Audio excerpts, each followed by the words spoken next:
Hello.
Okay. Ma'am, may I start?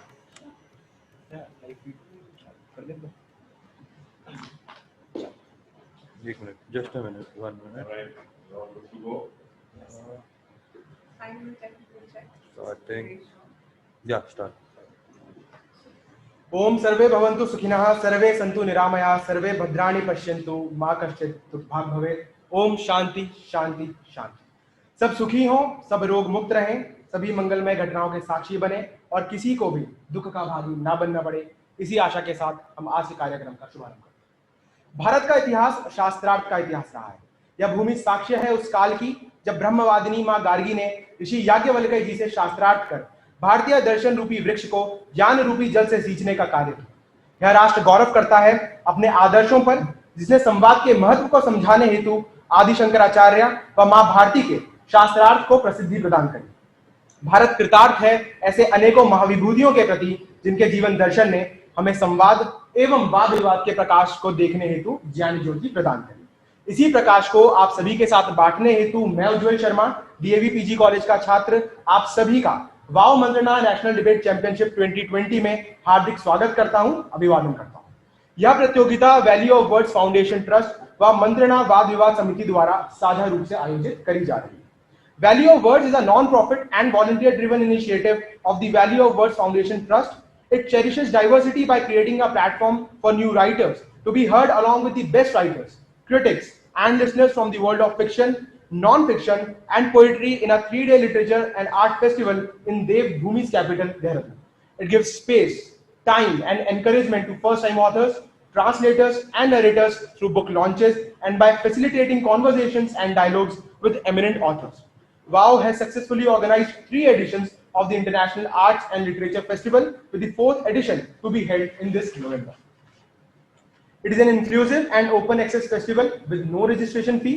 It opens up a world for young, adults, storytellers, bloggers, photographers, artists, and craftspeople alike, supporting and encouraging #Vocal for Local, Made in India, and the Atmanirbhar Bharat regime. It organizes concerts and walks, supports local handicrafts through its exhibitions, and celebrates expressions across all genres. Now, officially formed on August 9, 2019, with a motive to flourish a culture of art of public speaking among the youth, Mantrana Debating Society of DAV PG College, Dehradun is excelling day and night in building up the leaders for tomorrow.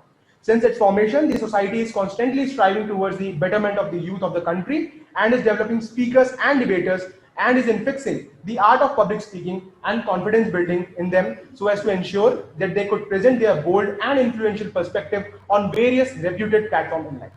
Fruitful to its efforts, Mantrana Debating Society in the present time has an arsenal of national debaters, public speakers, poets, writers, and most importantly, the leaders of a better tomorrow. The WOW Festival in its 3rd edition collaborated with the Mantrana Debating Society for the first time, and we organized the district level VoW-Mantrana Debate Championship in November 2019. The championship hosted 84 students from 24 eminent colleges of Dehradun. The speakers put forth their views in English as well as in Hindi on the topic English is an Indian language, Hindi, Angrezi ek Bharatiya bhasha.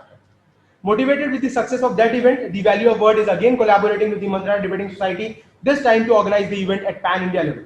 The VoW-Mantrana National Debate Championship is being organized in 4 rounds, commencing from today and concluding on 22nd November 2020 at the WOW Festival. This entire stretch of 1 month will witness 4 topics, 4 rounds, 4 debates, and 4 winners. Despite these difficult times of COVID-19, neither WOW nor Mantrana for once hesitated in putting together an event of this grandeur and wholeheartedly summoned all their time and energy to bring to you all this literary feast. Today, we all are blessed to have with us Madam Radhika Jha, IAS, as the chief guest of our event. An alumnus of the prestigious Lady Shri Ram College of Commerce, Delhi University, Madam Jha is a distinguished IAS officer who has had a remarkable career thus far. She is currently posted as Secretary to the Chief Minister of Uttarkhand and also is the Secretary for Higher Education and Externally Aided Projects in the Government of Uttarkhand. She has had a successful tenure as the District Magistrate of Piri Garhwal and has written extensively on past sector reforms in the country. We are thrilled to welcome her as our chief guest for today's debate. I would like to request Dr. Sanjeev Chopra to kindly welcome ma'am by presenting a potted plant as a symbol of our great future.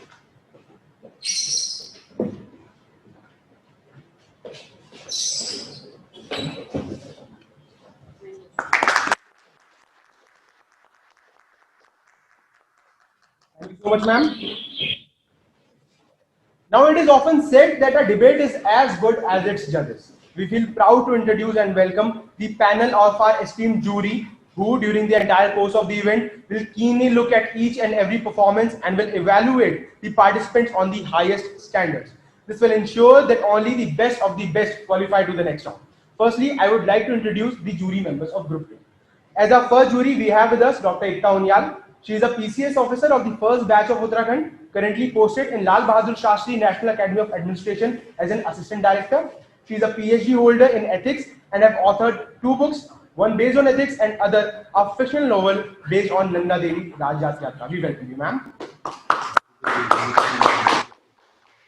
Next with us, we have Dr. Rajesh Kapoor. He is currently posted as the Assistant Director at the Lal Bahadur Shastri National Academy of Administration. Sir holds 27 years experience of working in different ministries of Government of India, including 4 years experience of working in personal staff of Union Minister of Consumer Affairs, Food and Public Distribution. He has been awarded Saraswati Ratna Samman for the year 2013 by Akhil Bharatiya Swatantra Lekhak Manch. We welcome you, sir. Our next jury member for the event is Mr. Saurabh Shom. Mr. Shom is the co-founder of Comparative Policy Design Compol Day, a consulting company that partners with the governments and businesses to better design and understand policies for fostering broad-based growth and development.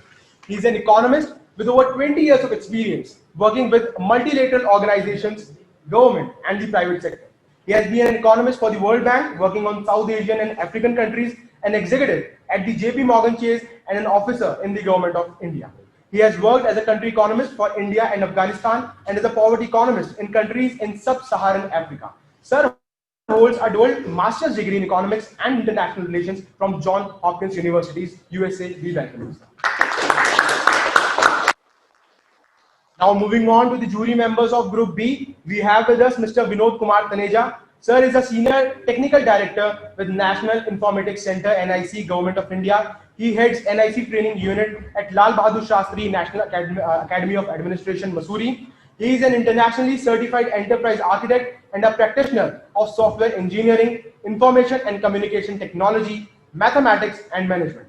He has contributed significantly to the improvement in the delivery of public services by the government to our fellow citizens. We welcome you, sir. Next, we have with us Mr. Kaushik Sarkar, an alumnus of the prestigious Delhi School of Economics. Mr. Sarkar is the co-founder of Comparative Policy Design. He has over a decade of experience working with the World Bank Group on economic governance and financial sector policy reforms across different countries in Africa, East Asia, and Pacific and South Asia.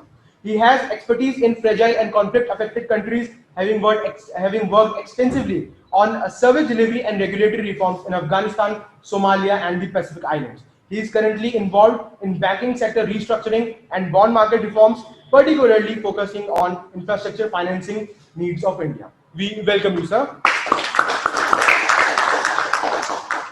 Last but not the least, we have with us Dr. Sushil Upadhyay. He is currently posted as the principal and professor at Chamanlal PG College, Landor, Haridwar. Sir has previously been the deputy director at Uttarakhand Language Institution, Dehradun, and was posted as the deputy secretary at Uttarakhand Hindi Academy, Dehradun.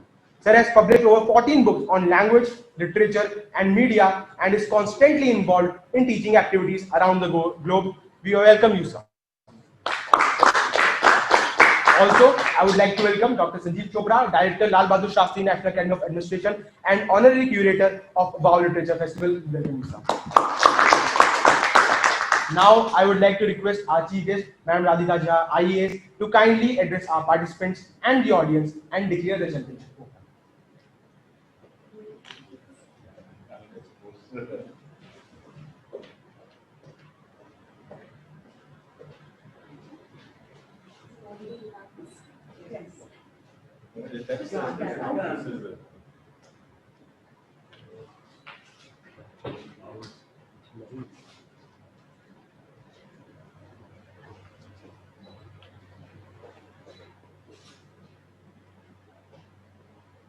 Heartiest greetings to the organizing committee of this national championship. My personal felicitations to Sir Sanjeev Chopra, who is the guiding force behind this literature and arts foundation and of course the debate today. I'm indeed glad to be here. I would also like to welcome the jury, the prestigious jury, and the virtual jury, I think, which is also participating from other rooms. I can see the organizing committee, which is so enthusiastic. I can see these volunteers around me, and the technical team, whom I just met, to understand the way they've organized this debate in these difficult times. So many accolades to all of you, and I'm indeed impressed with this kind of organization of the national level championship. All the virtual participants who are here in this debate and will probably be hearing it, I would like to welcome you to this championship and to the debate, which of course is one of a kind. I have witnessed a number of debates, as jury and in my younger days as a participant. But this is indeed unique. This is indeed unique, and it is a privilege for me to be a part of this. Like the announcer was very interestingly quoting things from our texts, which say how our Indian society and culture has always been influenced, which has always been influenced by Vad-Vivad. How our entire focus has been on, you want me to be louder? Yes. Okay. Okay. So what I was saying was that how it is important that I guess this is the next.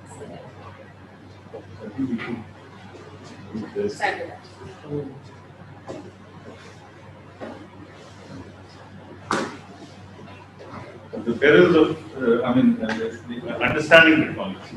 Yes. Takes time to. I guess now it's okay. Yes. Okay, thank you.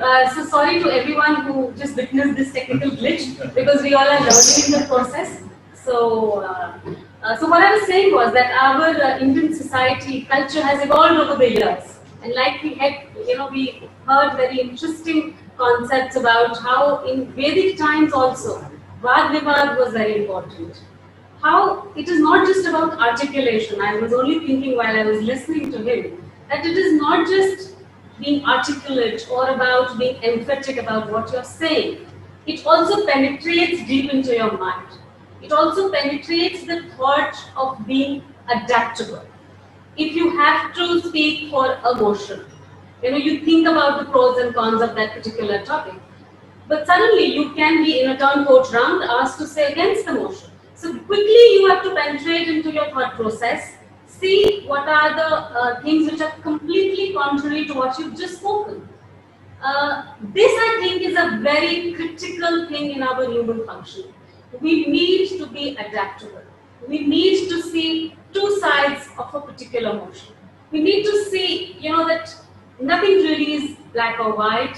There is always going to be a perspective which would be different.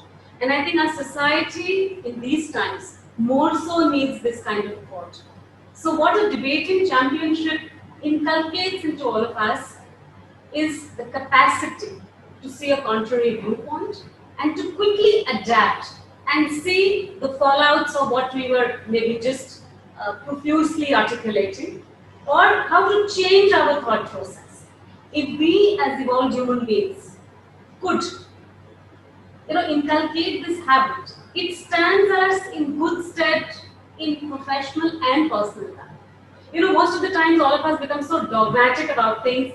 This has to be done in a particular manner. So I think this championship and the kind of students who are, maybe, with us at this point in time, it is very important that we become adaptable. We know how dynamically we could change our thoughts, which of course becomes very critical when we want to work in a team, which of course becomes very critical in our professional and personal life. So something which makes us a holistic human being is our capacity to adapt. So this, I think, is something very important, sir. And I would also like to tell the participants, leaving some basic values, universally acclaimed basic values. There is nothing which is cast in stone. Everything is going to have a fallout. Everything has a positive side. So if we as human beings, as proud Indians, get to a platform where we could think about 360 degrees, about aspects of every particular issue. We in any of the professions, I'm sure these are college students who are here with us today, and these are your formative years. You are leaders in your own way, and leaders need not just be in a particular field. Leaders are how you lead your personal life, how you could lead your personal space, your professional assignments. So if you have that capacity to be articulate, to be emphatic, to be adaptable, believe me, in any profession you choose to go to, I'm sure a lot of you are, maybe still thinking about what you want to do in life. And believe me, if you're thinking, then it's absolutely fine. Confusion leads to a lot of dynamism. And for me personally, as an IS officer with 18 years of experience, I'm still confused about a lot of things. And I feel good about it because it gives me a dynamic thought. It just keeps me evolving all the time. So I think it's good to be dynamic, keep evolving, and keep thinking. These kind of championships, particularly in these times when all of us are constrained physically and socially, are going to be very thought-provoking. I would like to once again wish all the participants their best. May they in the process learn and hear others. A debating championship is not just about speaking your point of view. A debating championship is also about listening. Being a good listener is the first mandate to be a good leader. So it's very important that you also listen and observe what others are saying. Winning, of course, will have consequences. So I would like to wish all the participants who are here with us virtually, maybe I'm not able to see all of you together, but I would like to wish all of you the best. May you have a very meaningful, value-adding time while you're participating in this debate. May you be more enlightened after you have done this bit in your competition. And may the organizing committee, who looks very proud and enthusiastic, also learn while they are organizing this event. So I would like to thank once again the organizing committee and Sanjeev Chopra sir for having invited me. And it is also enlightening and a joyous moment for me to be here. Thank you so much.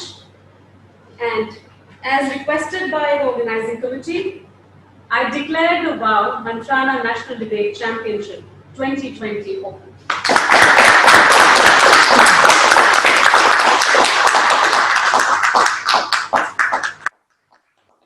बहुत बहुत धन्यवाद ma'am आपका, आपके जो ज्ञानवर्धक विचार थे।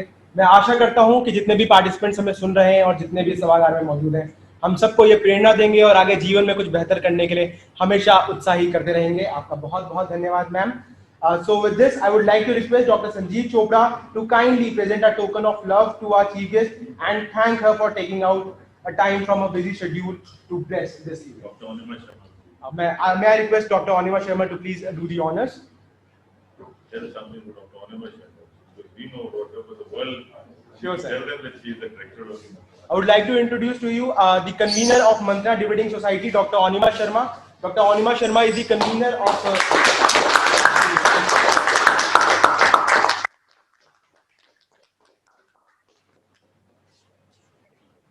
Dr. Anima Sharma is the convener of Mantrana Debating Society and Internal Quality Assessment Cell.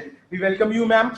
And I would also like to welcome Dr. Ajna Pal, the professor in Sociology Department in DAV PG College, Dehradun, who is joining us from Group B. With this, and without any further ado, I would request my fellow colleagues, Ms. Sakshi for Group A and Ms. Anjali for Group B, to kindly take the event forward. We will be back shortly. May the best win. Thank you, everyone.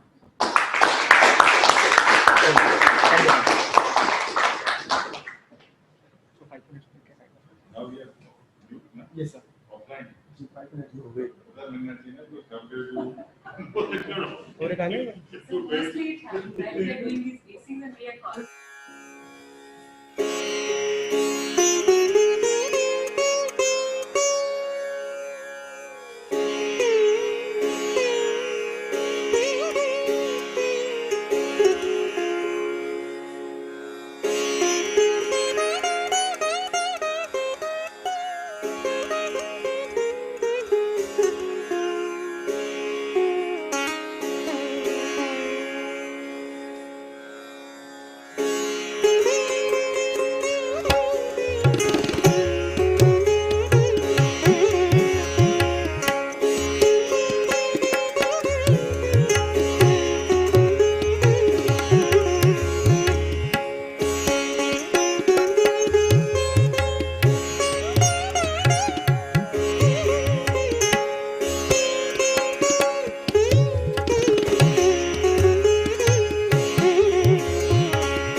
मेरे Ram versus तेरे राम, मोदी का प्रण विपक्ष का चीरहरण, विपक्ष पड़ा है चक्कर में, कोई नहीं है टक्कर में, जब तक तोड़ेंगे नहीं तब तक छोड़ेंगे नहीं। पूछता है भारत देश के उन बड़े न्यूज चैनल और उन बड़े पत्रकारों से कि आखिर कब वह गरीबी पर हल्ला बोल, भुखमरी से दंगल कर बेरोजगारी का डीएनए करेंगे और ताल ठोक कर किसानों की समस्याओं को उजागर कर देश की अन्य गंभीर समस्याओं पर बड़ी बहस करेंगे।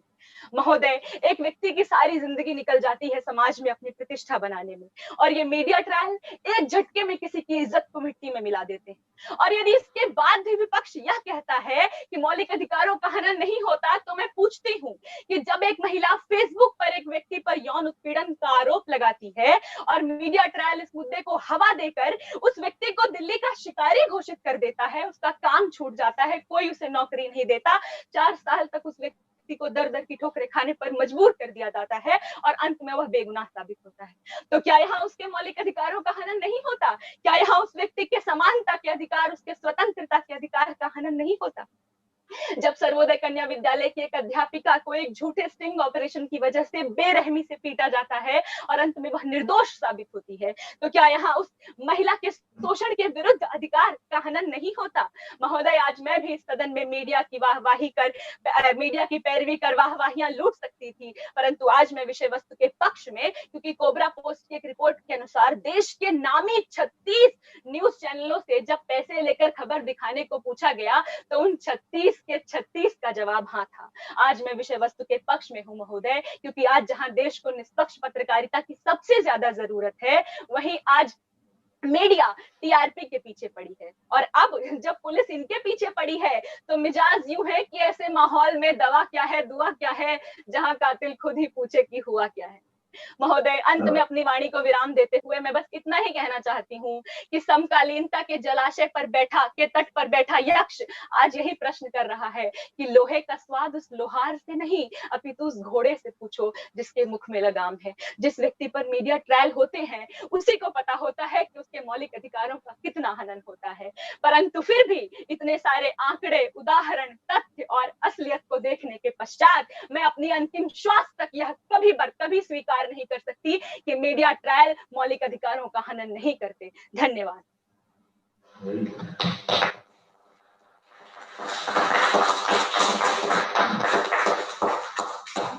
Thank you so much, participant B1, for your enthusiastic performance. Now, I would request our jury member to please ask the question to the participants. बहुत ही बढ़िया शुरुआत आपने की है। आपके जो आपका अंदाजे बयां है उसमें इतनी नाटकीयता या अभिनयता क्यों है? इसकी पहले से ट्रेनिंग की है, अभ्यास किया है? क्योंकि आपका बहुत बढ़िया कंटेंट भी वो पीछे हो गया और आपका अभिनय या आपकी नाटकीयता आगे हो गई। सर, अभिनय और नाटकीयता तो जब आप अंदर से कोई चीज महसूस करते हैं, कुछ किसी चीज का अनुभव करते हैं और आप सच में उस विषय के पक्ष में होते हैं, तो आपके अंदर से फिर वो अभिनय रह नहीं जाता। जब आप शब्दों से बोलते हैं तो आपकी आंखें, आपके हाथ पैर, आपके एक्सप्रेशंस, आपके जेस्चर सब कुछ बोल देते हैं। तो सर, मुझे लगता है कि जब मैं वो बोल रही थी और मैंने पहले भी बहुत सारी वाद विवाद प्रतियोगिताओं में प्रतिभाग लिया है, तो हो सकता है कि वो उस वजह से हो। और सर, जो मुख्य कारण है इसका, वो मुझे यही लगता है कि जब मैं किसी शब्द को बोलती हूँ तो पूरे अंदर से बोलती हूँ, इसलिए हो सकता है कि मेरे जो शरीर के भाव हैं वो भी उसी ढंग में चले जाते हैं। धन्यवाद। बहुत बढ़िया, बहुत बढ़िया। Thank you, Padhyay sir, for your question. Now move to the next participant. Now, I would request our next participant B2 to unmute yourself and turn on your video. Am I audible? Yeah, you are audible and visible too. Okay, so this is मैं B2 हूँ। मेरा विषय के पक्ष में वक्तव्य रखना है और ये हिंदी में होगा, तो शुरुआत कर। अध्यक्ष महोदय, अपने वक्तव्य की शुरुआत करते हुए सबसे पहले मैं आज से 2500 वर्ष पूर्व जन्मे ग्रीक के एक महान दार्शनिक प्लेटो से करना चाहूंगा। प्लेटो अपने दर्शन शास्त्र में एक आदर्श राज्य की स्थापना की परिकल्पना करते हैं और वो कहते हैं कि एक आदर्श राज्य की स्थापना तभी हो सकती है जब उस राज्य के प्रत्येक नागरिक वही कार्य करें जिस कार्य को करने में वो, मैम आवाज आ रही है? जी आ रही है। You are Audible. ओके, हाँ, तो प्रत्येक नागरिक वही कार्य करे जिस कार्य को करने में वह निपुण है। अगर हम इसको समकालीन भारत में देखें तो इसका तात्पर्य यह होगा कि प्रत्येक संस्थान वही कार्य करें जिस कार्य को करने के लिए वो संस्थान बनाए गए हैं। अर्थात न्यायपालिका यह सुनिश्चित करे कि वह समाज के प्रत्येक व्यक्ति को, यहाँ तक कि आखिरी पंक्ति में खड़े हुए आखिरी व्यक्ति तक न्याय सुनिश्चित करे, और वहीं मीडिया हाउस यह सुनिश्चित करें कि वह लोगों तक सही खबरें पहुंचा रहे हैं और उनको जागरूक रख रहे हैं। लेकिन महोदय, क्या होगा यदि सुप्रीम कोर्ट खबरें बटोरने लगे, और क्या होगा यदि मीडिया हाउसेज अपने आप को जज मान बैठे? समाज का संतुलन बिगड़ जाएगा और ऐसा भारत आदर्श भारत नहीं बन सकता है। ऐसा भारत सिर्फ और सिर्फ गर्त में चला जाएगा अध्यक्ष महोदय। और अगर हम देखें संविधान की बात करें तो संविधान में अनुच्छेद 21 तो हमें यह अधिकार देता है कि हम तब तक अपराधी नहीं साबित हो सकते जब तक हमें जज बोल नहीं रहे, जब तक हमें कोर्ट ये कह नहीं रहे कि आपका अपराध सिद्ध हो चुका है, हम तब तक निर्दोष हैं। और हमें संविधान मौलिक अधिकार ये देता है कि हमारा फ्री एंड फेयर ट्रायल हो। लेकिन क्या ऐसा हो पाता है? उदाहरण इसकी गवाही नहीं देते हैं। अगर हम उदाहरण देखें तो 2014 में हरियाणा में एक घटना हुई। एक बस पे 3 लड़के जा रहे थे, जहां 2 लड़कियां उन्हें पीटने लगी। उनका वीडियो वायरल हुआ और ये कहा गया कि हमारे साथ छेड़खानी कर रहे थे। अध्यक्ष महोदय, मीडिया ट्रायल्स चलना स्टार्ट हो गए, पूरा समाज उन्हें दहसी, दरिंदा सब कुछ मान बैठा और वो तीनों अदालत के चक्कर लगाते रहे। 3 साल बाद अदालत का फैसला आया, लाई डिटेक्टर का इस्तेमाल हुआ, 44 लोगों ने अपना बयान दर्ज कराया और उसके बाद ये पता चलता है कि वो तीनों बेकसूर थे। अध्यक्ष महोदय, मैं मानता हूं उनका समय भी उनको दिया जा सकता है, उनका धन भी जो खोया हुआ वो दिया जा सकता है, लेकिन वो समाज की कचोटती हुई नजर जो लगातार उन्हें कचोटती है, वो समाज की नजर जो उनसे पूछती है कि क्या तुम दरिंदे हो, क्या वो उनसे वापस लिया जा सकता है? क्या ये मौलिक अधिकारों का हनन नहीं है? और ये मैं मानता हूं बिल्कुल हनन है। दूसरी चीज अध्यक्ष महोदय, अगर मैं देखूं जो मैं 3 पॉइंट्स में कहूंगा कि क्यों मीडिया ट्रायल्स एक समस्या खड़ी कर देता है और क्यों मीडिया ट्रायल्स हमारे कहीं ना कहीं मौलिक अधिकार का हनन कर लेता है, तो 3 पॉइंट्स मैं इसको कहूंगा। सर्वप्रथम वो ये है कि मीडिया ट्रायल्स आम पब्लिक में एक सेंटीमेंट क्रिएट कर देता है। मीडिया ट्रायल्स ये बताने लगता है कि यही दोषी है और ये बेगुनाह है। दूसरी चीज, जब ऐसे पब्लिक सेंटीमेंट्स खड़े होते हैं तो जो अदालतें होती हैं उनके ऊपर एक प्रेशर आने लगता है कि आप पब्लिक सेंटीमेंट के बहुत ज्यादा अगेंस्ट में नहीं जा सकते हो, उसके विपक्ष में नहीं जा सकते हो। तीसरी चीज अगर हम देखें तो जो वकील होते हैं, वकील भी कहीं ना कहीं ऐसे लोग लेने से डरने लगते हैं जिसके खिलाफ पब्लिक का जन समूह इकट्ठा हो गया है, जिसके खिलाफ पब्लिक बोलने लगी है कि हाँ ये गुनाहगार है। अध्यक्ष महोदय, अब अगर मेरा केस एडवोकेट लेने से डरता है तो क्या ये मौलिक अधिकारों का मेरे से फिर से हनन नहीं हो रहा है? और मैं मानता हूं बिल्कुल हनन हो रहा है। मैं इसकी अगर गहराई तक जाऊं कि क्यों होता है आखिर मीडिया ट्रायल्स, क्या ऐसा हो जाता है कि मीडिया ट्रायल्स की आवश्यकता पड़ जाती है और मीडिया खुद ही बता बैठते हैं कि हाँ ये बेगुनाह है या फिर ये कसूरवार है? ऐसा इसलिए होता है क्योंकि इसका एक उत्तर है, वो अंग्रेजी का एक फ्रेज है जिसको मैं बोलना चाहूंगा कि justice hurried is justice worried. यानी हम सब एकाएक एकदम इतनी जल्दी में आ जाते हैं कि हाँ हमें तुरंत न्याय चाहिए। हम ये सोचते ही नहीं कि तार्किक क्या है, न तार्किक क्या है, तार्किकता के आधार पर कुछ देखते ही नहीं है, बस हमें तुरंत का न्याय चाहिए। हमें हैदराबाद जैसा कोई न्याय दे दो कि बस गोली मार दो इन लोगों को और खत्म करो बात। अध्यक्ष महोदय, ये समस्या हो जाती है और ये समस्या की जड़ है। और एक ऐसे समय में जब मीडिया पूरी तरह से 2 हिस्सों में बंट चुका है, जब मीडिया सिर्फ वो दिखाता है जो वो दिखाना चाहता है, जब मीडिया का अपना सच हो गया है, वो अपना सच हमें परोस रहा है, तो मीडिया ट्रायल्स बिल्कुल मौलिक अधिकारों का हनन करेंगे क्योंकि उन्हें सच झूठ से मतलब नहीं, उन्हें सिर्फ इस बात से मतलब है कि वो क्या दिखाना चाहते हैं। अगर मैं बात करूं, अगर मैं आगे बोलता हूं तो इस मीडिया ट्रायल से हो सकता है उस इंसान को समस्या ना हो जो सच में कसूरवार हो, उस इंसान को समस्या ना हो जिसको बेगुनाह हो और मीडिया उसे बेगुनाह दिखा रहा है। लेकिन यदि कोई एक मासूम व्यक्ति भी इसकी वजह से मारा जाता है तो पूरी कायनात का मारा जाना जैसा है। इसलिए मीडिया ट्रायल्स मौलिक अधिकारों का हनन करते हैं, मैं ये मानता हूं, और इनको खत्म करना चाहिए। धन्यवाद।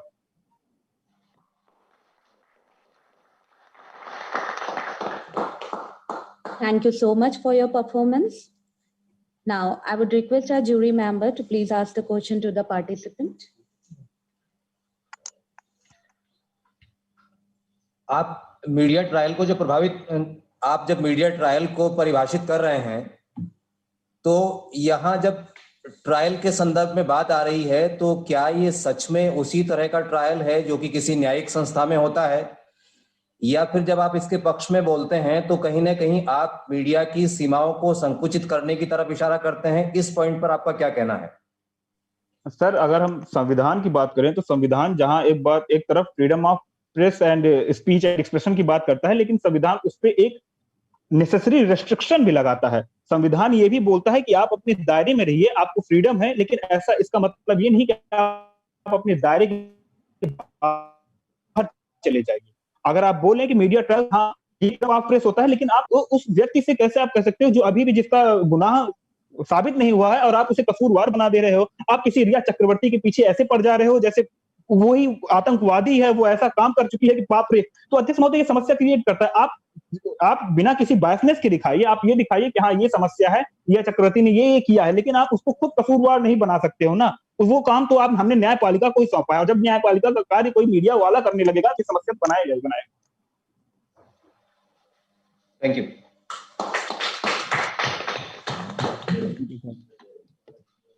Thank you so much, sir, for your question. Now we'll move to the next participant, participant B3. I request you to unmute yourself and turn on your video.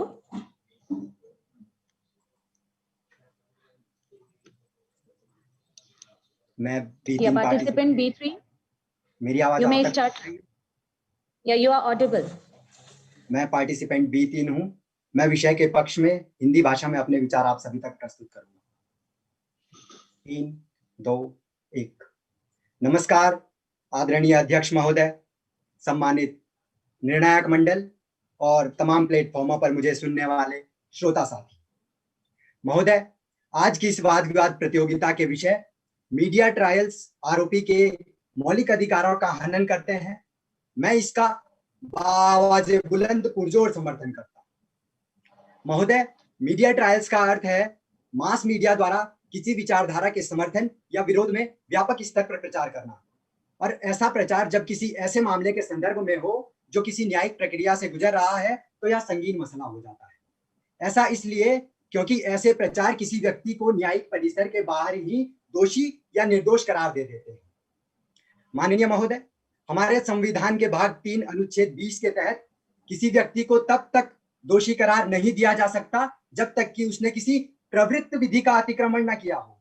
और माननीय महोदय, जहां तक मुझे जानकारी है, यह विशुद्ध न्यायिक क्षेत्राधिकार का विषय है कि कोई व्यक्ति दोषी है या नहीं, ना कि किसी व्यक्ति या संगठन का, चाहे वह मीडिया हो या कोई हो। माननीय महोदय, ऐसे कुकृत्य संविधान के अनुच्छेद 14 में उल्लिखित कानून के समक्ष समता के अधिकार को उल्लंघन करते हैं।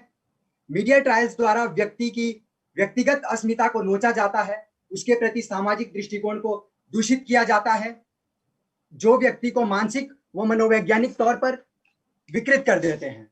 ऐसा ही कुछ तलवार दंपति के साथ आरुषि तलवार हत्या मामले में भी हुआ। माननीय महोदय, मीडिया द्वारा सक्रियता की आड़ में चलाए जाने वाली यह खाप पंचायतें संविधान के अनुच्छेद 21 के तहत जीवन के अधिकार में अंतर्निहित गरिमामयी जीवन यापन के अधिकार को शत विक्षत कर देते हैं, क्योंकि मीडिया की ये तथाकथित अदालतें न्यायिक परिसर के बाहर ही किसी व्यक्ति को दोषी करार देने में जरा भी वक्त नहीं लेती। बाद में भले ही न्यायालय द्वारा आरोपी को बाइज्जत बरी ही क्यों ना कर दिया जाए, लेकिन इस पूर्व घटित घटनाक्रम को आर्थिक दंड दे देने या फिर माफी मांग लेने से शून्य नहीं किया जा सकता। इसका जीता जागता उदाहरण इसरो के वैज्ञानिक नंबी नारायणन का उदाहरण हमारे सामने है, जिन्हें तकरीबन 14 वर्ष के वनवास के बाद 2018 में न केवल सुप्रीम कोर्ट द्वारा बाइज्जत बरी ही किया गया, बल्कि 50 लाख रुपए का क्षतिपूर्ति भी दी गई। 2019 में उन्हें पद्म भूषण से सम्मानित भी किया गया। लेकिन माननीय महोदय, इस धन और इस भूषण में इतनी ताकत नहीं है कि वह इतिहास की स्याही को धूमिल कर सके। माननीय महोदय, मीडिया ट्रायल्स न केवल व्यक्ति के मौलिक अधिकारों का ही उल्लंघन करते हैं, बल्कि नैसर्गिक न्याय के सिद्धांतों को भी शर्मसार करते हैं, जो कहते हैं ऑडी ऑल्ट्रम पार्टम, अर्थात दूसरे पक्ष को भी सुना जाए। लेकिन महोदय, दूसरे पक्ष को सुना तो तब जाएगा जब उन्हें बोलने दिया जाएगा, लेकिन इससे पहले कि आरोपी अपना वक्तव्य न्यायालय में रखे, उससे पहले मीडिया ट्रायल्स सार्वजनिक तौर पर आम जनमानस के मन मस्तिष्क में उसके प्रति दोषी होने की छवि को गाड़ चुके होते हैं।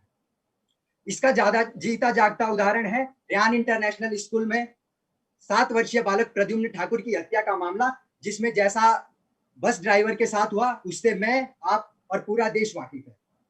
महोदय, ऐसे मामलों के सामने आने की कुप्रथा सी चल पड़ी है। इसीलिए बीते माह 9 सितंबर को माननीय सर्वोच्च न्यायालय को मुजफ्फरपुर शरणार्थी गृह मामले की सुनवाई के दौरान कहना पड़ा कि मीडिया ट्रायल्स को इजाजत नहीं दी जा सकती, उन्हें एक सीमा के भीतर रहकर काम करना होगा। धन्यवाद।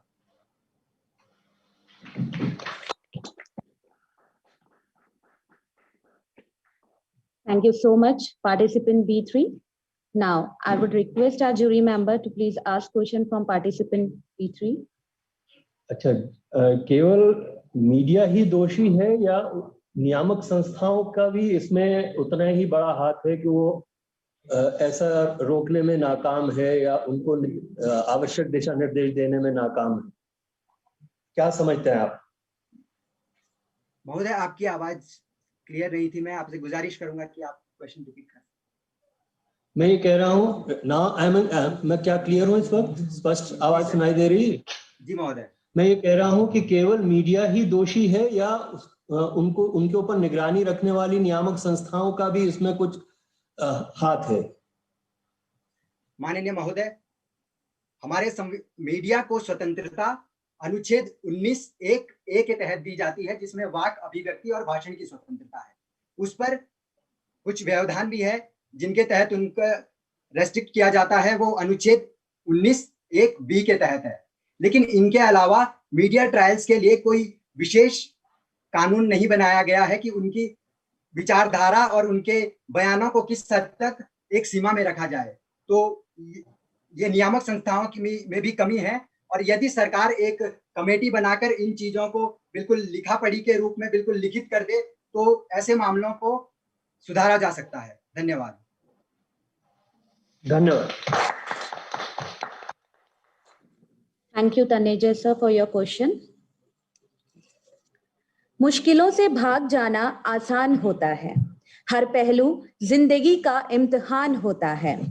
डरने वालों को मिलता नहीं कुछ जिंदगी में, लड़ने वालों के कदमों में जहान होता है। Along these lines, I would request participant B4 to unmute yourself and turn on your video. Participant B4, you may start now. यहाँ पर सभी उपस्थित निर्णायक गण को मेरा नमन। महोदय, मैं स्लॉट क्रमांक B4 आप सभी के समक्ष हिंदी माध्यम के द्वारा अपना व्यक्तित्व प्रस्तुत करने जा रही हूँ। महोदय, देखा जाए, मैं अपना पक्ष स्थापित करने के लिए 2 घटनाओं का उल्लेख यहाँ पर करना चाहती हूँ। पहली घटना महोदय तमिलनाडु की है, जहाँ पर एक गृहिणी अपने आप को आग के हवाले कर, आग में झोंककर आत्महत्या करने का प्रयास करती है। महोदय, उसमें आमतौर पर ऐसी स्थितियों में आरोपी उसके घर वालों को, उसके ससुराल वालों को समझा जाता है, और ये मामला भी उससे कहीं अलग नहीं था। देखा जाए महोदय तो उनकी बेल याचिका भी घर वालों की खारिज कर दी गई थी, परंतु आगे जाके जब देखा गया तो उसमें ये पाया गया कि घर वाले दोषी नहीं थे। मानसिक परेशानी, डिप्रेशन के कारण चलते हुए उस गृहिणी ने आत्महत्या करने की कोशिश की। महोदय, दूसरी एक बहुत ही जिस घटना ने बहुत सुर्खियां बटोरी थी महोदय, इसमें एक बहुत प्रसिद्ध नाम भी प्रचलित है, जो मीडिया जगत का बहुत ही प्रसिद्ध नाम भी जिन्होंने इसमें उनकी भूमिका थी, वो थे महोदय अर्णब गोस्वामी। यहाँ पर महोदय एक गणित के अध्यापक थे जिन्हें इस पूरे कांड में उन पर एक स्टिंग ऑपरेशन किया गया है, जहाँ ये दर्शाया गया है कि वो अपने छात्रों के साथ शारीरिक शोषण कर रहे हैं। इसी के चलते मीडिया ट्रायल ने उनकी छवि को इतना घात पहुंचाया गया कि वो अपने आप को आत्महत्या करने तक, वो इस हद तक मजबूर हो गए कि उन्होंने आत्महत्या करने का भी प्रयास किया। परंतु महोदय, जब आगे चलकर देखा गया तो अर्णब गोस्वामी, ये पाया गया कि वो स्टिंग ऑपरेशन गलत था। जितने भी अध्यापक उनको दिखाए, जितने भी छात्रों को उन्होंने इंटरव्यू लिया था, साक्षात्कार किया था, असल में वो छात्र थे ही नहीं, वो रिपोर्टर थे जो कुछ हाथों की कठपुतलियां बनकर वहां गए थे और उन्होंने उनकी छवि बिगाड़ने की कोशिश की गई। बाद में महोदय अर्णब गोस्वामी जी ने एक माफीनामा न्यायालय को सौंप दिया और उनसे माफी भी मांगी। परंतु महोदय, जिस छवि की हम बात कर रहे हैं, जो उन्होंने समाज में बिगाड़ने की कोशिश की, वो किसी भी कीमत पर दोबारा नहीं बनाई जा सकती। महोदय, एक दार्शनिक है, एक राजनीतिक दार्शनिक है प्लेटो, जिसके नाम से हम सभी वंचित हैं। महोदय, उन्होंने अपनी द रिपब्लिक बुक में एक सिद्धांत, एक आदर्श समाज की बात की थी, जिसमें उन्होंने एपेटाइट, विजडम और स्पिरिट के बेसिस पर, इन सभी के आधार पर 3 वर्णों की परिकल्पना करते हुए उन्हें काम सौंपा था। इनके आधार पर महोदय उन्होंने ये कहा था, एक आदर्श समाज वो है जो अपने कार्यों को अपने कार्यों को करे और दूसरों के कार्यों में हस्तक्षेप ना करे।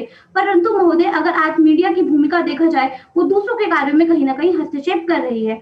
महोदय, रॉन विलियम्स के एक इंग्लिश कथन के अनुसार, प्रसिद्ध इंग्लिश कथन के अनुसार, one of the most powerful defences the media can offer the controversial action is of course public interest।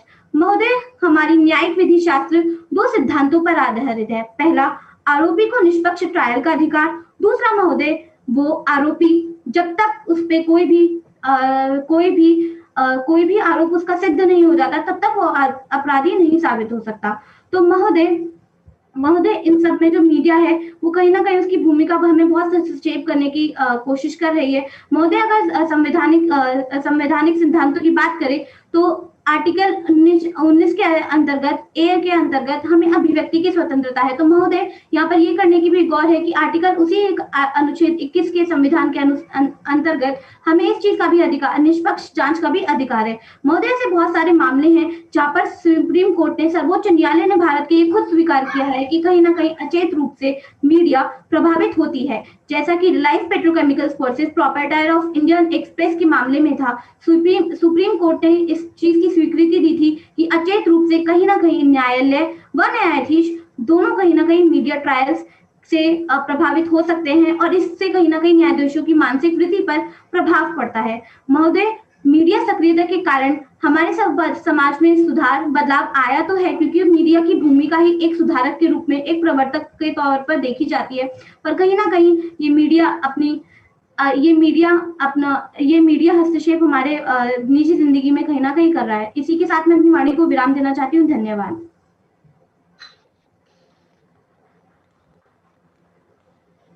Thank you so much, participant B4.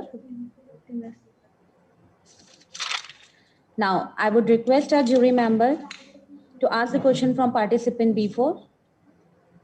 आपने जिन उदाहरणों का जिक्र किया है उनके संदर्भ स्पष्ट नहीं किए। आपने जैसे कहा कि एक गणित का अध्यापक या एक महिला, तो घटनाओं और जगहों के नाम क्या आप बता सकती हैं? महोदय, एक घटना, जो महिला की घटना थी, वो तमिलनाडु के एक जिले में हुई थी और दूसरी जो घटना है उसमें अर्नब गोस्वामी जी ने अपना एक माफीनामा भी स्पष्ट करते हुए, उनसे माफी मांगते हुए कि उनका स्टिंग ऑपरेशन गलत था, जो जितने भी साक्ष्य प्रमाण उन्होंने दिए थे वो प्रमाणित नहीं थे, इसका उन्होंने माफीनामा भी न्यायालय में पेश किया था। Thank you. Thank you, sir, for your question. Move to the next participant. I request participant B5 to unmute yourself and turn on your video. Participant B5. Good morning, everyone. My name is participant B5, and I will be speaking for the topic in English medium. So on the count of 3, I will be starting. So 3, 2, 1. So judges, I would be giving my speech in 3 parts. First, I would like to emphasize on the privacy part, and then I would be emphasizing on the influence of the media on the jury. Then I would be emphasizing on the influence of media trials on the victim. So starting with the privacy part, the Article 21 of the Constitution gives us the right to liberty and to freedom. And starting from the Magna Carta, we have came a long way to establish the fundamental rights in our country, and these fundamental rights are a very essential part of the democracy to run.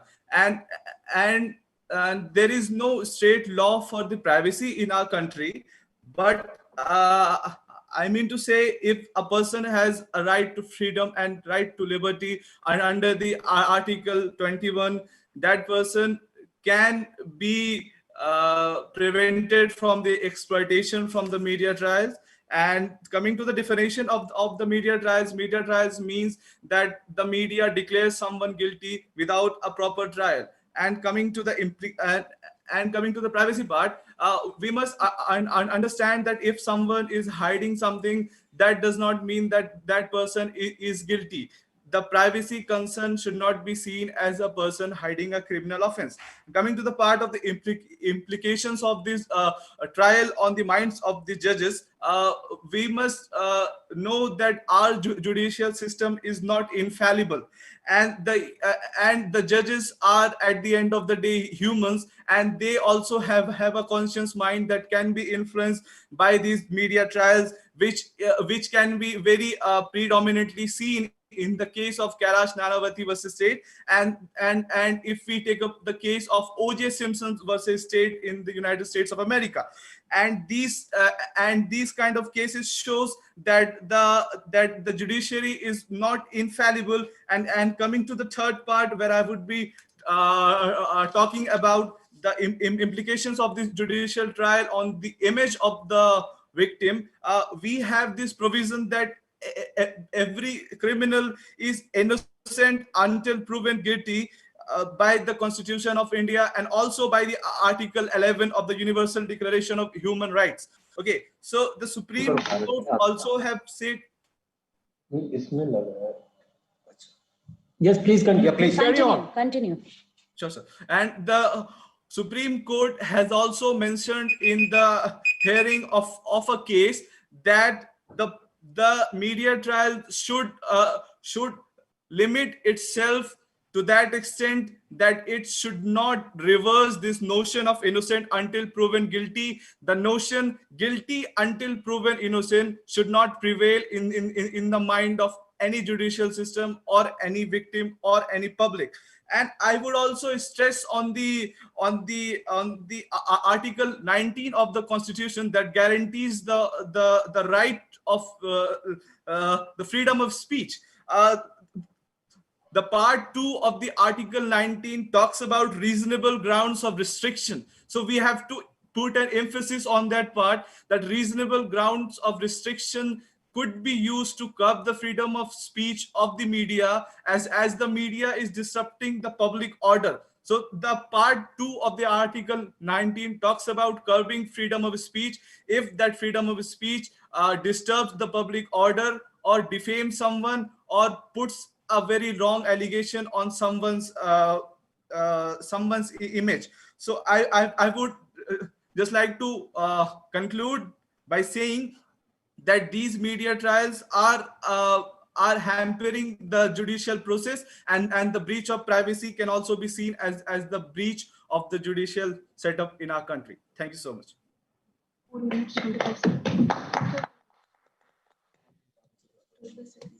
B5, can you hear me? Yes, sir. Yes, sir. So just one question. What do you think of the regulatory architecture for media in our country? Okay, so sir, the regulatory architecture that has been put into process in our country, and I would also add the Newsprint Regulation Act that has been done by Indira Gandhi in the year 1978. So the Newsprint regulation talks about regulating the media, and on the other hand, our first Prime Minister Jawaharlal Nehru issued a statement that I would take a media who would be very free in its speech rather than a curbed media. So the judicial, talking about the regulation part, yes, we do need a regulatory body keeping in mind the current scenario of the media in our country. And yes, it is the need of our to regulate the media so that the media, does not incite any kind of communal differences or disrupt the peace in our country. So yes, there is a need of a proper regulation architecture in our country these days. Thanks. Sir. Thank you. Thank you. Thank you, sir, for your question.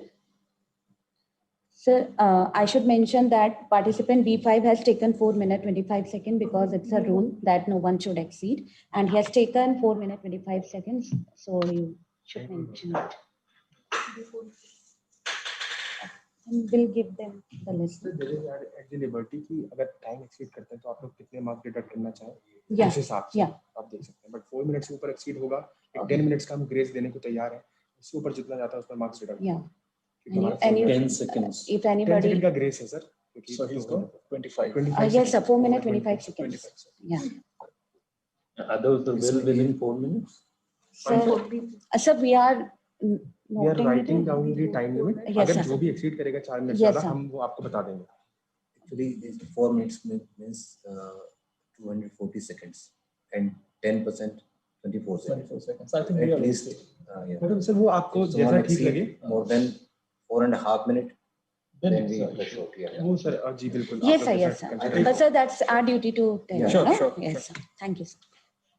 So move to the next participant, participant B6.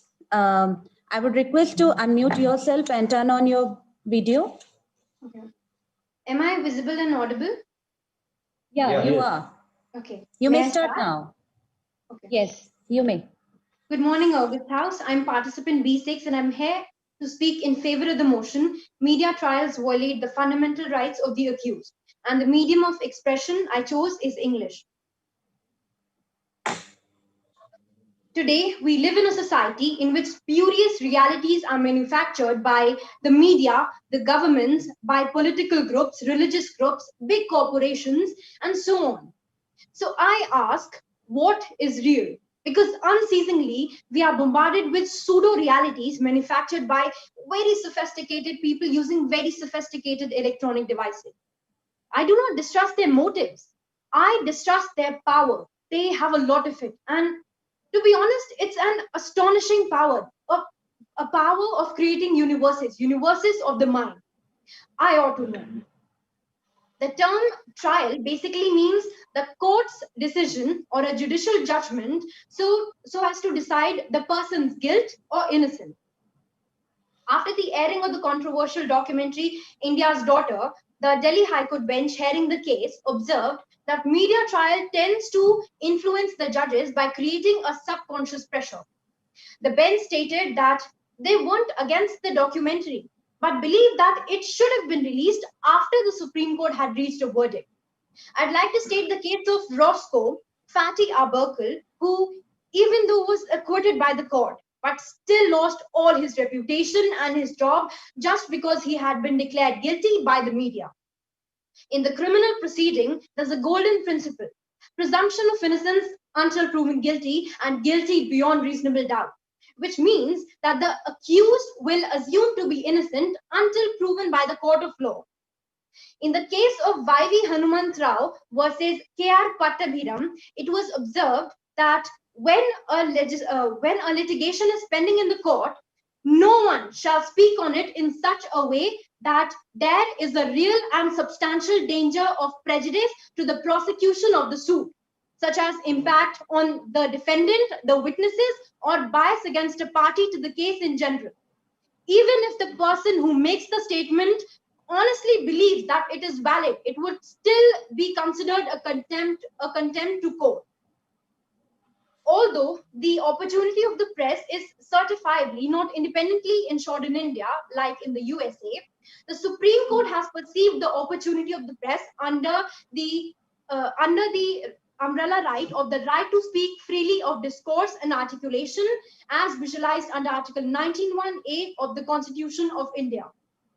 In the Sahara India Real Estate Corporation versus the Securities and Exchange Board of India, the Supreme Court stated that the media has a right to know what is happening in the courts and to further the information to the public, which may enlighten the public confidence in the transparency of court proceedings. Lastly, I'd like to state that even though the press has been given the exalted status of the fourth pillar of democracy, it must face the slings and arrows of scrutiny just as much, if not more, than the other three pillars of democracy, which are subjected to minute gaze and accountability. Exalted status and even more humongous power must come with heightened accountability. With this, I rest my case. Thank you.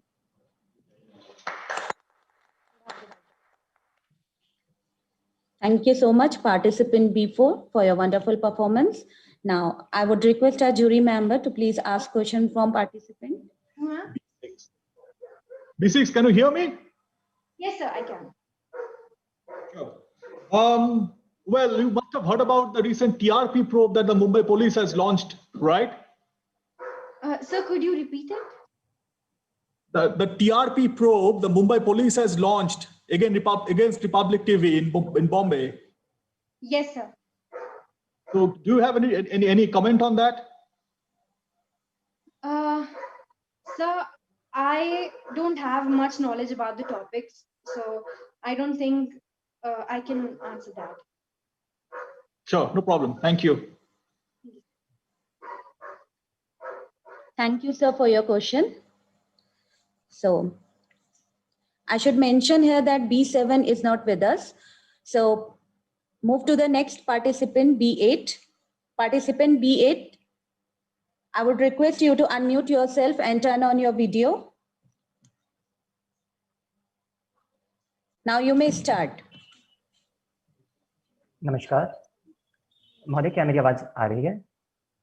Yeah, you are audible.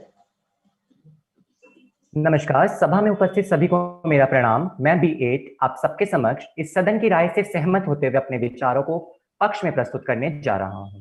3, 2, 1। महोदय, आज किसी भी अपराध को सनसनीखेज बनाने में media खुद ही जांचकर्ता, वकील और जज बन जाते हैं, जबकि पुलिस अभी दूर दूर तक उस मामले की सच्चाई के पास भी नहीं पहुंचती है। और इन मीडिया ट्रायलों का नतीजा यह होता है कि पुलिस यानी जांचकर्ता ही नहीं बल्कि जज भी दबाव में आकर फैसला सुनाते हैं और हकीकत और फैसला सब कुछ बदल जाता है।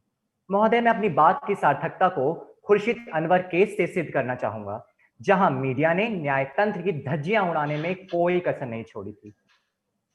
महोदय, एक एनजीओ की डायरेक्टर खुद पर लगे आरोपों को बर्दाश्त नहीं कर पाए और उन्होंने खुदकुशी कर ली, और इस खुदकुशी का पूरा जिम्मेदार मीडिया ट्रायल को माना गया। महोदय, आप खुद ही बताइए कि यह कहां की निष्पक्षता है कि एक पक्ष की बात को सुनकर दूसरे पक्ष को बिल्कुल नजरअंदाज करना और उसकी खामियों को गिनाते रहना कहां की समानता है। महोदय, भारत में मौलिक अधिकार, आरोपी के मौलिक अधिकारों को 3 श्रेणी में बांटा गया है, जिसमें आरोपी का यह अधिकार है कि ट्रायल के समय वे अपने आप पर लगे हुए आरोपों को खंडन करे और उसके विरुद्ध प्रमाण देने और अपने आप को निर्दोष साबित करने का प्रावधान है। परंतु महोदय, ये कहां दोगली मीडिया आरोपी को सुनती है, उसे तो सिर्फ नमक, मिर्च और मसाला ही चाहिए। एक और उदाहरण लेते हैं जहां पर मौलिक अधिकारों की आहुति दिन दहाड़े लगाई जाती है। बात कुछ साल पुरानी है जब दिल्ली का एक आम लड़का रातों रात एक ऐसा नाम बन जाता है जिसको लोग नफरत की निगाह से देखते हैं, पर लोगों की निगाह में लड़की उत्पीड़न करने वाला वह लड़का बन जाता है और एकदम से उसकी जिंदगी ही पलट जाती है। उस लड़के का नाम था सर्वजीत सिंह, जिसे जसलीन कौर नामक एक लड़की का शोषण करने के आरोप लगाए गए थे, जिसके बाद सोशल मीडिया और मेन स्ट्रीम मीडिया ने मोर्चे निकालना शुरू कर दिया और उस लड़के को कसूरवार ठहरा दिया बिना पूरी जांच की पड़ताल किए।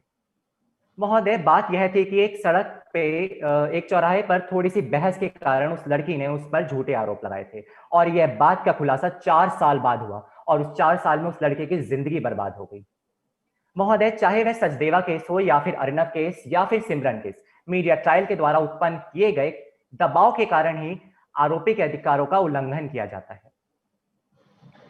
परंतु महोदय, मैं अपनी बात जितनी भी रख लूं, मेरे विपक्षी साथी कहां मेरी बातों को सुनेंगे, क्योंकि वह तो खुद एक ऐसे बुलबुले में रह रहे हैं जहां पर बच्चे बॉर्नवीटा से, महिलाएं फेयर एंड लवली से और पुरुष रजनीगंधा से खुश होते हैं।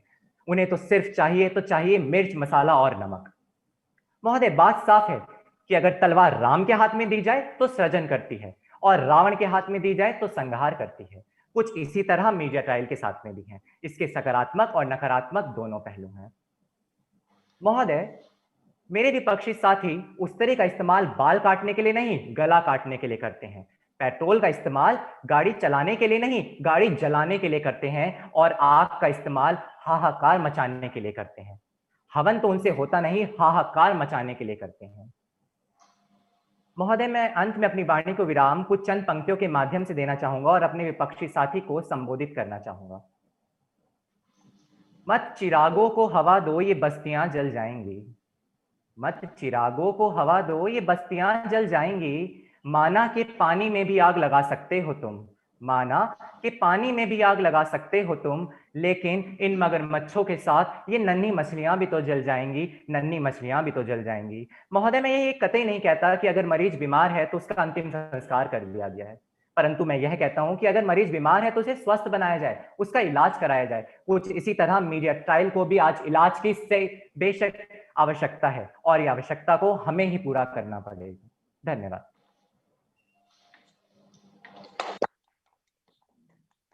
Thank you so much, participant B8, for your admiring views. Now, I would request our judges to. अभी आपने अपने वक्तव्य में एक वाक्य का इस्तेमाल किया कि मीडिया ट्रायल के सकारात्मक और नकारात्मक दोनों पहलू हैं, तो आप इसके कुछ एक दो पॉइंट्स में कुछ सकारात्मक पहलुओं की तरफ इशारा कर सकते हैं? जी सर। सर, दो केसेस ऐसे सामने आए थे, जैसे एक जसलीन कौर का केस, जहां पे मीडिया ट्रायल ने एक महत्वपूर्ण भूमिका निभाकर उसको जो न्याय छुप गया था, जो केस छुप गए थे, उनको भी जड़ से उखाड़ा था और लोगों के सामने लाया था और यह मांग करी थी कि उस केस पर भी काम कराया जाए और उन पर इंसाफ दिलाया जाए। ऐसे ही एक और केस है मोहित नेहरू गढ़वाल का केस है कि जहां पे एक 8 साल के बच्चे के साथ शोषण किया जाता है और इस केस को छुपा दिया जाता है, क्योंकि पीड़िता के परिवार के पास इतने पैसे नहीं होते हैं कि वह आगे आ सके और लोगों के साथ कांटेक्ट कर सके, परंतु मीडिया उस बात तक पहुंचती है और उस बात को सबके सामने लेकर आती है। शुक्रिया।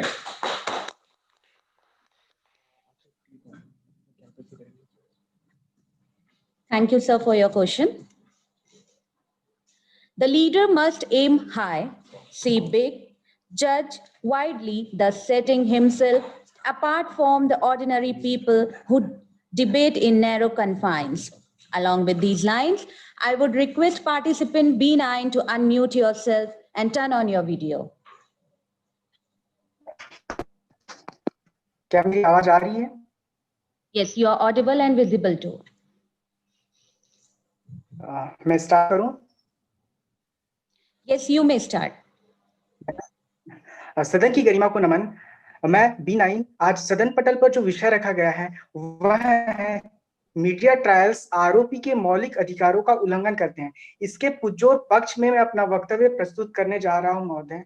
सबसे पहले हमें यहाँ समझना होगा कि अधिकार क्या है। समाज द्वारा जो मान्यता दी जाती है वही अधिकार होते हैं। सुरक्षा और जो सम्मान प्रदान किया जाता है कानून के द्वारा, उसे ही हम अधिकार के रूप में देखते हैं आज हम वर्तमान काल में।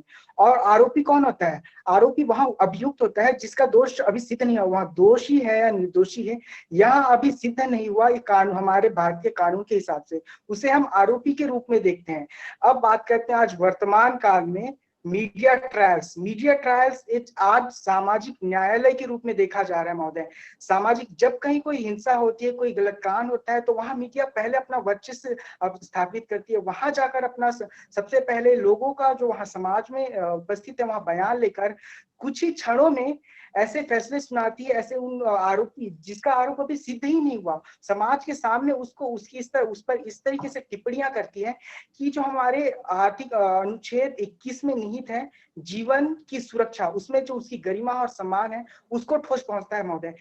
मैं मानता हूं कि हमारे भारतीय न्यायालय की जो न्याय देने की प्रक्रिया बहुत लंबी होती है, बहुत समय लगता है, लेकिन यह देखने की बात है जो मीडिया ट्रायल सामाजिक न्यायालय का गढ़ बना लेता है, उसमें जो उस पर टिप्पणी की जाती है तो उसके सम्मान और उसकी गरिमा को जो ठोस पहुंचता है वो क्या हमारे उसके मौलिक अधिकार का उल्लंघन नहीं है महोदय?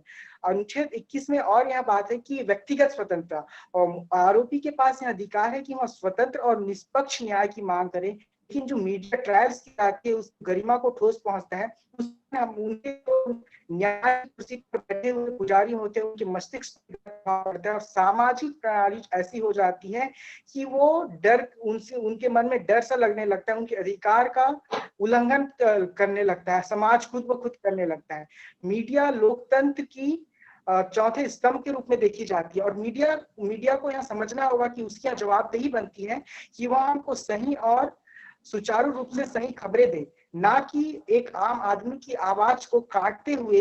एक आरोपी भी तो आम आदमी ही होता है महोदय, क्योंकि उसका दोष अभी सिद्ध नहीं हुआ हमारे भारतीय कानून के हिसाब से। यदि वहां उसको दबाने की कोशिश करता है, यकीनन मैं कर सकता हूं महोदय कि वहां उसके मौलिक अधिकारों का उल्लंघन करता है।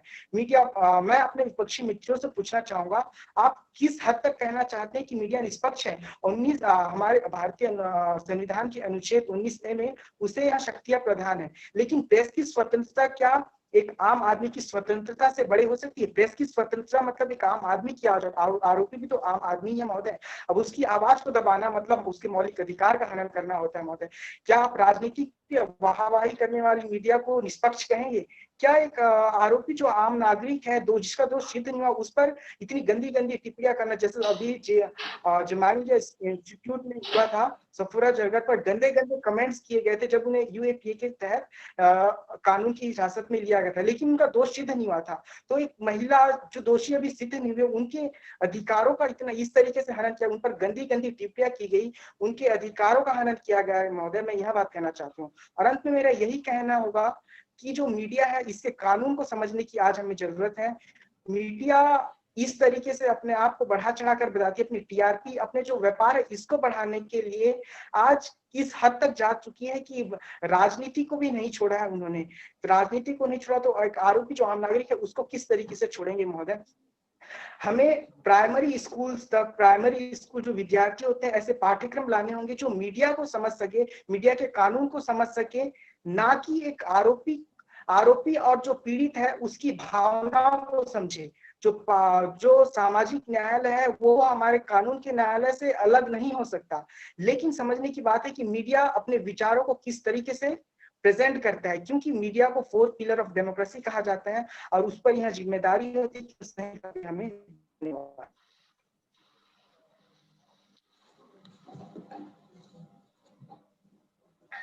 Participant, Stopped or no. Can you hear me? Yes. Participant B9, can you hear me? Can continue. Yes. Yeah, I completed my speech. Your internet connection is not working properly. Yeah, like this only. Time is over, no?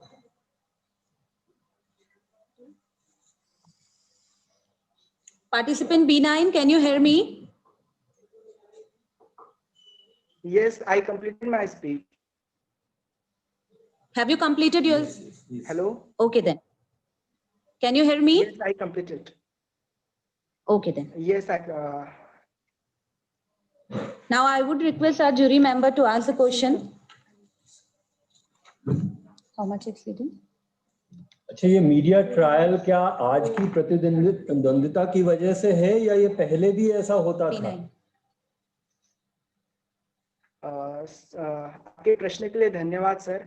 जो हमारे, अगर मैं भारत के परिप्रेक्ष्य में बात करूं तो उस समय मीडिया को इतनी स्वतंत्रता नहीं थी। मतलब चाइना में जो अभी हो रहा है वैसी हमारी स्थिति, लेकिन आज मीडिया को स्वतंत्रता मीडिया को मतलब अच्छी तरीके से दी जा रही है भारतीय संविधान के द्वारा। लेकिन मीडिया अपने जो अधिकार है उसका उल्लंघन करती है। मैं डिजिटल मीडिया की बात कर रहा हूँ यहाँ। डिजिटल मीडिया अपने अधिकार का उल्लंघन करते हुए आरोपी पर गलत कमेंट्स करके, जिसके कारण उस पर भय बना रहता है, उसे अपने अधिकारों की जो सूचना होती है वो नहीं मिल पाती। अर्थात मैं कहना चाहता हूँ कि वो अपने अधिकारों को यूज करने से डरने लगते हैं महोदय। धन्यवाद। Thank you, participant B9. Thank you, sir, for your question. Now, I would request the next participant B10 to unmute yourself and turn on your video.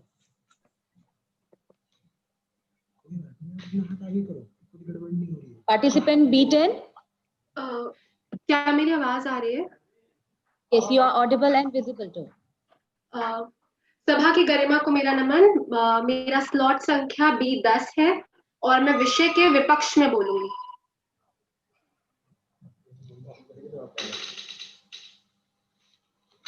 क्या मैं स्टार्ट करूं?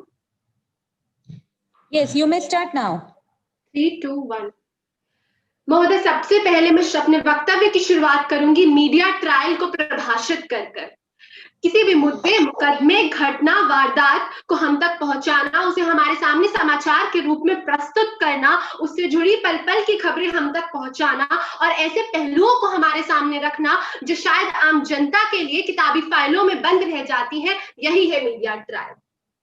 पक्ष के कई वक्ता आए और ये दलील देकर गए कि क्योंकि मीडिया जो है कोर्ट के अंतिम फैसले से पहले ही आरोपी को दोषी करार देती है और जनता में इसकी वजह से एक राय बन जाती है, जिसकी वजह से आरोपी को बहुत सी मुसीबतों का सामना करना पड़ता है और उसके मौलिक अधिकारों का हनन होता है। महोदय, ये दलील उतनी ही खोखली है जैसे कि ढोलक।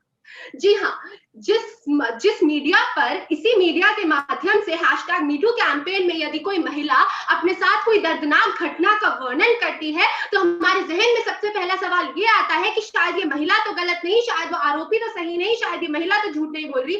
वहां पे आप ऐसी जनता को कैसे इतना अपरिपक्व मान सकते हैं कि वे एक मीडिया की रिपोर्ट पे, एक मीडिया ट्रायल पर अपनी राय बना लेगी? ऐसा नहीं होता महोदय। और यदि कोई एक वर्ग ऐसा करता है तो हमें उस जनता को, उस वर्ग को और ज्यादा अवेयर करने की जरूरत है और ज्यादा जागरूक करने की जरूरत है, ना कि इन अधिकारों के नाम पर मीडिया ट्रायल को रोकने की।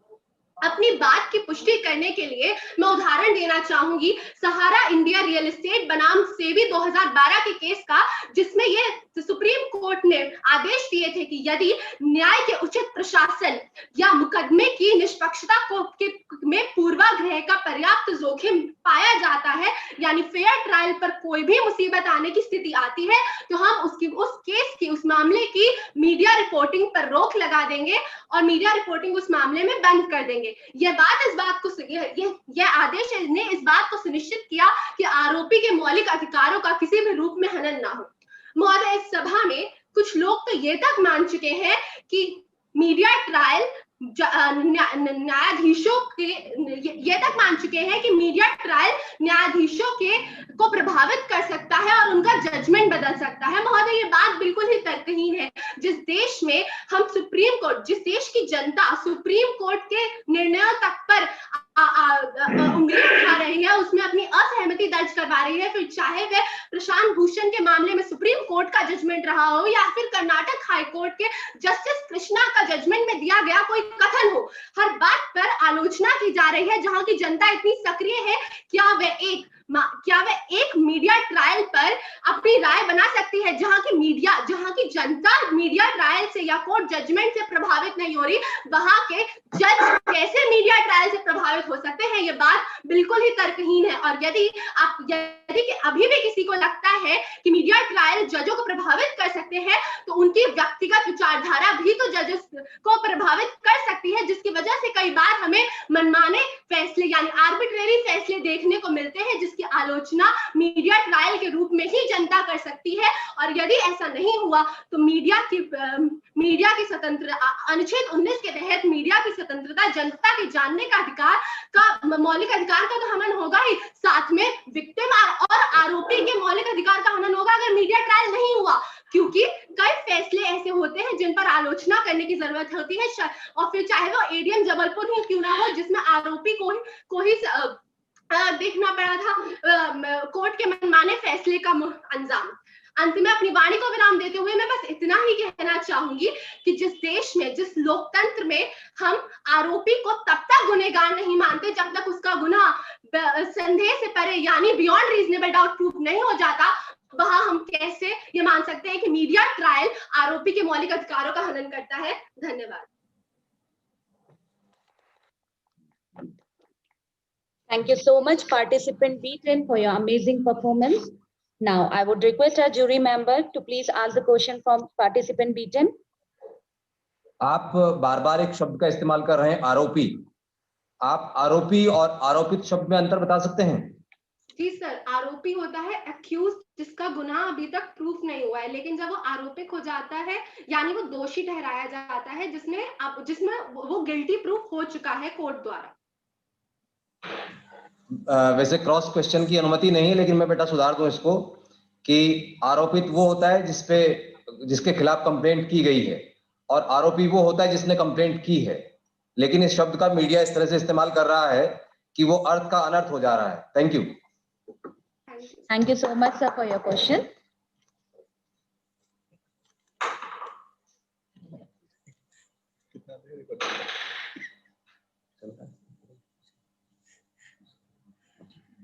It is reason and not passion which must guide our deliberation, guide our debate, and guide our decision. Along with this line, I want to invite participant B11. Participant B11, you can unmute yourself and turn on your video. Am I audible and visible, ma'am? Yes, you are audible as well as visible. Okay. Greetings to the panel and my co-participants. Media trials violate the fundamental rights of the accused, and I firmly believe in this statement. We first need to understand why media was constructed back then. Media was formed to communicate unbiased and unfiltered information to the citizens. But in nowadays, media is acting like a public court. Media is bridging the gap between the accused and a convict. This injects a prejudice in the public and how they treat and violate the fundamental rights of the accused. We need to understand that though media is the fourth pillar of the democracy, at the same time, in this capitalist society, media is thriving on sensational news instead of providing unbiased information. That being said, now we need to understand how media is playing a massive role in providing the verdict, which is actually not a role of media in case of any case. I will support my argument from a 2008 Noida double murder case. At the same time, when the court was interrogating the couple which was accused, media passed a verdict that they are the criminals who committed that crime, because of which their law of privacy was distorted. Their law of fair trial was distorted. I heard the opponent saying that even that judges cannot be easily prejudiced. But at the same time, we need to see that even when judges are not prejudiced, violation of fundamental rights of the accused can take place. In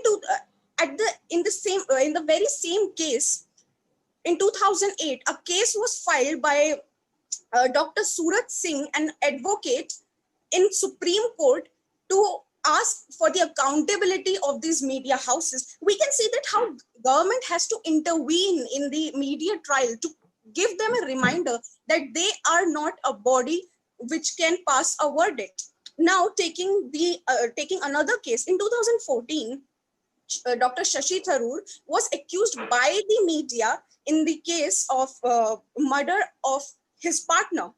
In 2017, Shashi Tharoor was pushed to a limit where he had to file a defamation case on big media houses, where the court issued a statement that media houses do not have a right to push the accused till a point where they have to seek help from the court. And also they also passed a statement to the big media houses to not violate the right to silence, which is violated by them in so many high profile or even common cases. So we can see that government has to step in to avoid crippling of fundamental rights of the accused, even then it is taking place. The very recent case is of Sushant Singh Rajput and Riya Chakrabarti. We have to see that how media is again and again violating the law of privacy by showcasing multiple footages, and is also acting as a government body of providing justice. Dr. B.R. Ambedkar once said, press has no different rights from that of a common person. It means that the rights exercised by citizens and media house are equal. Even then, media stands on a pedestal where people look up to them. Right to expression and speech is to be practiced by the media, but at the same time, as court said, they have to be accountable for what they say. At the very same time, we can say that okay, sorry. So can I conclude? Yes. Yeah, please. Okay. So in conclusion, I would like to say that through the cases which we have viewed and understood in my argument, we can conclude by saying that media is violating the fundamental rights of the accused to a point where the government bodies have to intervene to stop them from doing it. Also, the violation, once the case is over, it doesn't matter if he or she was proven guilty or not. They suffer through the defamation throughout their life, where they have to push themselves to practice their rights. Thank you.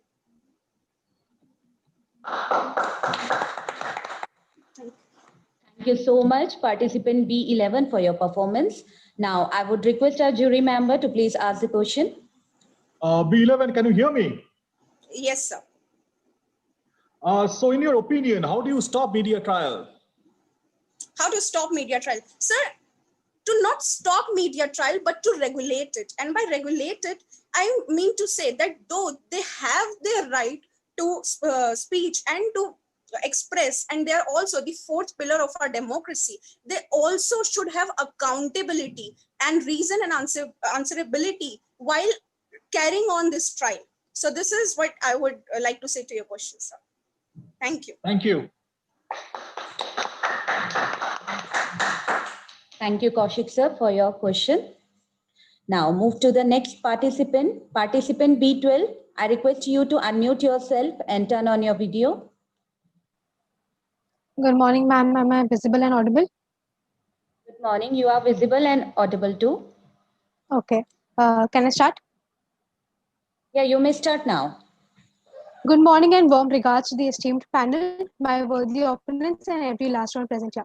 I, candidate B12, stand for the motion of the House that reads, media trials violate the fundamental rights of the accused. Innocent until proven guilty. This basic principle of natural justice goes for a convenient toss when media steps in as the sole torchbearer responsible for serving justice in society. Listening to all the arguments presented by my worthy proponents, I think I can summarize the whole stance in simple words. That is, media trials create destruction in the whole ecosystem of democracy and creates discrimination at several instances and points wherein the very base of a just democracy is broken down into several pieces. To justify my stance, my very first argument is that it is grossly unjust. As I say this, I in no way question the fact that freedom of press is essential to protect liberty. The problem arises when it impedes the very basic principles of criminal jurisprudence. The road from being an accused to a convict is a long and cautious one, but the media conveniently bridges the gap between them without much thought. There have been numerous instances where the media has taken the case in their own hands and declared an accused as a convict even before the court had announced its decisions. Some of the most glaring examples of these are the Jessica Lal case of 2010, the Priyadarshini Matu case of 2006, and the Bijal Joshi rape case of 2005. This leads me to my second argument. Other than being utterly irresponsible, this practice also almost often leads to questioning the integrity of the institution of judiciary itself. The judiciary, which is supposed to be an impartial decision-taking body, gets stuck in a muddy tug of war between two different principles, which are free trial and free press, both in which the public is at large generally invested. While my opponents might argue that freedom of press is a part of democracy and thus it justifies investigative journalism, they at the same time fail to take into account that by stepping into other institutions' domain, they leave justice system to be nothing more than a puppet in the hands of the apparently righteous journalists. Pardon my amplification, but how else does one justify the Arushi Talwar murder case of 2013, where the media had declared who was responsible and who was not even before the trial began, thus proving my point that media trials forces the judiciary to deliver what the society wants and not what the society needs. Moving further, media trials create a sharp divide between a rights-based society and a duty-based society. Though I do not contest the fact that rights are important and media has the right to freely express their views and opinions, as has even been mentioned in our constitution. But doing this without keeping in mind your duties as an integral part of society creates serious problems. In order to sensationalize articles, gain favor, and increase TRP, media houses distort or exaggerate news items and start putting forward their mere opinions as proved facts. This goes against their duty to relay true and original pieces of news to the fellow citizens and leads to an imbalance in the society itself. To all my worthy opponents who have come here and justified media trials, saying that it is the only way to achieve fast justice and it empowers citizens, I'd say that justice without rights leads to only anarchy. Ensuring stringent laws and orders are in place is something that the legislator needs to take care of. Making sure that these are fairly executed is something that the executive needs to take care of. To expect real change, we need to divert our energies in the right direction. Empowering one institution to overstep their powers and encroach the domains of others will only lead to chaos at best and injustice at worst. I would just like to conclude by saying that after being regarded as one of the four pillars of democracy, the media plays a pivotal role in molding and shaping the opinions of the society. It is capable of changing the mass mentality through its viewpoint. However, with the increase in its role in the domestic frontiers, the need to look into its professionalism and reportage cannot be stressed enough. And to do that, it is extremely important to do away with encouraging media's role as courts. Thank you.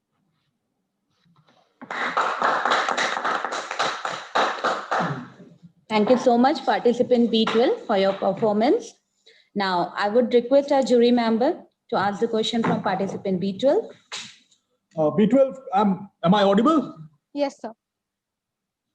Well, you mentioned the judiciary being influenced by media trials. So, do you have any example or any explanation of where we have seen the competent judges of the Supreme Courts and the High Courts being influenced by media trials?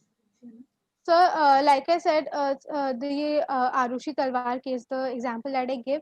So, from the point that I'm trying to make here is that when the media has taken up the role of declaring someone as an accused or a convict, it creates this mass kind of a mass reaction in the public, which a lot of times influences see all the organs in a society. I think are connected. We influence the government to take charge, do something. They in turn kind of put pressure on the judiciary to start working and take cognizance of the case. So and we all are, even the judges, they are humans. Human behavior is that when you keep listening to one thing again and again and again, it somewhere kind of influences you. I'm not saying that it overpowers your decision making ability, but it does influence you. And it has and in that way there's a lot of possibility that the judiciary is influenced, or if not influenced, might be pushed to sometimes give their opinions in cases where the wrong ruling comes out. Thank you. Well, thank you. Thank you. Thank you, Kaushik sir, for your question. Now, move to the next participant, participant B13. I request you to unmute yourself and turn on your video. Am I audible? Yes, you are audible and as well as visible. Good afternoon, everyone. I am B13, and I'll be speaking against the motion on the topic media trial violates the fundamental rights of accused, and I'll be speaking in English. So, imagine a world where you have to buy a box. You don't know what's inside the box. You don't know how much you have to pay for the box. You don't even know the object is worthy enough for your amount. That's a world without media. Legally speaking, the presumption of innocence is quoted in Latin as maxima incumbit probito qui dicit in negat, which means that a person is regarded as innocent until proven guilty. So it's the responsibility of accuser to present the facts and evidence. That's why media trial is so necessary in a country like India, where there are almost 3.14 crore cases pending. Section 303 of CRPC and Article 22(1) of Indian Constitution give rights to the accused under 3 sections: pre-trial, during trial, and post-trial. And in none of them it is mentioned that media cannot broadcast trials if they follow certain norms. And we need to understand that the media report is not regarded as accessible report in court. So it doesn't matter if the media makes you a hero or villain. The final verdict will be given on the basis of evidence and testimonies. In fact, a report conducted by Winston University, which said that influence of trial media on the criminal justice system in India by VVN suggested that out of 450 attorneys in India, 375 strongly agreed that the media can even use to simplify complex cases. I think the problem is that the most of the people who come here and are speaking have a preordained notion against the media because of the diabolical fiasco created by the present scenario in regards to the Sushant Singh Rajput case. And we cannot come into a certain opinion because of a propagandic channel whose main agenda is to increase their TRP and deviate people from the real issues. Organizations like Press Council of India, which is a self-regulatory body of the press, has put down certain norms which is used to regulate the press. So, which means if any media house violates the rights of accused or suspect or even a victim, legal action can be taken against it. Recently, the New Postcarding Association, along with Press Council of India, took legal action against certain media houses when they violated the privacy and the rights of accused. When the fundamental rights of accused involved in misleading audience info. I'm sorry. I'm sorry. I cannot speak. I am not feeling well today. I'm really sorry. I'm extremely sorry. Over? Yes, sir. I'm sorry. I'm not feeling well. Okay, no problem. No problem. No issue. Can you relate? Shall I ask? Yes, sir. Yes, sir. Can you relate your arguments to the Kasab case or Nirbhaya case? I'm sorry, sir. I'm not feeling well today. I'm really sorry. Okay. Thank you. No problem. No problem. Thank you. Thank you, participant, for your performance. Moving to the next debater. Is 13 present?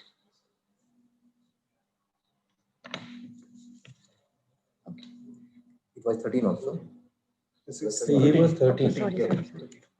Sorry. We don't have to engage in grand, heroic actions to participate in the process of change. Small acts, when multiplied by millions of people, can transform the world. By these lines, I would request participant B14 to unmute yourself and turn on your videos. क्या मेरी आवाज आ रही ma'am? जी आ रही है। आदरणीय निर्णायकगण, शिक्षकगण और मेरे प्रिय साथियों को नमस्कार।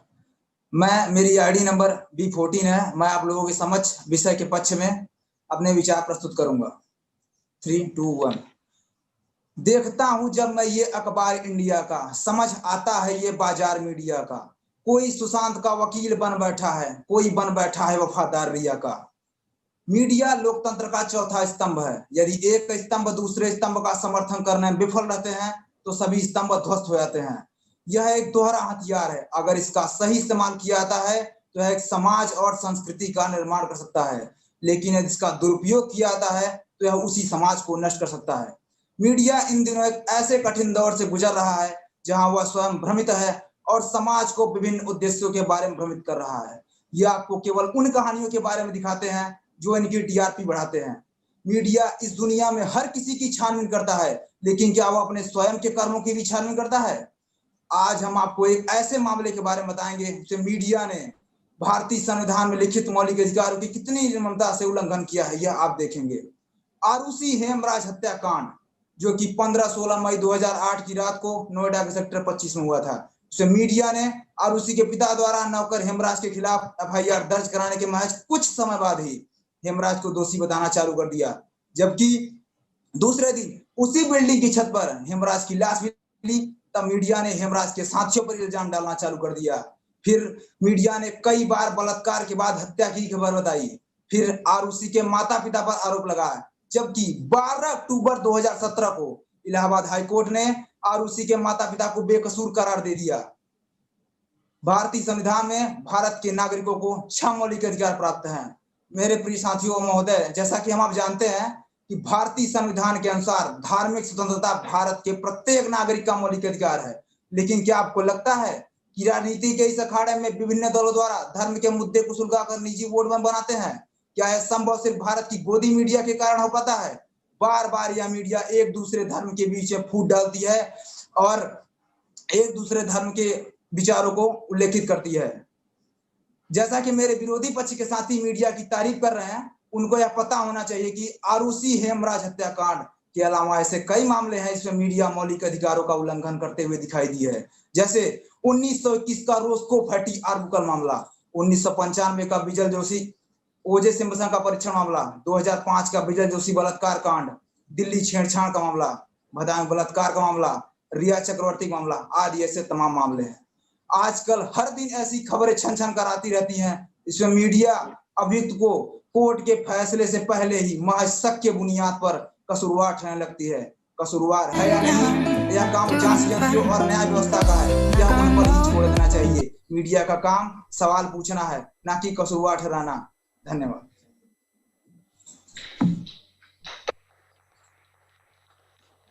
Thank you, participant B14, for your comment. I would request our jury member to ask the question from participant B14. आपने अपने वक्तव्य के समापन में कहा कि मीडिया का काम सवाल पूछना है। क्या आप ये जो सवाल पूछने की प्रक्रिया है, इसकी सीमा रेखा का कोई निर्धारण कर सकते हैं? इसकी सीमा रेखा क्या होगी? सर, जैसे हमने बोला कि मीडिया का काम सवाल पूछना है, तो सर यदि मीडिया का काम यदि अपना काम करती है, सवाल पूछती है, वो डिक्लेरेशन नहीं करती। डिक्लेरेशन करने का मतलब कि फैसला सुनाने के लिए हमारे जज हैं, हमारी पुलिस है, जैसे वो जांच करते हैं और हमारे न्यायपालिका जो न्याय जो व्यवस्था वो अपना न्याय सुनाती है और ये जो है तभी न्याय पाता है। यदि मीडिया पहले से ही कई बार ऐसे केस हुए हैं, जैसा कि मैंने बताया अपने स्पीच में कि मीडिया कई बार गलत साबित हुई है, तो इससे हमारे संविधान में लिखा गया है कि एक गुनहगार छूट जाए लेकिन किसी भी बेगुनाह को सजा नहीं होनी चाहिए। तो इसी का पालन करने के लिए मैं ये कहना चाहूंगा कि मीडिया का ये सही सिर्फ सवाल पूछे, उसको डिक्लेरेशन अपना फैसला ना सुनाए। धन्यवाद। शुक्रिया। Thank you, Radhika, for your question. Now, I want to mention here that B15 is not with us. So move to the next participant, B16. B16, I request you to unmute yourself and turn on your Am I video. audible and visible to the respected jury? Yes, you are visible and audible too. Now you may start. Okay, well, before I start, I would like the organizing committee to know that I will be using a counter of 3, 2, 1, and then I'll start. Before that, I'll be giving my introduction. A very good morning to the House at large. This is Speaker B16, and today I wish to speak in favor of the motion, and my mode of deliberation will be the English language. I hope my internet connection is stable. It seems like I'm getting a notification.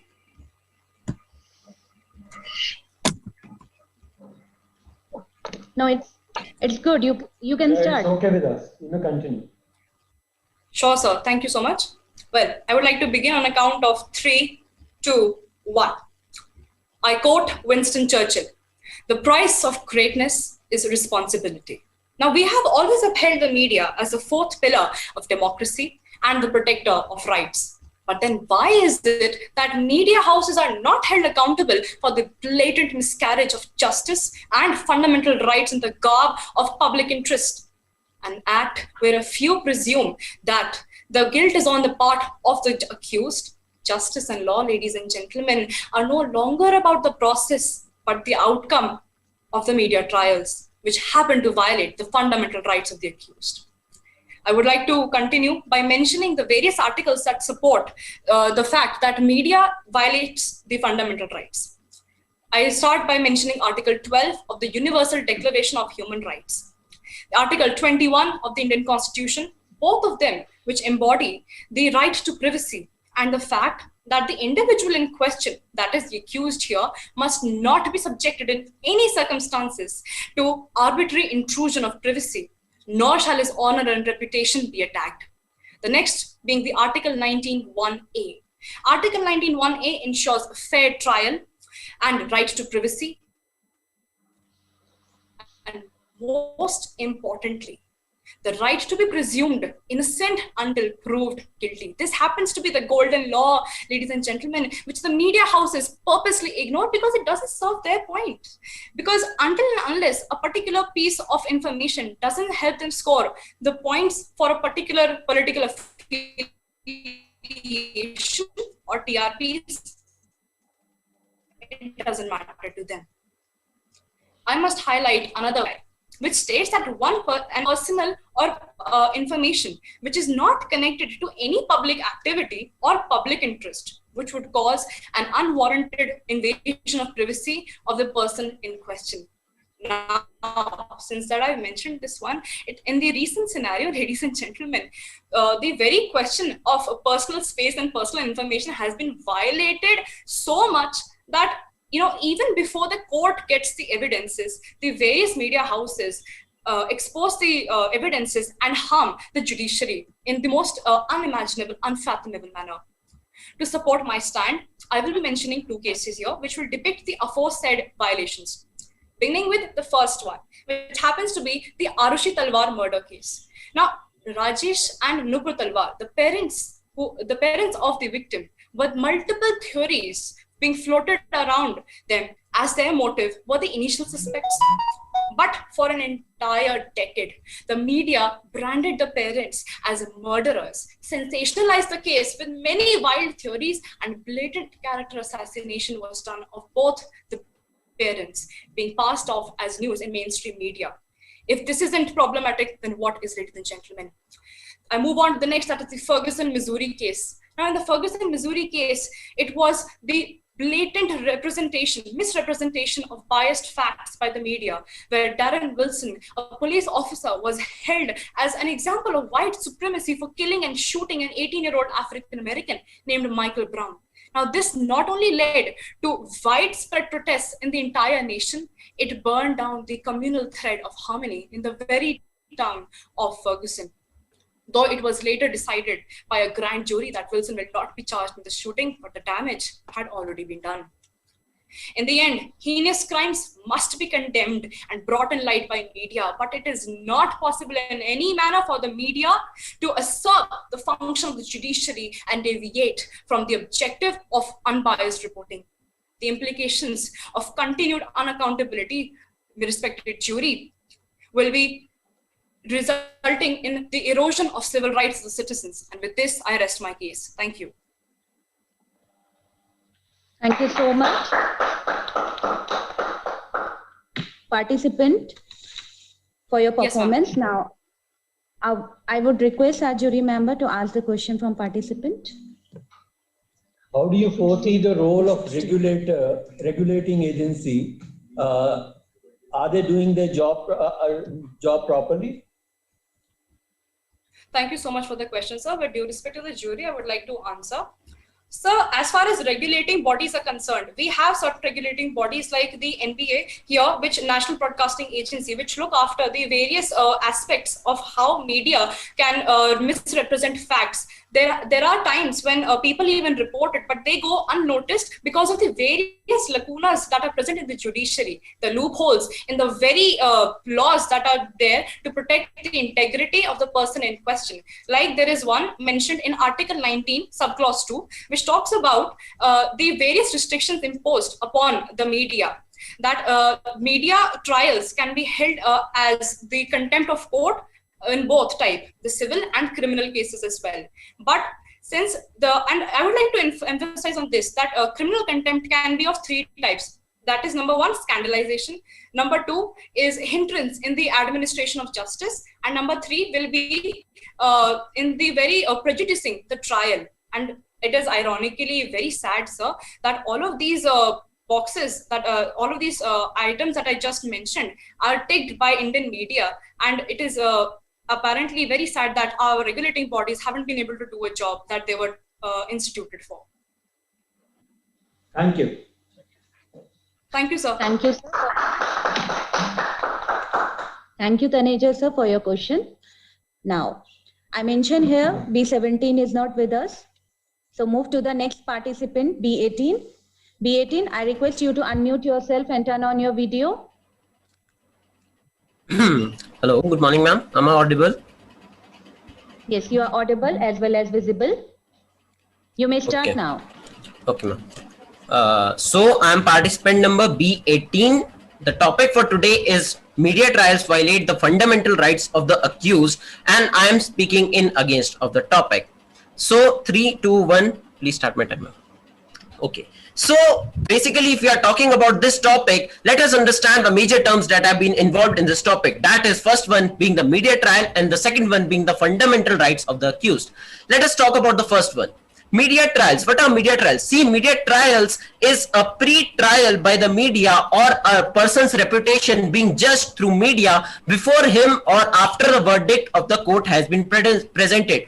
It means that the person is still an accused and not a convict. There is a specific difference between an accused and a convict, and the person who has been involved in this media trial is yet an accused and has not been charged, has not been proven guilty. Second thing is, the second part of the topic is the fundamental rights of the accused. Now I must iterate that the fundamental rights for the accused are enshrined in the Article 21 and 22 of our Indian Constitution. Thus, Article 21 is also known as the bedrock of Indian Constitution because Article 21 enshrines us or grants us the right to life and the right to live with choice and dignity. And under these, all things should be followed under due procedure of law or procedure established by law. Having said that, now let me take you to the pre-independence era where all our freedom fighters were behind bars.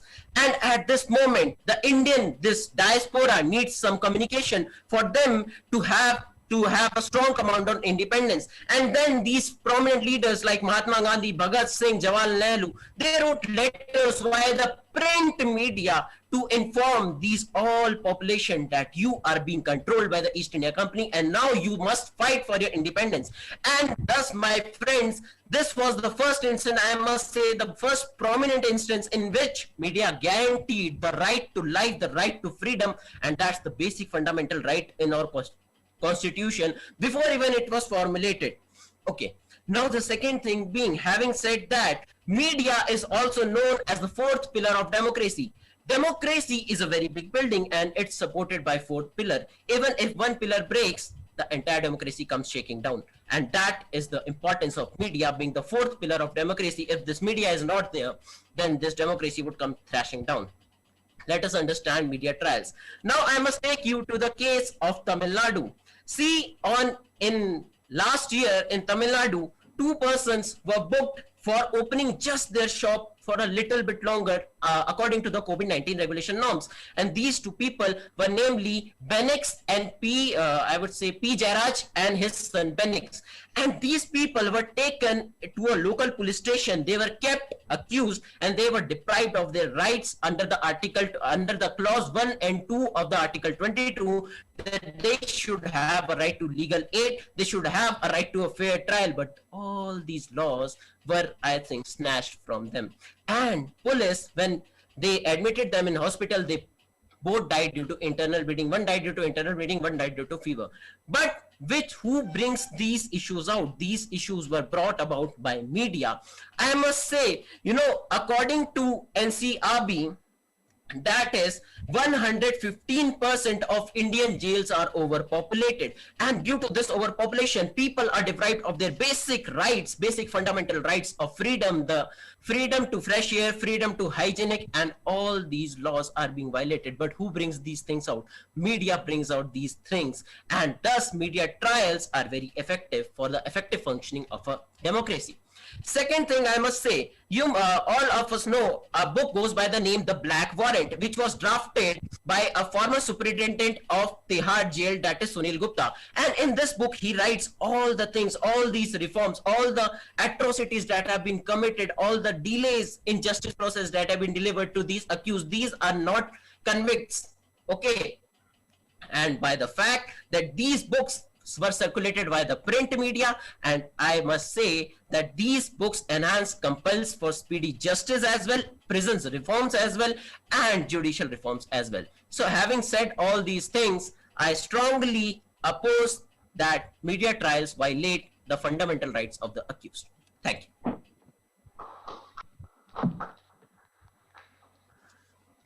Thank you, participant B18, for your wonderful performance. Now, I request our jury members to ask the question. B18, can you hear me? All right. Yes, sir. Good morning, sir. Good morning. Good afternoon, rather. Most of the participants here I see are talking about the fourth pillar or the fourth estate of democracy, the media being the fourth estate, right? But as per my information, what I know is that these terms were coined when there was no digital media present in our, in the known circles, right? So, do you still think the media as a fourth estate or fourth pillar is still relevant? See, yes, sir. So the thing is that media being the fourth pillar is clearly relevant because media is not just limited to digital media. Media covers all these things and it is an everlasting term. It comes under the umbrella of a much broader term known as the social media. Though social media is a more digitized form, but before all these digital media, print media was also prevalent. That helped the people to know that what is going on in their country, because the British government denied their basic rights of knowing all these things to the Indian diaspora. So I must say that even at that time, though there was not a regular democracy, but the ability of these media to formulate an opinion of the people was still prominent. That is why I say that media is the fourth pillar of democracy. All right. Thank you. Thank you. Thank you, sir. Thank you, sir, for your question. Now, I mentioned here participant B19 and 20 is not with us, sorry. Now move to the next participant, that is B21. B21, I request you to unmute yourself and turn on your video. Now you may start. Good afternoon, ma'am. Am I audible? Yeah, you are audible and visible too. Okay. Myself, sequence B21. I will speak in English for the motion. And I will begin in 3, 2, 1. Perhaps the most talked about fundamental right is Article 19, right to free speech and expression. But it is not absolute. However, one place where we do have absolute freedom of speech is inside the parliament. I'm talking about Article 105 of the Indian Constitution, that is parliamentary privileges. But even inside the parliament, discussion on conduct of courts and judges in disposal of their duties is prohibited by the Article 121 of the Indian Constitution. Now I mention this because I want to emphasize on a very cherished constitutional and democratic value, and that is having utmost faith in judiciary. Because without that, the fabric of democracy will be torn apart. And therefore, when a news channel or a media house starts commenting, starts a parallel investigation, or gives its own judgment on a matter that is sub judice, then it puts a question mark on the judiciary of this nation, and hence is a direct attack on our democracy. Fundamental rights are guaranteed to each and every individual in this country. Therefore, I will take the liberty to expand the scope of today's topic by saying that else violate the fundamental right of people and not just accused. I will talk about 3 cases here, and I want you to note 3 points from them. Case number 1 is Menka Gandhi case 1978. Supreme Court in Menka Gandhi case expanded the purview of Article 21 and stated that a fair procedure does not mean only the procedure established by law. The fair procedure means it should be fair, just, reasonable, not arbitrary, nor oppressive. Point to be noted here is that a trial in a court should not be arbitrary or oppressive. Case number 2 is State of Maharashtra versus Public Concern for Government Trust. In this case, Supreme Court stated that the Supreme Court stated that right to reputation is an inseparable part of right to life under Article 14 and hence is protected. Point to be noted that right to reputation is also a fundamental right. And the case number 3 is Puttu Swamy case of 2017, in which Supreme Court stated that right to privacy is a fundamental right protected under Article 14, 19, and 21. Point to be noted that right to privacy is also a fundamental right. Now, in the light of these 3 noted points, let us look at a media trial. First, names and photographs of victims and accused along with their family members are portrayed on TV screens, a violation of our right to privacy protected under Article 14, 19, and 21. Second, witnesses are called for personal interviews by the media houses, a violation of Article 21, right to free and fair trial. Police and administration are shown in a bad light, and the photographs of investigating police officers are flashed on TV screens, and their integrity is questioned. A violation of right to reputation protected under Article 14 of the Indian Constitution. Even chief ministers are not spared at the prime time debates. A parallel media passes judgment. And this is how the whole system becomes a laughing stock as media makes the mockery of justice in the name of free speech and expression. Media trials violate the fundamental rights of accused, victims, their family members, witnesses, and even the policemen. And therefore, I strongly argue that media trials violate the fundamental right of people and not just accused. Now, although I firmly believe in the freedom of press, but at the same time, the press needs to understand the difference between what is in public interest and what is interesting to public. And of lately, the press seems to have forgotten this difference.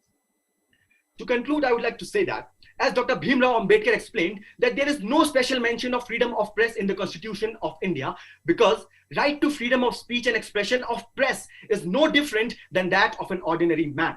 Keeping this in mind, we need to understand that one man's freedom ends where another man's freedom starts, and therefore strict legislation is required to stop these media trials that violate the fundamental right of people.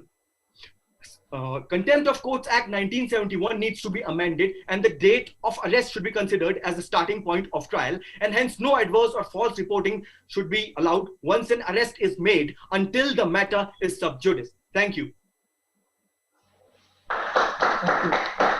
Thank you, participant B21, for your performance. Now, I request a jury member to ask the question. Can you cite any case where a strong legislation as proposed by you is available as on date in any of the countries globally? Yes, sir. Various covenants such as European Union, Canada, and Ireland. I'm a little foggy on the name of the case, but all these countries have strict legislation. And sir, the legislation is that once the arrest is made, there is no adverse reporting. Whereas in India, it is not till date. Thank you. Thank you.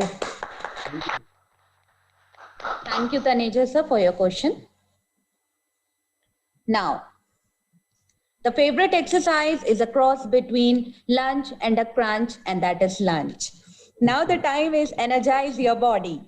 With this, the pre-lunch session has excluded.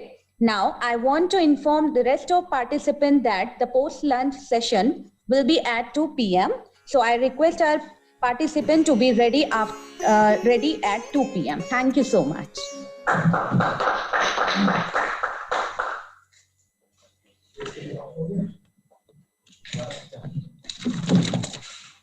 बहुत अच्छे।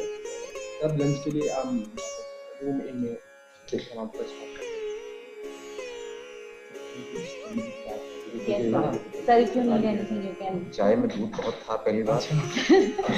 Really regrets that technical glitch which was there at the start. उसके बाद I think यहाँ पर कर रहे हैं। It's very smooth. छोड़ने के लिए मुझे खराब लगा तो अच्छा नहीं सर बिल्कुल अगर कोई चीज आपको प्लीज पसंद है प्लीज रूम बना के So whatever the problem is now on the participant side, I think. Yes, that's the bandwidth which is low. Except for that initial start, things moved as expected. So in every virtual event, we are always scared during the start. Once it starts, then you're fine. चलिए फिर सब sir को call करते हुए ले जाइए हमारे conference room में ठीक है सेकंड स्लॉट में कितने हैं पार्टिसिपेंट सर हमारे ना 21 हो चुके हैं तो हमारे sir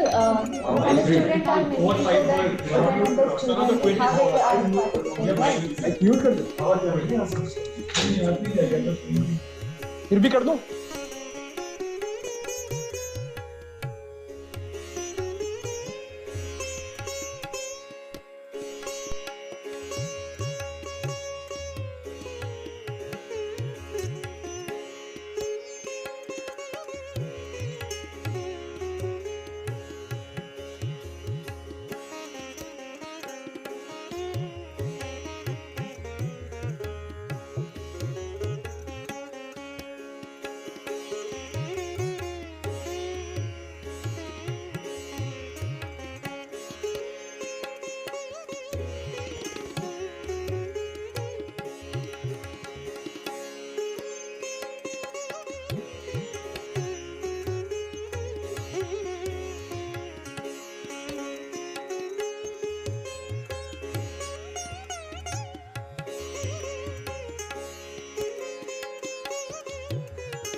The recording has stopped.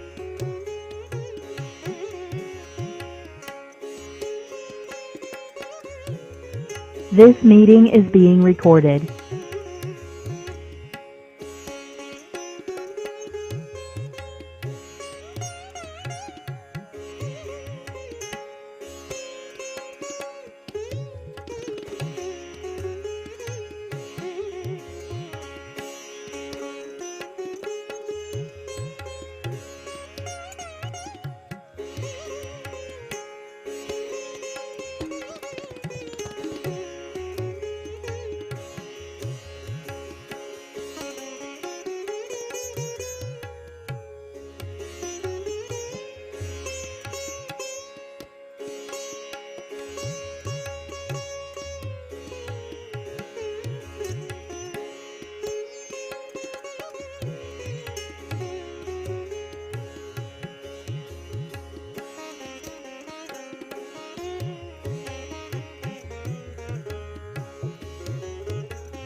Participant B23. Now it's okay, no? Hello? Should I repeat? Yes. Am I The audible? participant, yes, you are audible, but not visible. Okay, I'll start my video. Is it visible now? Yes, you are audible as well as visible. Participant B23, you may start now. तो मैं participant B23 हूँ, हिंदी में अपना वक्तव्य रखने जा रही हूँ और विषय के पक्ष अपने विचार रखूंगी। तो 3, 2 और 1 गिनती से शुरू करती हूँ। क्या बाकी की वीडियोस बंद करवा सकते हैं बाकी पार्टिसिपेंट्स की?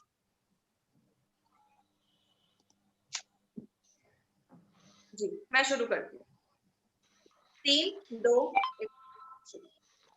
वर्ष 2015 जब दिल्ली विश्वविद्यालय की एक लड़की महज एक फेसबुक पोस्ट के द्वारा एक लड़के पर शोषण का आरोप लगा दी, हमारा अति उत्तेजित मीडिया उसे बिना किसी सबूत, बिना किसी गवाह के रातों रात दोषी ही कर देता है।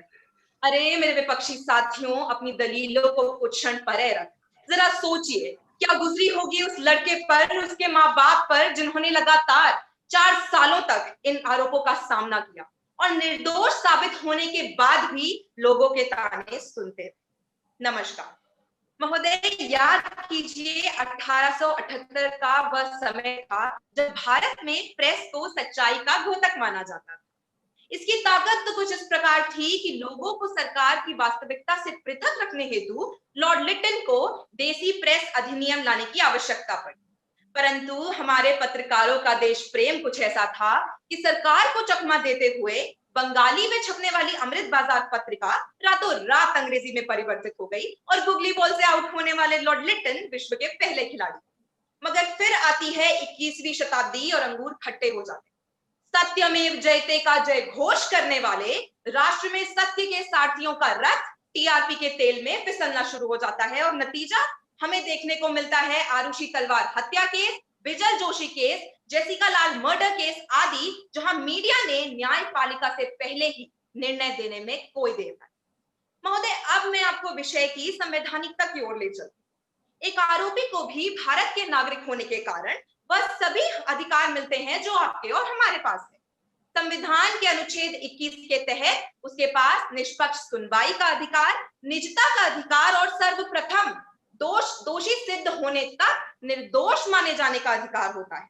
उसके पास अनुच्छेद 14 के तहत निष्पक्ष समानता का अधिकार होता है, आत्मरक्षा का अधिकार होता है, चुप रहने का अधिकार होता है और सबसे पहले सम्मान के साथ जीवन जीने का अधिकार होता है। मगर हमारा मीडिया मसालेदार खबर देने के मकसद में अपनी सीमाओं की लक्ष्मण रेखा हमेशा ही लांघ जाता है।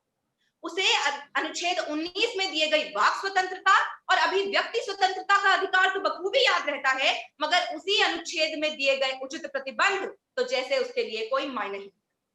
महोदय, मेरे विपक्षी साथियों द्वारा बनाए गए मीडिया की तारीफों के रेत के महल उसी वक्त धराशायी हो जाते हैं जब विधि आयोग के पूर्व अध्यक्ष जस्टिस एम जगन्नाथ राव इस बात का खतरा बताते हैं कि मीडिया ट्रायल्स का न्यायाधीशों पर और न्याय प्रशासन पर पूर्व प्रभाव पड़ता है।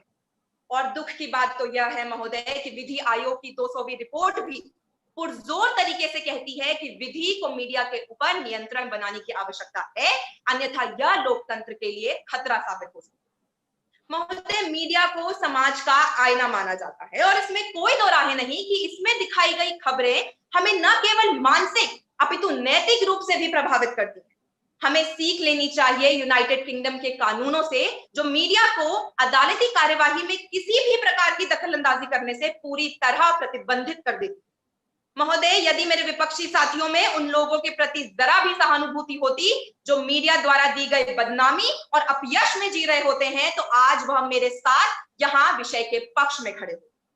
अंत में मैं बस यही कहना चाहूंगी कि सरकार को जो काम करना होगा वो करेगी, मीडिया को जो दिखाना होगा वो दिखाएगी, मगर फैसला हमारे हाथों में है कि हमें विधि का शासन चाहिए या फिर भीड़ का।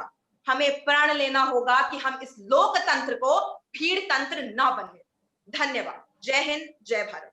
प्रश्न आमंत्रित। धन्यवाद। Thank you, participant B23, for your overwhelming performance. Now, I would request our jury members to ask the question from participant B23. आपने मीडिया पर एक नियंत्रण की बात कही, तो जब आप नियंत्रण की बात कहती हैं तो क्या इसकी ध्वनि रेगुलेशन इसको प्रॉपरली रेगुलेट किए जाने की तरफ जाती है या इसको एक दायरे में बांधने की तरफ जाती है? सर, मीडिया के ऊपर यदि हम कानून की बात करें या विधि की बात करें तो कई ऐसे कानून हैं जो कुछ हद तक मीडिया के ऊपर नियंत्रण रखते भी हैं, पर बात है इसके लागू किए जाने की। किस हद तक ये लागू किए जाते हैं, किस हद तक हम मीडिया पर नियंत्रण बना पा रहे हैं, यदि हम इसके ऊपर बात करें तो मैं यही अपने वक्तव्य के द्वारा आपको कहना चाह रही थी। और जरूरत है कि हम विधि और मीडिया के जो अधिकार है उनके बीच में संतुलन रखें, यानी कि विधि जो कानून बनाती है उसके ऊपर एक मीडिया के ऊपर पूरी तरीके से ध्यान दिया जाना चाहिए कि वो इसको पूरी तरीके से मान पा रही है या नहीं मान पा रही है। क्योंकि आजकल अगर मीडिया को देखें तो उसका काम सिर्फ इतना रह गया कि वो वही खबर दिखाती, खबर भी ऐसी दिखाती है जिसमें दोनों सकारात्मक पहलू और नकारात्मक पहलू नहीं दिखाती है, सिर्फ वही दिखाएगी जो उसको लगता है कि लोगों को प्रभावित कर सकती है। तो लोग ये हमारी काम है कि उसके ऊपर और ज्यादा नियंत्रण रखें और उसके ऊपर और कठिन नियम बनाने की बहुत ज्यादा जरूरत है। धन्यवाद सर। धन्यवाद। Thank you, sir, for your question. Now move to the next participant.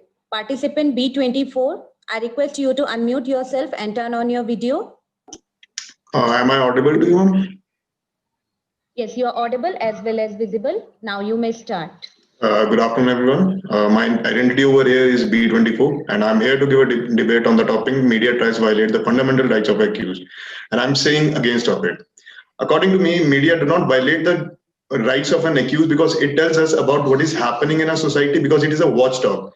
The facts and the facts that are being held by the government, many politicians and somewhere industries who have the influence in the society uses the police and many senior officials to change their views, to think about the facts and to deduce the facts. In some cases, we have also seen the FIR were also not being launched. I'll take an example of Bill Clinton, the 44th second of the United States of America. He was known for assaulting 4 women at a time. Being in a power, being in a known personality, and being the world president of the world superpower country, that is United States of America, he uses its power to hide this cause and to hide this situation from the media. But media, being a watchdog, it tells us, it brings the facts that he had assaulted the woman, and he found them guilty, in which he has to say resign from his designation as the president of the United States of America. We can also see that nowadays that is being held in Riya Chakravarti. Many of things, according to me, I'm not be right, but according to me, she has also many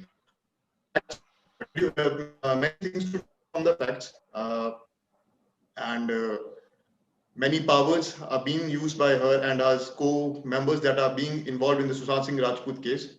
But media tells us that what is happening in the society, and which gives us fair investigation, and tells us what is going in the Bollywood and what is telling about it. Sometimes media, I believe that sometimes media goes very far, but it's their duty to being a watchdog and to tell about us what is happening and to the society. So according to me, that's it. Thank you.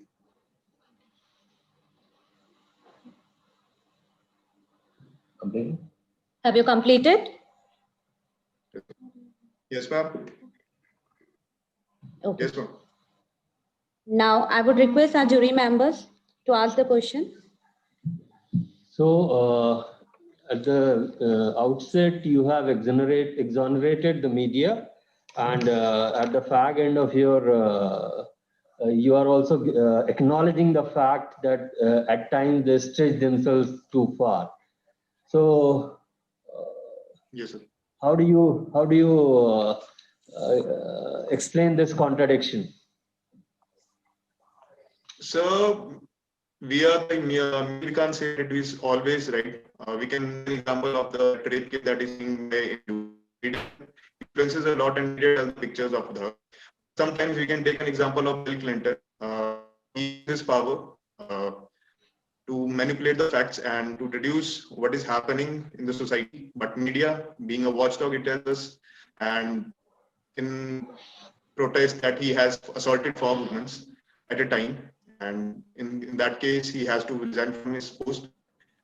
Media plays we can't say that media is very media do some very time wrong, because it is their duty to be a watchdog and tell us what is happening in the society.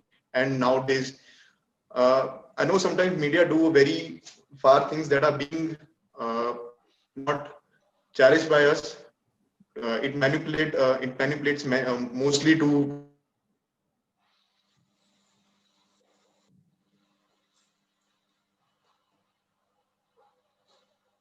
Participant B24, can you hear me? Disconnected, I guess. You went on mute. Participant B24. Ma'am, the network was high, so I was just off from this. Network chala gaya tha ma'am yahan se abhi.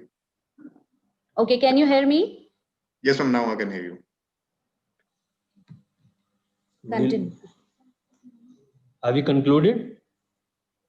Sir, I can't hear you, please. Can you say it again? Have you finished your comment? Yes, sir, I have finished it. Okay. Okay, thank you. Thank you so much. Now, B25 is not with us.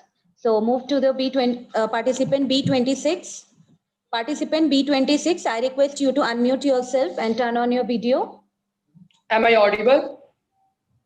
Yes, you are audible as well as visible. You may start now.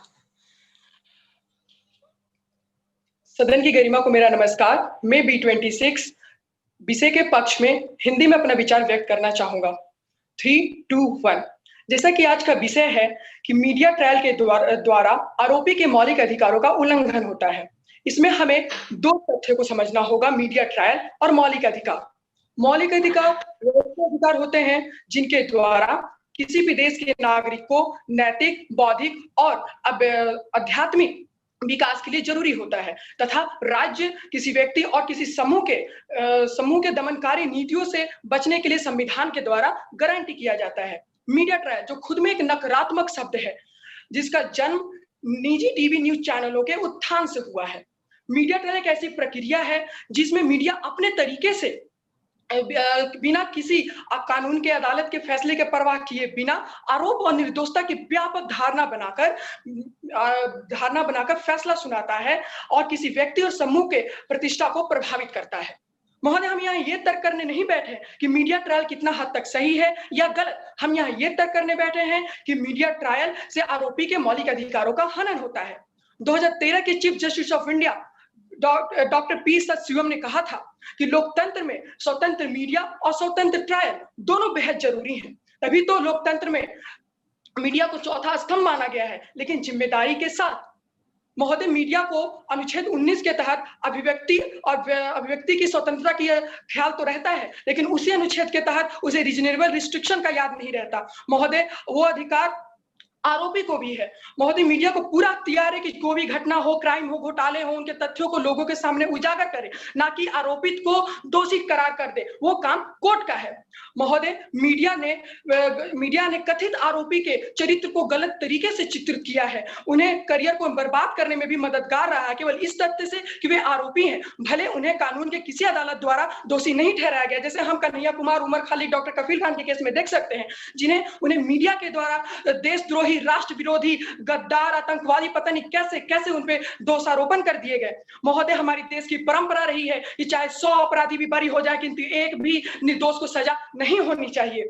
महोदय, article 14 के तहत जो सबसे पहला हमारा मौलिक अधिकार है, समानता का अधिकार, उसका भी उल्लंघन होता है, क्योंकि मीडिया हर एक केस को नहीं उठाती मीडिया ट्रायल में। वो चुनिंदा केसेस को उठाती है जिसका खास असर प्रोसीडिंग पे पड़ता है, जो बाकी केसेस पे नहीं पड़ता। इससे समानता का अधिकार का भी उल्लंघन होता है। महोदय, अनुच्छेद 21 के तहत आरोपी को निष्पक्ष सुनवाई का अधिकार है, लेकिन वो मीडिया ट्रायल के दौरान उसका वो हनन करते हैं, क्योंकि इससे कई बार राज्य की जांच एजेंसियां तथा कोर्ट की प्रोसीडिंग पे भी असर पड़ता है, क्योंकि आखिरकार जज भी एक इंसान है। महोदय, गरिमा के साथ जीवन जीने का अधिकार, उसका भी उल्लंघन होता है, जो अभिव्यक्ति की आजादी से बड़ा अधिकार है।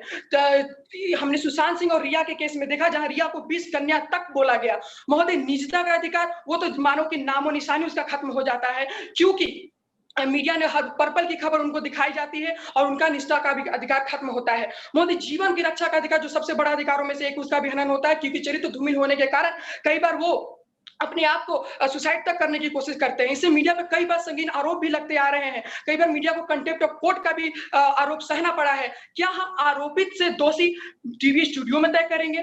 केवल एक पक्ष की बात रखना क्या निष्पक्ष पत्रकारिता हो सकती है? क्या इससे मीडिया की विश्वसनीयता खतरे में नहीं पड़ती?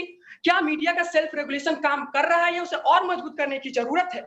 इन सारे तथ्यों से हम यही निष्कर्ष निकालते हैं कि मीडिया ट्रायल के दौरान आरोपी के मौलिक अधिकारों को ही नहीं अपितु मानवाधिकार का भी हनन होता है। अब हमें निश्चय करना है कि क्या हम विधि के द्वारा संविधान से चलेंगे या मीडिया के द्वारा टीआरपी और मसालेदार खबरों से चलेंगे। इसमें जरूरत है कि राज्य, मीडिया, हम सब मिलकर इस क्षेत्र में एक सकारात्मक कदम उठाएं। धन्यवाद। प्रश्न आमंत्रित है। Thank you so much, participant. Now, I request our jury members to ask the question. आपने अपने संबोधन में शुरू में बोला कि ये इलेक्ट्रॉनिक मीडिया के उत्थान के साथ ये समस्या हुई, तो क्या आप मानते हैं कि जो नॉन डिजिटल मीडिया है वहां पर ये समस्या नहीं है?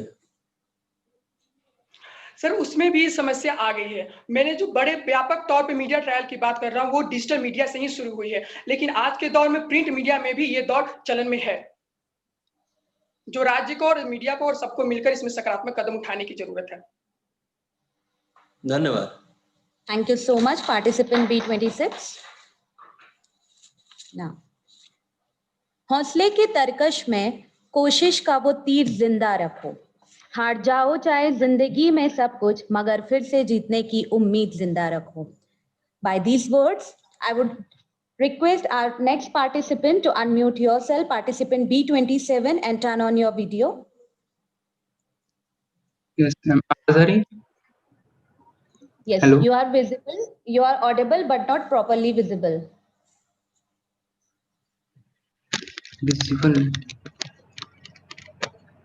अब मैम पहले से बेहतर है, थोड़ा सा और अगर कर सकते हो नीचे कैमरा तो. You can set your camera.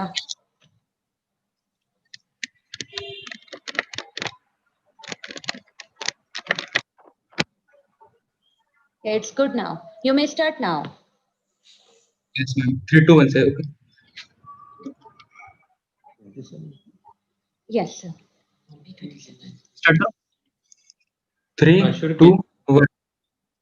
सदनी गरिमा को नमन। जैसा कि दिए गए विषय है कि मीडिया ट्रायल आरोपी के मौलिक अधिकारों का उल्लंघन करता है, इसके पुरजोर विपक्ष में अपने तर्क प्रस्तुत करता हूं। महोदय, आज के समय एक बहुत ही सामान्य शब्द अपने दैनिक जीवन में हम सुनते हैं, वो है मीडिया ट्रायल। इसका महोदय सामान्य सा अर्थ तो होता है कि जब मीडिया द्वारा न्यायालय के फैसले से पहले किसी भी आरोपी को इस रूप में पेश किया जाए कि वह दोषी है या निर्दोष, उसे मीडिया ट्रायल कहा जाता है। अब महोदय, जैसा कि विषय में दूसरा शब्द का आता है कि मौलिक अधिकार, तो महोदय आरोपी को मौलिक अधिकार की बात करते हैं तो हमारे संविधान में 7 मौलिक अधिकारों की बात की गई है, जिनमें से आरोपी के मौलिक अधिकार होते हैं कि उसे सरकार द्वारा खुद का पक्ष रखने के लिए वकील देना जरूरी होता है, दोषी पाए जाने से पहले तक उसे निर्दोष माना जाए और निष्पक्ष सुनवाई का भी अधिकार होता है। इसके साथ और भी कई मौलिक अधिकार आरोपी को मिलते हैं। अब जैसा कि हमारा विषय है कि मीडिया ट्रायल आरोपी के मौलिक अधिकारों का हनन करता है, इसका मैं पूर्ण रूप से खंडन करता हूँ, क्योंकि महोदय मीडिया का जो कार्य है तथ्य के आधार पर सभी को सच्चाई बताना, और वह मीडिया ट्रायल में वो यही करती है, ना ही वो किसी का पक्ष लेती है, ना ही किसी का विरोध करती है। इसका उदाहरण हम देख सकते हैं कि हाल ही में जो हाथरस रेप कांड होता है, तो वहाँ जो मीडिया ट्रायल होता है तो वहाँ पीड़िता का भी पक्ष दिखाया जाता है तथा जो आरोपी है उसका भी बराबर पक्ष दिखाया जाता है। अब महोदय, इसी के साथ हमें समझना होगा जो मीडिया है वो हमेशा न्याय के साथ होती है, और न्याय का हम जानते हैं कि न्याय का ना ही कोई पक्ष होता है ना ही कोई विपक्ष होता है। इसके साथ हम मीडिया ट्रायल की बात देखते हैं तो मीडिया ट्रायल के जरिए हमारे जो सिस्टम में जो खामियां हैं वो भी सामने आती हैं। जैसे कि हम बात करते हैं प्रियदर्शनी माटो केस की, तो वहां सिस्टम की खामी की वजह से उसे विक्टिम को न्याय नहीं मिल पाया था, परंतु मीडिया ट्रायल के जरिए उसे न्याय मिला। तो इससे पता चलता है मीडिया ट्रायल कितना सही है। इसी के साथ अगर हम विपक्ष जो मेरा पक्ष के वक्त आते हैं वो एक बिंदु उठाते हैं कि जो मीडिया ट्रायल है वो आरोपी के निष्पक्ष सुनवाई यानी राइट टू फेयर ट्रायल का हनन करता है। परंतु सबसे पहले हमें ये समझना होगा कि जो न्यायपालिका को न्याय देने की जिम्मेदारी क्यों दी गई, क्योंकि सभी लोगों को विश्वास है कि न्यायपालिका द्वारा दिया गया फैसला किसी भी प्रकार से बाहरी दबाव और किसी भी राजनीतिक हस्तक्षेप में शामिल नहीं होगा और वह भारतीय संविधान के अनुसार एवं तथ्यों को देखकर दिया जाएगा। इसलिए न्यायपालिका को न्याय देने का कार्य दिया गया। तो ऐसे में वह कभी भी मीडिया के दबाव में कैसे आ सकती है। इसी के साथ मैं उदाहरण देता हूँ कि जैसे 2G घोटाले की बात करें तो वहां जो न्यायाधीश थे ओपी सैनी, उन्होंने सभी अभियुक्तों को रिहा कर यह सिद्ध किया कि वह मीडिया रिपोर्ट और मीडिया ट्रायल से प्रभावित नहीं हुए। अब महोदय अनुच्छेद 21 की बात करते हैं, जीवन और व्यक्तिगत स्वतंत्रता की। महोदय मीडिया ट्रायल में मीडिया का काम होता है दिखाना और मीडिया हमेशा दोनों धारणा को दिखाती है कि आरोपी दोषी भी हो सकता है और निर्दोष भी हो सकता है, परंतु जो लोग हैं एक धारणा को आगे लेकर चले जाते हैं जिसे हम लोकप्रिय धारणा कहते हैं। तो ऐसे में मीडिया ट्रायल आरोपी के जीवन को और व्यक्तिगत स्वतंत्रता का हनन नहीं करता, बल्कि जो लोग हैं उन्हें एक धारणा पसंद आती है और उसे आगे ले जाते हैं। अब महोदय इसी के साथ जो विपक्ष का एक और तर्क आता है कि मीडिया ट्रायल द्वारा आरोपी की निजता के अधिकार का उल्लंघन होता है, परंतु ऐसा नहीं है महोदय। जो चैट लीक होती है या फिर जो रिकॉर्डिंग मीडिया के द्वारा पेश की जाती है वो हमेशा ही केस से जुड़ी होती है, उसे हम खोजी पत्रकारिता कहते हैं। तो ऐसे में निजता का उल्लंघन नहीं हो सकती। तथा महोदय मीडिया ट्रायल में निजता के उल्लंघन की बात ज्यादा तब आती है तब आरोपी कोई सेलिब्रिटी हो। तो ऐसे में जो सेलिब्रिटी का पेशा है सेलिब्रिटी होना वह जिम्मेदार है, ना कि मीडिया ट्रायल। अब जैसे कि मीडिया है ना, बिना मीडिया ट्रायल के भी सेलिब्रिटी के पीछे लगी रहती है, तो ऐसे में मीडिया ट्रायल को जिम्मेदार ठहराना गलत है। तथा महोदय और हम मीडिया की कवरेज की अनुपात की बात करते हैं, जैसे कि उसका अनुपात में जिस अनुपात में घटना है उसका प्रभाव महत्व होता है, उसी के अनुपात पर वे यही निर्भर करता है कि उसका कवरेज कैसा होता है। तथा इसी के साथ जो आरोपी में जितनी क्षमता होती है किसी भी केस को दबाने की उसी पर डिपेंड करता है कि जितनी ज्यादा आरोपी की क्षमता होगी मीडिया केस को दबाने की, उतनी तेज मीडिया की आवाज होती है। तो इस तरह से मीडिया उस केस को दबने नहीं देती है तथा जिसको न्याय मिलना चाहिए उसको मिलता है। तथा अपनी वाणी को विराम देते हुए अंत में यही कहूंगा, मीडिया ट्रायल द्वारा आरोपी के मौलिक अधिकारों का उल्लंघन नहीं होता है। धन्यवाद।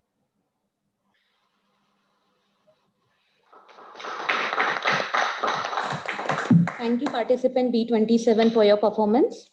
Now, I would like to request our jury member to ask the question from participant B27. B27, can you hear me? Yes, sir. Okay, तो देखिए मैं हिंदी में क्वेश्चन करूंगा एक। आपके जो आर्गुमेंट्स हैं उससे लगता है कि जैसे media is another platform to decide. अब जैसे उनको ही ऐसा जिम्मेदारी दी गई है कि वो डिसाइड करे कि कौन गलत है और कौन सही। तो आपको क्या ये लगता है कि ये ठीक है? सर आपके प्रश्न के लिए धन्यवाद महोदय। जैसे कि मैं अपने वक्तव्य में बताता हूँ, वो सिर्फ धारणा देते कि आरोपी निर्दोष है या दोषी है, क्योंकि वो ये नहीं बोलते कि सिर्फ दोषी है, वो ये भी बताते कि निर्दोष भी। परंतु जो लोग होते हैं उन्हें एक धारणा पसंद आ जाती है कि वो दोषी ही है, तो वो उसी को लेकर आगे चले जाते। पर मीडिया हमेशा यही दिखाती है, पहले दिखाएगी कि निर्दोष है या फिर दोषी, दोनों चीज दिखाती है। ये नहीं कि सिर्फ एक चीज की पड़ जाती है कि दोषी है।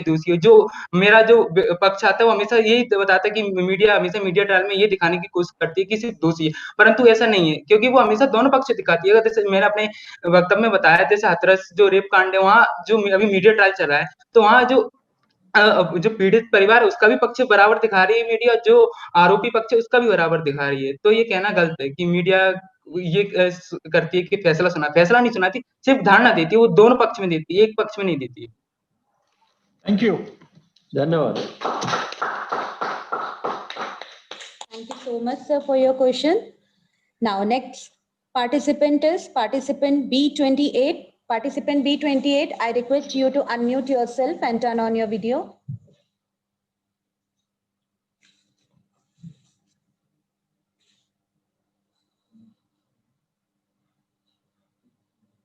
Participant B28, are you ready?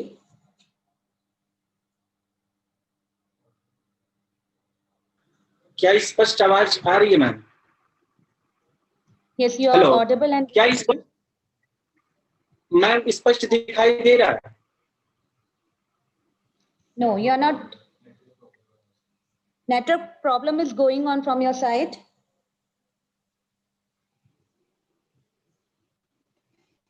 Ma'am 1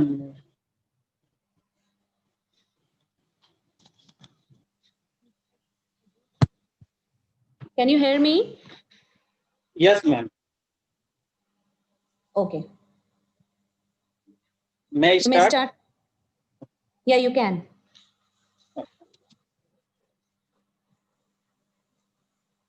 नमस्कार, मेरा आइडेंटिटी कोड है B28, मेरा माध्यम है हिंदी और मैं दिए गए विषय के पक्ष में अपने वक्तव्य को रखूंगा। सो 3, 2, 1। महोदय, जैसा कि विषय है कि मीडिया ट्रायल आरोपी के मौलिक अधिकारों का उल्लंघन करती है, तो यदि मैं विषय के बारे में बात करने से पहले कुछ मुख्य बिंदुओं पे बात कर लूं तो मीडिया, इसमें कोई संशय नहीं है कि मीडिया जो होती है वो एक लोकतंत्र की आत्मा होती है। मीडिया जो होती है वो लोकतंत्र के प्रमुख 3 स्तंभ यानी कि कार्यपालिका, न्यायपालिका और विधान पालिका पे नजर बनाए रखी रहती है और इनसे संबंधित तमाम सूचनाओं को जनमानस तक से अवगत करवाती है, यानी कि मीडिया महत्वपूर्ण अंग है। लेकिन जब यही मीडिया अपने दायित्व को भूलकर और स्वयं को जांचकर्ता, वकील और स्टूडियो में ही अपने आप को न्यायाधीश मानकर फैसला देने लगती है और अदालती फैसले से पहले अपने आप को न्यायाधीश मानकर आरोपी को अपराधी साबित कर देती है, तब ये कहना कदाचित अतिशयोक्ति नहीं रहता कि ये मीडिया ट्रायल जो है वो आरोपी के मौलिक अधिकारों का हनन करती है। यदि मैं मौलिक अधिकारों की बात करूं तो पहला है मौलिक अधिकार किसी भी आरोपी का, वो है कि फेयर ट्रायल और फेयर इन्वेस्टिगेशन का जो होना चाहिए अधिकार होना चाहिए। और महोदय, हम जब जानते हैं कि जब भी मीडिया ट्रायल होती है तो मीडिया के पास एक सामर्थ्य होता है कि वो एक चाहे अपने अनुसार समाज के लोगों के बीच एक धारणा सेट कर सकती है।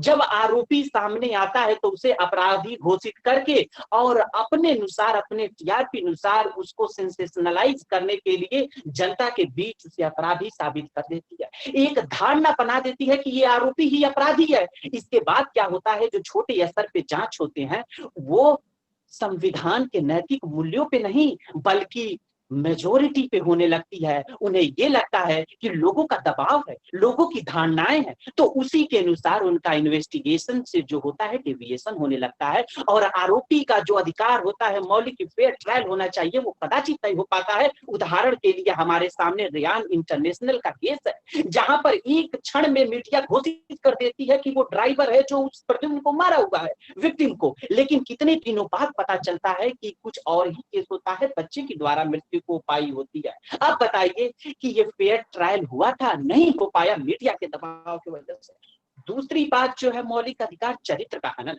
बड़े गर्व से हम कहते हैं कि हमारे भारतीय आपराधिक न्याय शास्त्र में हर आरोपी को तब तक जब तक कि अपराध सिद्ध न हो जाए निर्दोष माना जाता है। लेकिन बड़े ही दुख के साथ मुझे ये कहना पड़ता है कि इधर आरोपित हुआ नहीं कि उधर आरोपित नहीं बल्कि अपराधी घोषित कर दिया जाता है। उसे मानना ही नहीं पड़ता है कि ये आरोपी है, केवल आरोप लगे हैं, हम मान लेते हैं कि ये अपराधी है, उसके चरित्र का हनन होने लगता है। हम ये उसके तरह तरह की बातें करने लगते हैं। उदाहरण के लिए अभी दीपिका पदुकोण का एक केस आया था, हमने केवल एक चैट के आधार पर चार्जशीट दाखिल होने से पूर्व, न्यायालय में दाखिला होने से पूर्व हमने क्या क्या नहीं किया, जर्सी कहा, गजेड़ी किया, अफिमची कहा, क्या ये भाषा का प्रयोग मीडिया के लिए सही था? क्या चरित्र का हनन नहीं था? कदाचित हनन था। तीसरा जो मौलिक अधिकार है वो है जीवन जीने का अधिकार। कोई भी आरोपी होता है जब समाज में रहता है, सामाजिक प्राणी होता है, जब समाज में उसके खिलाफ ऐसी ऐसी बातें, धारणाएं मीडिया ट्रायल द्वारा बना दी जाती हैं तो आखिर उन समाज के लोगों से नजरें छुपाकर वह कैसे रह सकता है? ऐसा ही केस हुआ हमारे पास कन्हैया कुमार वर्सेस दिल्ली स्टेट का, उसे राजद्रोही घोषित कर दिया गया और चार्जशीट अभी दाखिल ही नहीं हुआ था। अब आप बताइए उसके ऊपर लोगों ने हिंसक प्रहार किए कि नहीं किए? उसकी जान खतरे में है। रिया चक्रवर्ती का केस सामने है, लोग उसके घरों के पीछा करते हैं, कार का पीछा करते हैं।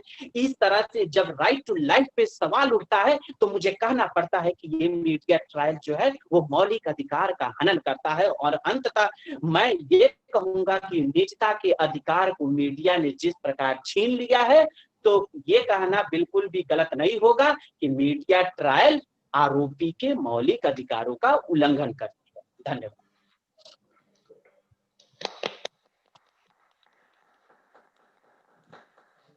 Thank you so much, participant B28. Now, I would request our jury member to please ask the question from participant B28. पक्ष में बोलने के साथ क्या जो विपक्ष का जो आर्गुमेंट्स हैं उनको आप बिल्कुल नकार देंगे?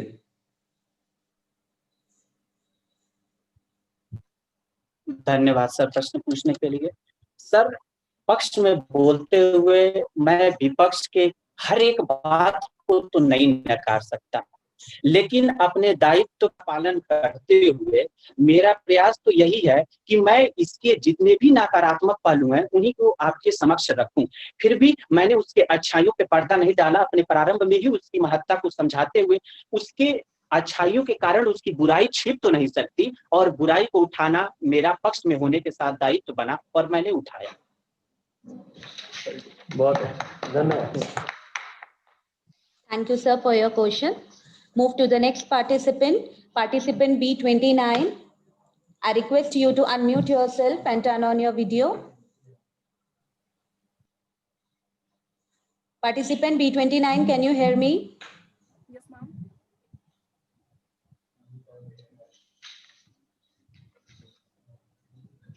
Participant B29, you may start now. Yes, ma'am. Your audio is so slow. Can you increase the volume a little bit, please? Yes, sir. Or maybe move a bit closer to the microphone, if that's possible.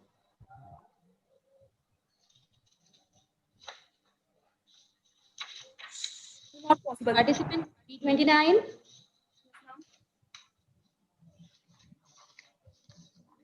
Can you hear me? Yes, ma'am. But you are not clear. Your voice is so slow. Yes, ma'am. Good afternoon to all of us. Good afternoon, very good afternoon. Good afternoon to all the teachers who are sitting here.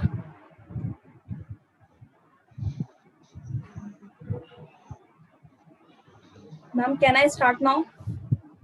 You may start. यहाँ पर उपस्थित सभी को मेरा नमस्कार। मेरा ID number B29। आज मैं दिए गए विषय पर पक्ष से अपने विचार विमर्श करना चाहती हूँ। Ma'am, can I start? Yeah, you may start. Can continue.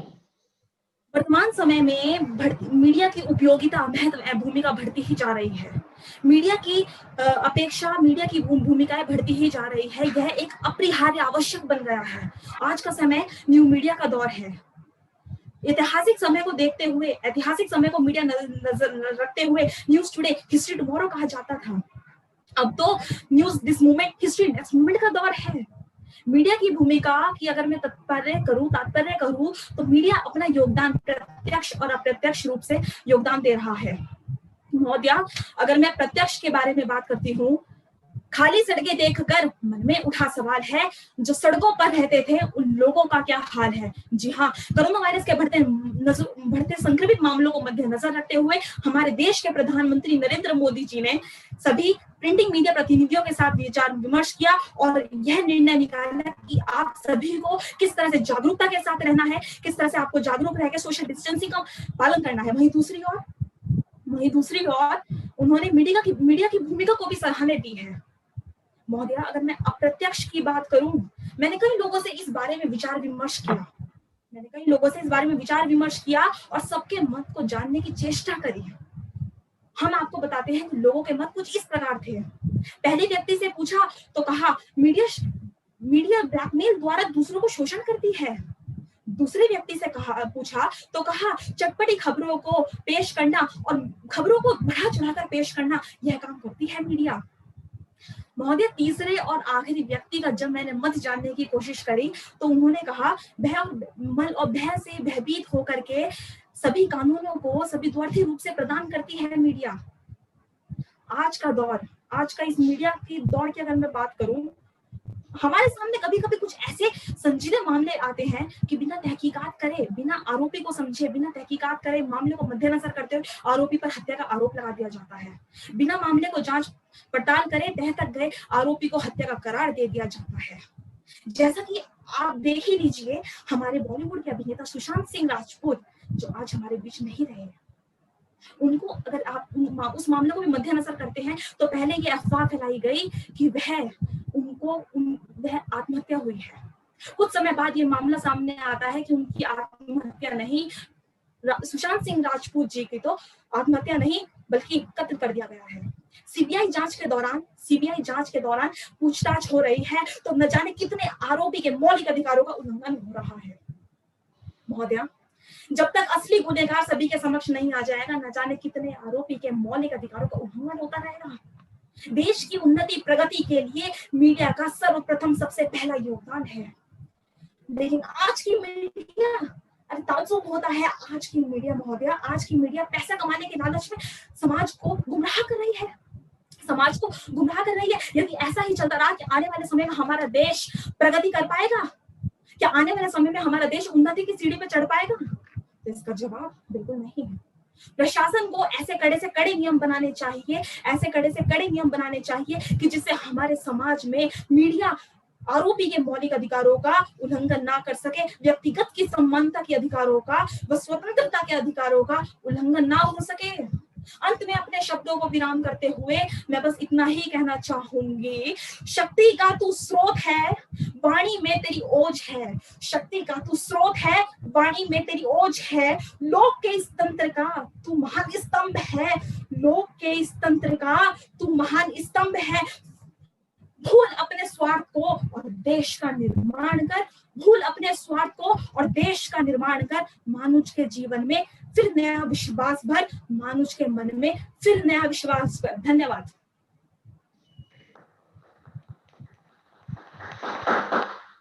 Thank you, participant B29. Now, respected juries are requested to ask the question from participant. आप अच्छा बोले हैं, लेकिन 2-3 छोटी-छोटी चीजें मैं आपको बताना चाह रहा हूं कि ताकि आगे आप ध्यान रखें। एक तो आप मद्देनजर और मध्यनजर कर देते हैं उसको ना, मद्देनजर है, मध्य ए नजर शब्द है, तो उसका ध्यान रखिएगा, वो मध्यनजर नहीं है। दूसरी बात, मानुज नहीं है, मनुज है।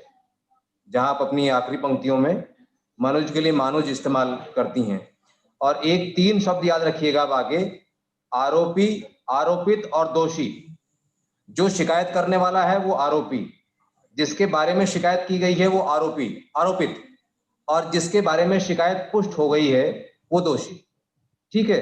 अब सवाल ये है कि जब आपने इसमें बहुत शुरू में अपने वक्तव्य में कहा कि आपने कुछ लोगों से बात की और उन लोगों के ये विचार आपके सामने आए, तो एक तो आपने कितने लोगों से बात की, एक बात ये, और क्या बात करने का कोई प्रामाणिक रिकॉर्ड या दस्तावेज आपके पास? से सवाल हर जगह रहेगा, जब आप बोलते हैं तो उसकी प्रामाणिकता होनी चाहिए।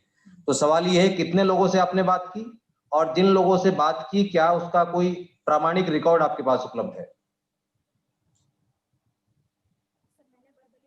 लोगों से इस बारे से मुलाकात करी कि मीडिया के बारे में आपकी क्या सोच है। यदि मीडिया अप्रत्यक्ष के बारे में हम आपसे जाने तो आपकी क्या सोच है। तो मैंने कम से कम इस तरह से 3-4 लोगों से बात करी। तो पहले का जो बात करने का लहजा था, उनकी जो पॉइंट थे वो कुछ इस तरह से थे कि ब्लैकमेल के द्वारा मीडिया शोषण करती है, दूसरों को शोषण करती है। और दूसरे से जब जाना तो दूसरे कहते हैं, दूसरा व्यक्ति से जब जाना तो दूसरे व्यक्ति के कुछ विचार इस तरह थे कि चटपटी खबरों को पेश करना और खबरों को तोड़ मरोड़ कर पेश करती है media.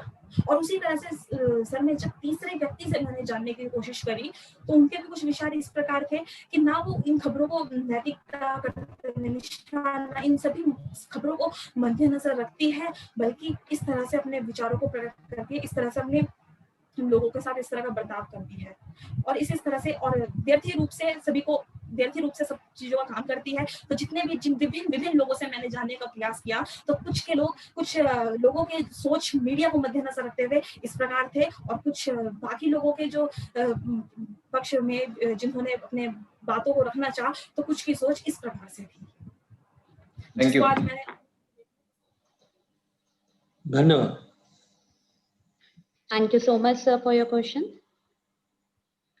Now, deliberation and debate is the way you stir the soul of our democracy. Along with these lines, I would request to the next participant, participant B31, to unmute yourself and turn on your video. What about B30? 31. B30 is not with us. Hello, am I audible? Yes, you are audible as well as visible. You can start. Okay. A very good afternoon to respected jury members. This is slot B31 favoring the motion English. Media, the fourth pillar. Media, the watchdog. So let me be very clear that I am not opposing media, but the media trial. Media trial, a phrase that is used to describe the widespread impact of media coverage over a person's reputation by creating a perception of guilt regardless of the verdict by the court of law. You know, when a term that in itself holds such a negative meaning, how can somebody advocate the meaning on the basis of constitutionality of the freedom of speech and expression? Yes, I definitely favor the freedom of press, and it is there in Article 19, Clause 1. But the problem is when you have this freedom, this discharges a sense of responsibility as well as impartiality to act as an imparter of knowledge, as an imparter of facts, rather than being creator of public opinion and holding your own personal sting operations, displacing the rule of law as well as the fundamental rights. These fundamental rights, these are for everyone, for the victim as well as for the accused. But the media during its media trial hold a one-way vision of delivering justice only and only to the victim and overlooking upon the rights of the accused. Media during the media trial hold a system of investigative journalism, and even that is appreciable. The problem is when this system of investigative journalism turns into a system of invasive journalism, under which you do not hold a complete process of investigation, but merely by the process of opinions on the everyday happenings, minute to minute happenings, you conclude and pronounce someone guilty. This violates the fundamental right of the right to a fair trial of the accused under Article 21 of the Indian Constitution. The judiciary presumes someone innocent until proven guilty, but during a media trial, it holds its own presumption of guilty until proven innocent. And you know how critical this presumption is, because you conclude someone merely on the basis of opinion, and the most critical point is that these opinions, these are just not restricted to the public, but also it goes beyond the public diaspora to the government officials, to the advocates, and to the judges. Isn't it difficult for the advocate of the accused to handle such a case? No, not because of having less knowledge, but because of advocating an unpopular opinion when you know that the judges and everyone, the jury, is biased, having a false opinion towards the accused. And I must say that media in its have a very renowned principle, not just limiting itself to right to a fair trial, it also violates the right to life in Article 21 of the Indian Constitution by violating the right to repetition. You know, during a media trial, the media holds an act of defamation over a person. The right to life does not only limit itself to a person's animal existence, continuance of animal existence, but also a quality of life. But the act of defamation hinders the quality of life of an individual. The wrongful portrayal of the accused, merely by the fact that he is accused, it helps so much for deteriorating his life, for deteriorating his career, just by the fact that he is accused, regardless of anything what the court thinks of him. This media trial also violates the right to privacy of an accused, which is another an impractical and an integral part of the right to life of the Indian Constitution. You know, during a media trial, there's excessive sort of privacy invasion by the media, not just to the victim, but also to the accused. And the irony is, the right to information Act itself exempts some sort of disclosure of a person's privacy by saying that it would cause an unwarranted invasion of a person's privacy rights. But our media, during a media trial, it is nowhere a provision. You are very much free to just overlap a person, to just go beyond, and you are free to jump beyond and call a person by giving its various name, all in the name of transparency, all in the name of providing justice. And if this be the case of violating many of the fundamental rights of the accused, I strongly condemn media. I strongly condemn the media's this trial. Thank you.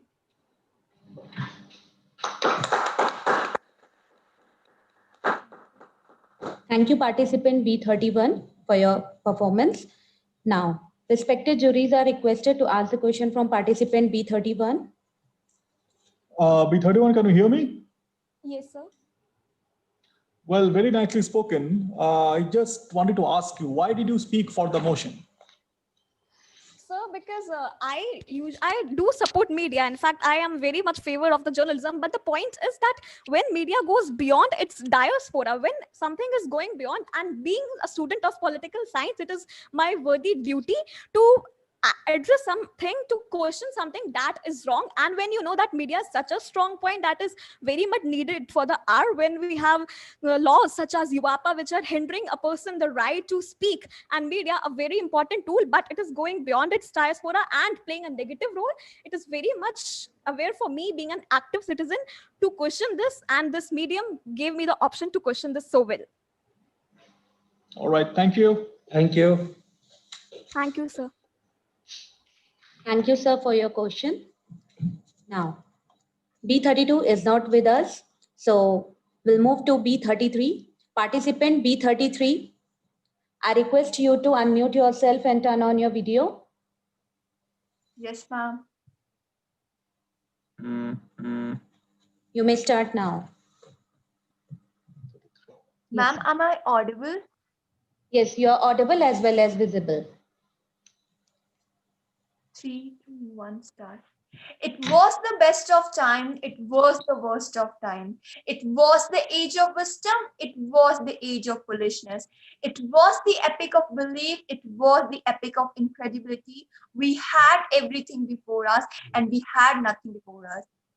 These lines are taken from Charles Dickens' famous book, A Tale of Two Cities, and I believe that it completely gives justification to the present scenario of our media. Media, as we all know, it is considered as the fourth pillar of a democracy and the watchdog of a democracy. It is so powerful that it can make an innocent one guilty and a guilty one innocent. So what is media trial? Media trial, it is the impact of newspaper, television, social media coverage on a person's reputation by creating a widespread image either of guilt or innocence before or after the verdict of the court. Nowadays, the media has reincarnated itself into a public court where it not only makes suggestive innuendos but direct allegations, and some of them even instigate violence. Sensation about sense has become the new blueprint for our media houses. For example, in the case of Sushant Singh Rajput, many of the learned people believe that it is more sensational rather than sensible. Now, many of my friends in opposition will say that it was because of media trial that Nirbhaya got justice and Hathras case will get justice. But my question to you is, at the time of Hathras case also, around 6 rape murder case happened in UP itself, but there was no media trial for that and there was no media publication. So how can you say that media trial helped the one?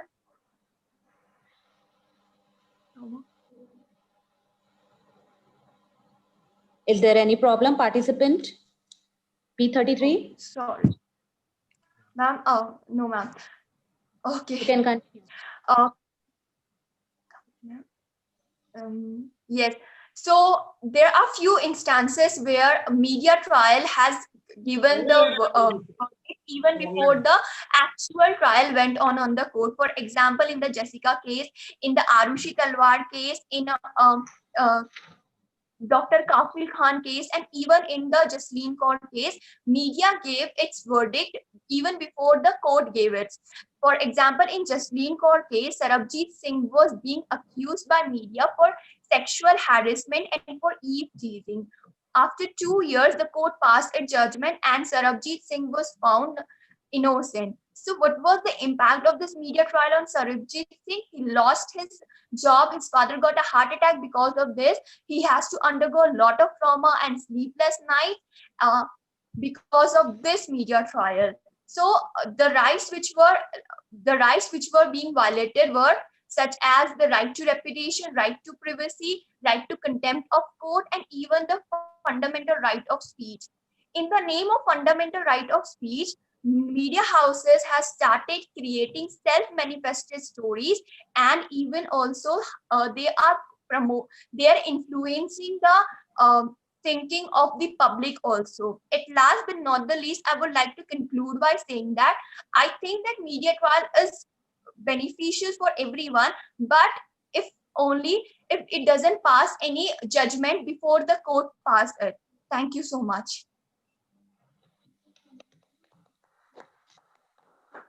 Thank you, participant B33, for your performance. Now, I would request our jury members to ask questions.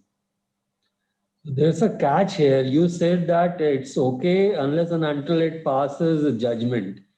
But let's say, like you mentioned the cases of, say, Sarabjit and all. So if character assassination is being attempted, so and still the judgment is not being passed, so isn't it the same thing? Sir, I believe that media trial should be there, but there should be some restriction, because media trial, they are using the fundamental of speech in a wrong way sometimes to get high TRP, like the sensational news is even more important. And so this is my opinion that sensational news should not be given more importance, and sensible news should be given the importance. Thank you. Thank you, so much. sir, for your question.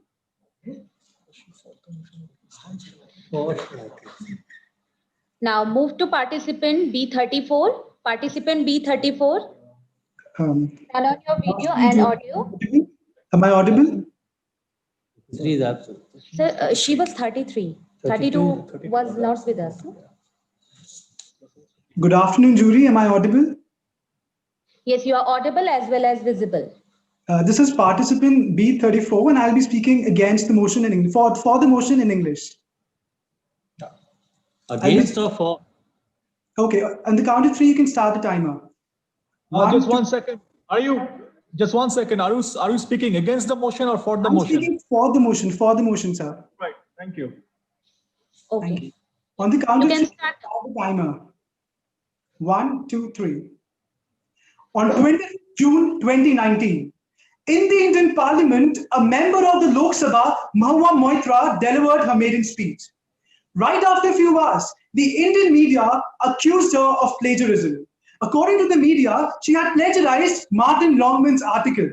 When this news became an international headline, the writer himself had to come to her rescue and told that she was being subjected to a false media trial. And here I have my worthy opponents asking us to stop questioning the credibility of media trials. Honorable Chair, I rise today to strongly support the motion that media trials violate the fundamental rights of the accused. Even before I start speaking, I would urge my worthy opponents to put their internet to some good use, or refer to a good dictionary and understand the difference between an accused and a culprit. In the same fashion, media trials and media coverage. Lord Mansfield once said, and I quote, "A free press lies at the heart of our democracy." I unquote, and I bluntly ask this today, what has this free press done to us? It has impermissibly expanded its power and given itself the authority to conduct media trials. Honorable Chair, the right to a fair trial is provided to every citizen via Article 14, Article 19, Article 20, Article 21 and 22 of the Constitution. This is supposed to be a basic tenet of justice, but media trials go beyond the tenets of democracy. They go beyond the tenets of justice. Media trials do a huge disservice, not just to the accused, but to the people involved in the media trials. They pressurize lawyers not to take up cases where media deems certain individuals as guilty, even before being proved in the courts of law. Honorable Chair, I ask this today, who gives this right, unconstitutional right to the media to become the judge, the jury, and the executioner in the case? Honorable Chair, the media trials fall under the contempt of court, and thus they should be made legally punishable. This sabotage the career of the accused. We have, the law provides for legally constituted bodies to carry out investigations. Are we heading towards a pseudo-democracy? Does a right to freedom of speech give a license to media to hinder my right to privacy and my right to dignity? Need I mention about the loss of reputation that creates a social stigma to the family members of the accused? Honorable chairs, my worthy opponents are on the safer side. They've never known what defamation is. They don't know what false allegations feel like. Their reputation has never been at stake. Let's shift this to a global picture. Article 9, Article 10, Article 11 and Article 12 of the Universal Declaration of Human Rights speak extensively about the rights of the accused and how media trials violate this right. Honorable chairs, my worthy opponents want to misguide this topic to a dark place where not even a speck of light can enter, posing a threat to the Constitution. It's incumbent upon all of us that we deny this unconstitutionality, that we stand up to this unconstitutionality. Ask it to yourselves, on what side do we want to be? Do we want to be the upholders of the Constitution, or do we want to be its pallbearers? I take this moment to urge my worthy opponents to not lie in the face of the Constitution, honorable chairs. Let us all live by the ideas and ideals of equality, dignity carved in the Constitution, and demolish all the utopian castles that my worthy opponents have created for themselves with their hollow logics and arguments. Thank you. Jai Hind, Jai Bharat. Questions invited. Thank you so much, participant B34, for your amazing performance. Now, I would request our jury member to ask question from participant B34. Well, B34, it's a very nicely, you presented the arguments in a very nice way. I just wanted to ask you, for example, just for an example, let's say I'm the editor of our newspaper magazine, or let's say in a TV channel, and I would say this is the public opinion. The public wants to see this, right? We are not doing anything wrong. We are just showing as it is, right? That's the argument they'll put forward. So so why do you think then the media should be regulated, or they should not show what they're showing right now? Thank you, sir, for the question. Well, sir, I think we have to ponder, we have to reconsider choices. Like as a society, where are we heading to? Where the opinions of the people get swayed away with the justice given to a person. I would like to emphasize that the so-called fourth pillar of the democracy, when it intervenes with the three organs of the government, the executive, the legislature, and the judiciary, it becomes difficult. It becomes fatal for the democracy. Our present Chief Justice, S.A. Bobde, has gone on record and told that these opinions of the people, they influence the minds of the judges. The judges are not robots. They're normal human beings. They're not destined to work in a certain way. So I think the media trials do a huge disservice when it portrays when it portrays one-sided views of a particular topic or a particular notion. So I think this way, my answer suffices the question, sir. Sure, thank you. Thank you, sir. Thank you so much, sir, for your question. Now, I would like to invite participant B35. Participant B35, I request you to turn on your video and audio. Am I visible and audible? Yes, you are visible and audible. Good afternoon, jury, and good afternoon to the anchor. This is participant B35, and I will be speaking in English against the motion. So on the count from 3 to 1, I'll start my presentation. So 3, 2, 1. Media trials. An attempt of the media to bring the transparency in the system has always been a subject of democracy. A system that has 3 strong pillars: the executive, the legislative, and the judiciary. And when the media tries to become the 4th pillar of the nation, then people like my worthy opponents put up a question mark on the transparency. Yes, sir, transparency. Ladies and gentlemen, fundamental rights are not only the rights that are described in the Part 3 of the Indian Constitution or the Universal Declaration of the Human Rights that India adopted in 1948, but also they are the legal fundamental rights that are described and prescribed in various sections of CRPC, that is, the Code of Criminal Procedure. And you know what? Media trial is not even 0.001% related to it. Clause 2 of the Article 20 and Article 39A collectively supports and strengthens the poorer section of the society by providing the legal aid to the accused at the state's expenses in certain cases. And when this amendment was done, media trial acted as a source of guidance to the accused from this particular community. Article 21 of the Indian Constitution guarantees the right to speedy and fair trial, but we all know the actual speed of the trial in India. Also, sir, when the under-trial prisoners are detained in the jail custody to an indefinite period, the provisions of Article 21 gets broadly violated. And in both these cases, media trial not only keeps observing the real scenarios, but also builds up a constant pressure on the courts to undertake the speedy inquiries and investigations by the police, and finally fairly disposing the cases. My worthy opponents, I would have really appreciated your words and efforts of clarification had you gone back to the time when Nirbhaya died fighting her life, and asked her parents that how the extremely diversified country is stood united and was screaming for the justice for the daughter of India, and how the media trial helped the family getting the justice after the 7 years of the case has happened, that too in a judicial system that does not have strict laws for the women's safety. Do I need to even remind about the famous Shahbano versus Muhammad Ahmad Khan's case, where the media trial was held responsible for getting the fundamental rights to the women of a particular community residing in the country since ages? Let's recall about the 42nd president of America, who was known to have assaulted 4 women, tried his best to keep his controversy away. But media, being the watchdog of such demoniacs, exposed the dark side of the president, which later led to the impeachment of Bill Clinton. Honorable chairs, I am ready to keep my mouth shut if my worthy opponents deny the fact that media trial did burst out the bubble of Asaram Bapu, Narayan Sai, the messenger of the god Ram Rahim, and even the victims of Nithari Khan, and sending these inhuman legends to the actual place where they belong to. Honorable chairs, when I hear my worthy opponents, I am bound to ponder about the future of the Indian judicial system. My worthy opponents, you talk of morality, you talk of decency, you talk of dignity. Where do these heavy words go when the so-called accused, the rich industrialists, corrupt ministers, and even the known celebrities often try to get rid of the court trials by bribing out the police officials who later refuse to file the FIR against them? It is the media's trial that not only brings the transparency in the system, along with the protection of the fundamental rights of the victims as well as the accused, but also prevents the miscarriage of justice. And to all my worthy brethren, please stop being discombobulated in your own concepts.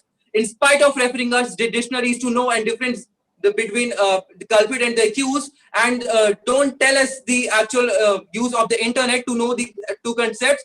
Better go back, do your homework, and read out the concepts and the clauses of the Indian Penal Code, Code of Criminal Procedure, and even the Indian Constitution, and keep your magnifying glasses in a position that could actually magnify the hidden good even more closely and help you know the provisions of your own fundamental rights through a news channel only. With these words, I raise my case, but not the views. Thank you and have a cheerful day.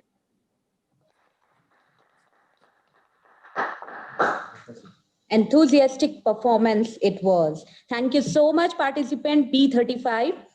Now, I would request our jury member to ask the question.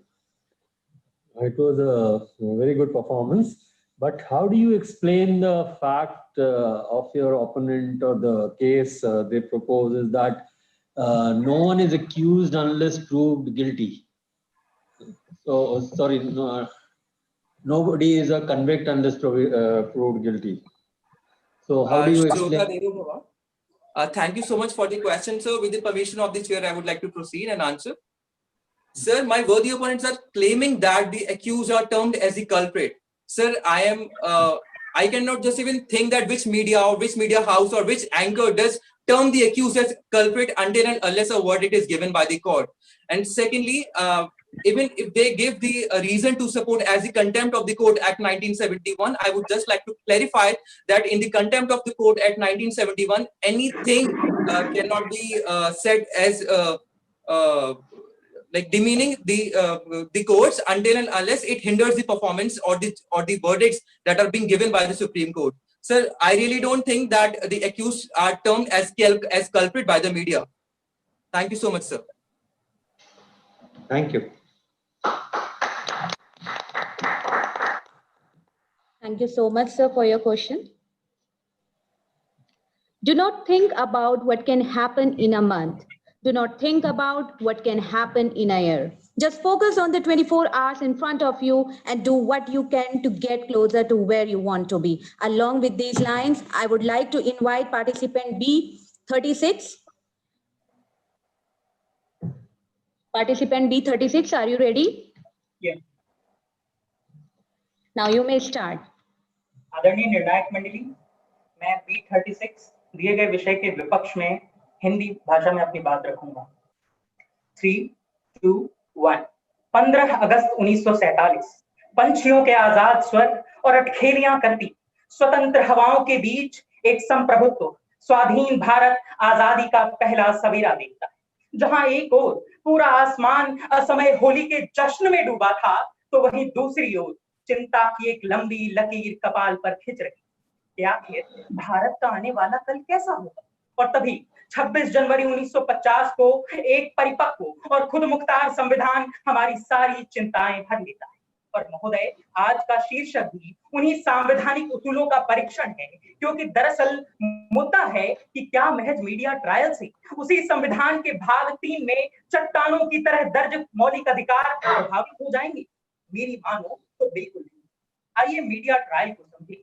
महोदय, अदालत की अवमानना अधिनियम 1971 में के धारा 3 में यह स्पष्ट किया जाता है कि मीडिया ट्रायल की श्रेणी में मीडिया की केवल वही रिपोर्टिंग आ सकती है जो मीडिया द्वारा आरोप किसी मामले में आपराधिक कार्रवाई लंबित होने के दौरान की गई हो। और दरअसल 1952 के AK गोपालन केस के सर्वोच्च न्यायालय के फैसले और 200वीं लॉ कमीशन की रिपोर्ट के अनुसार आपराधिक कार्रवाई लंबित होना तब कहलाता है जब मामले में आरोपी की गिरफ्तारी हो चुकी है। यानी मेरे पक्ष के साथी बगैर मीडिया ट्रायल की परिभाषा जाने हुए यहाँ हर दूसरी खबर को मीडिया ट्रायल का नाम देकर सनसनी फैलाने की भले ही कोशिश करें, लेकिन महोदय कानून, अवमानना कानून और सर्वोच्च न्यायालय तो मीडिया ट्रायल तभी मानता है जब मीडिया द्वारा वह कृत्य आरोपी की गिरफ्तारी के पश्चात किया गया हो। और यही कारण है कि हाल में जब भारत में तबलीगी जमात का मुद्दा उठता है और तमाम बुद्धिजीवी इसको मीडिया ट्रायल बताते हैं, लेकिन जब 20 दिन पहले बॉम्बे हाई कोर्ट का इस पर फैसला आता है तो 58 पन्ने के अपने फैसले में बॉम्बे हाई कोर्ट प्रोपेगेंडा शब्द का इस्तेमाल करता है। बॉम्बे हाई कोर्ट मीडिया को फटकार लगाता है, लेकिन एक बार भी मीडिया ट्रायल शब्द का इस्तेमाल नहीं करता। महोदय, शब्द में ही आज के वाद विवाद का पूरा बीज फंसा है, क्योंकि जब कानून स्वयं कहता है कि मीडिया ट्रायल आरोपी की गिरफ्तारी के पश्चात ही संभव है, फिर भला यहाँ मौलिक अधिकारों का मुद्दा आया ही कहां से? क्योंकि आरोपी की गिरफ्तारी के पश्चात उसके मौलिक अधिकारों की जिम्मेदारी तो राज्य और न्यायिक व्यवस्था पर होती है, और राज्य और न्यायिक व्यवस्था का तो कर्तव्य है उसके मौलिक अधिकारों की रक्षा करना। फिर बाहर चाहे मीडिया कितना ही प्रोपेगेंडा करे, ट्रायल करे, उससे मौलिक अधिकारों को क्या फर्क पड़ना? और महोदय, आप स्वयं सोचकर देख लीजिए कि आखिर एक आरोपी के तौर पर, आम नागरिक से हटके और एक आरोपी के तौर पर आपके मौलिक अधिकार क्या हो सकते हैं? जमानत का अधिकार, मुफ्त कानूनी सहायता, जमानत का अधिकार, मुफ्त कानूनी सहायता और निष्पक्ष ट्रायल। और ये तमाम अधिकार मुहैया कराने की जिम्मेदारी राज्य और न्यायालय अदालत की होती है, ना कि मीडिया ट्रायल्स। आप सोचिए कि क्या केवल मीडिया ट्रायल्स के आधार पर रिया चक्रवर्ती को बगैर मजिस्ट्रेट के पास ले जाए हुए न्यायिक हिरासत मिल सकती थी? महोदय, क्या Bombay high court media trials के आधार पर ये फैसला लेता है कि रिया चक्रवर्ती को जमानत दी जाए या न दी जाए? महोदय, क्या संविधान के अनुच्छेद 39 में निहित मुफ्त कानूनी सहायता की बात जो राज्य को निर्देशित करता है, क्या वह मीडिया पूरा करेगा? तो जब मीडिया की भूमिका ही नहीं है उन मौलिक अधिकारों में, तो भला उसके उल्लंघन का ठीकरा मीडिया पर कैसे फोड़ सकते हैं? मैं मानता हूं कि मीडिया ट्रायल से एक अपराध है, ये अन्य चीजों को प्रभावित कर सकता है, लेकिन महोदय, आरोपी के मौलिक अधिकार ये तो सरासर कानूनी रूप से अवैध है। और मैं समझता हूं कि मेरे पक्ष के साथी भी जब ये बात समझेंगे, कानूनी तौर पर इसकी परिभाषा समझेंगे, तो वो भी मेरे साथ जुड़ जाएंगे और एक सुर में कहेंगे कि हाँ, वो लेडी जस्टिस की प्रतिमा सही है जो आंखों पर पट्टी, एक हाथ में तलवार और दूसरे हाथ में तराजू लेती है और यह बताती है कि कानून साक्ष्यों और कानून के आधार पर काम करता है, ना कि ट्रायल के आधार पर। बहुत बहुत Finished.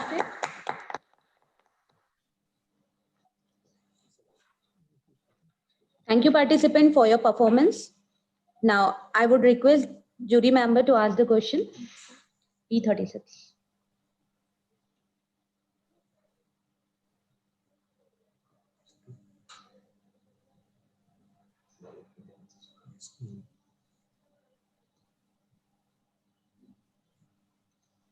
आपने बात की कि कोर्ट जो है वो मीडिया ट्रायल के आधार पर फैसला नहीं सुनाता है। रिया का आपने एग्जाम्पल दिया, रिया चक्रवर्ती केस का, परंतु जो आपके विरोधी पक्ष के उम्मीदवार या कैंडिडेट्स जब उसके पक्ष में बोल रहे हैं तो उसको आप कैसे काउंटर करेंगे? केवल कह देने से नहीं होगा, कैसे उनकी दलील को काउंटर करेंगे? महोदय, बहुत बहुत शुक्रिया आपके प्रश्न के लिए। और आज के शीर्षक का मुद्दा ये है महोदय कि क्या मीडिया ट्रायल से मौलिक अधिकार प्रभावित होते हैं या नहीं। मीडिया ट्रायल से अगर जज प्रभावित होते हैं तो जजों की जिम्मेदारी है, न्यायालय की जिम्मेदारी है। उस जिम्मेदारी को आप मीडिया ट्रायल्स पर नहीं दे सकते।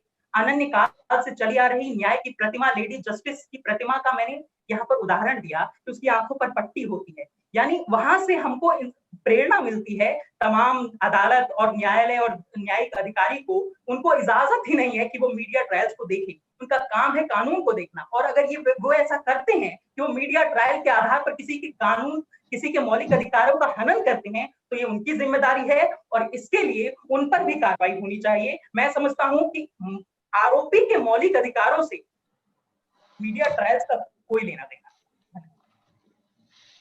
बहुत खूब, बहुत। Thank you so much, sir, for your question. Moving to the next participant, B37. Shall I start? B37. Yes, I'm here. You're not properly visible. You're Yes, not I'm properly visible. visible. Can you fix your camera? Yes, you may start now. Okay. Good afternoon, ladies and gentlemen, respected jurists, and all my dear supporters as well as the opposite. B36, sorry for the interruptions. Your audio is not clear.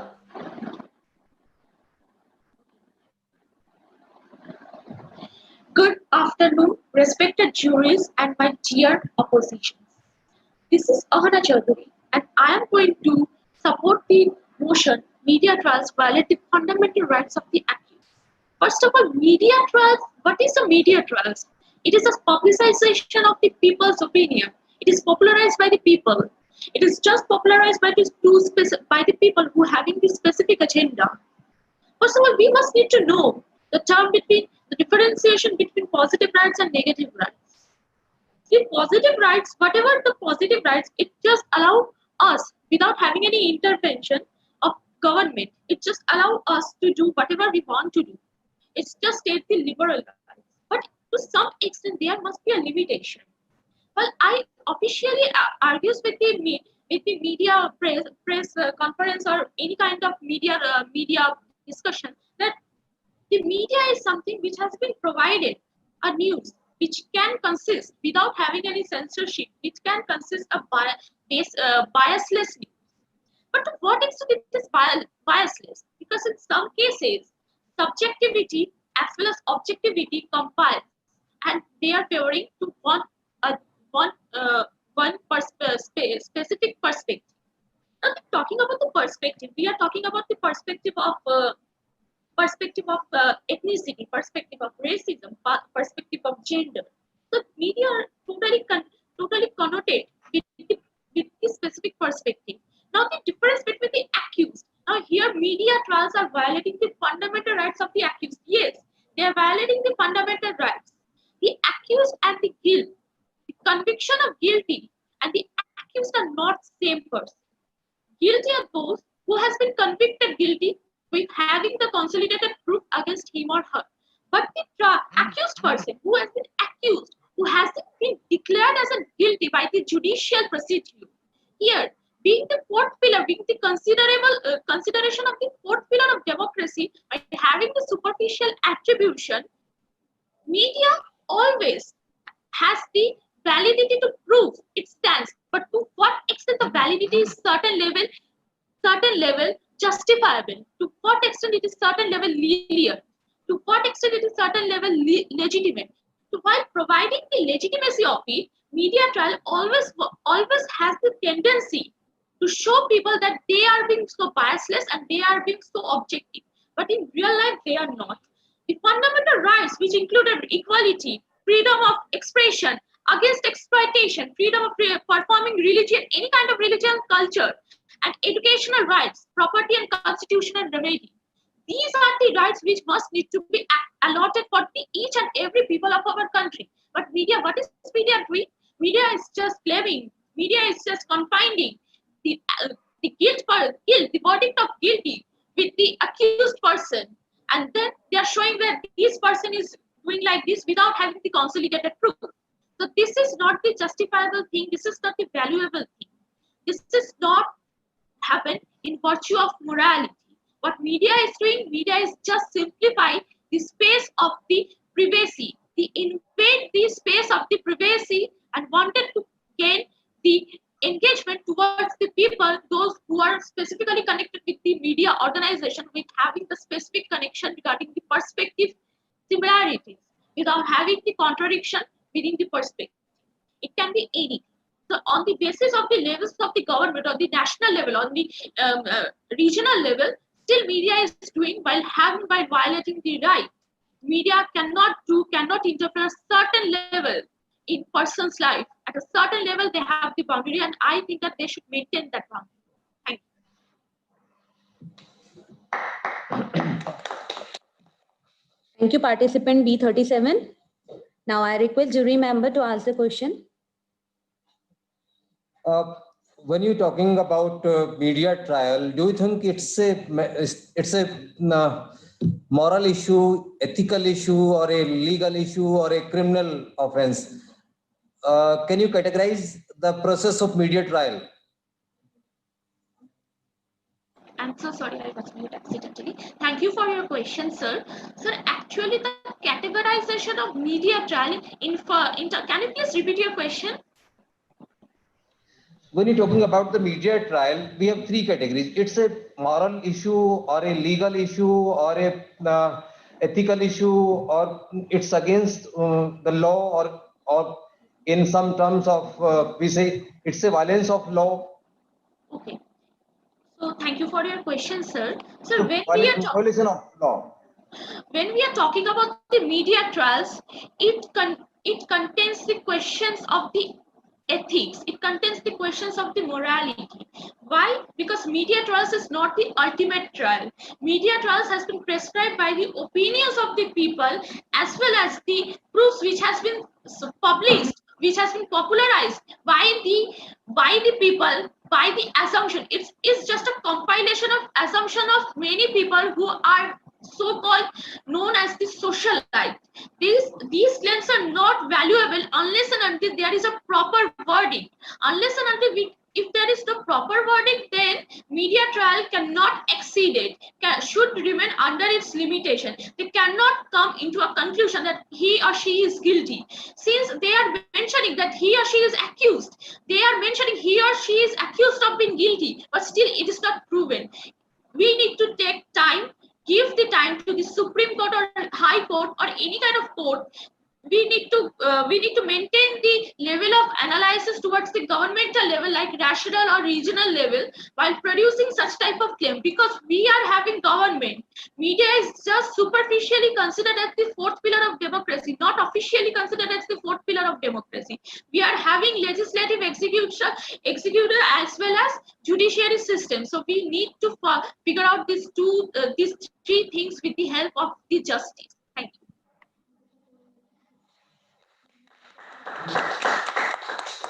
Thank you, sir, for your question.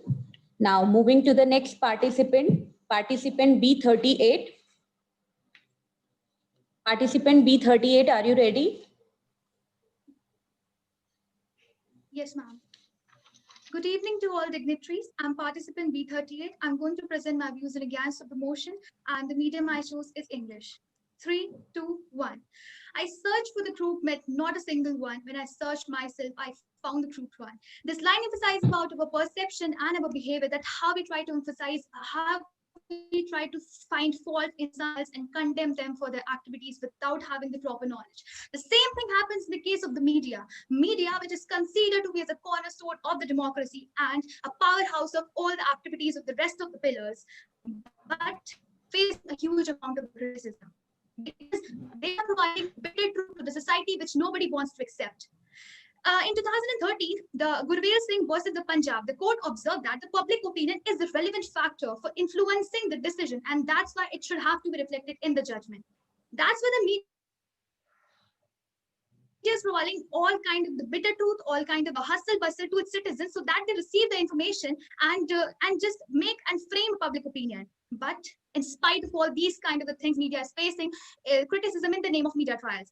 Let's take into the introduction of the media trials. Media trials, the Janta Ki Adalat has been originated and started with the miscarriage of our painstakingly slowly justice system and policing. And the recent example of the miscarriage of the policing and is a case in which the victim was cremated at the night time by the law protectors or the police were.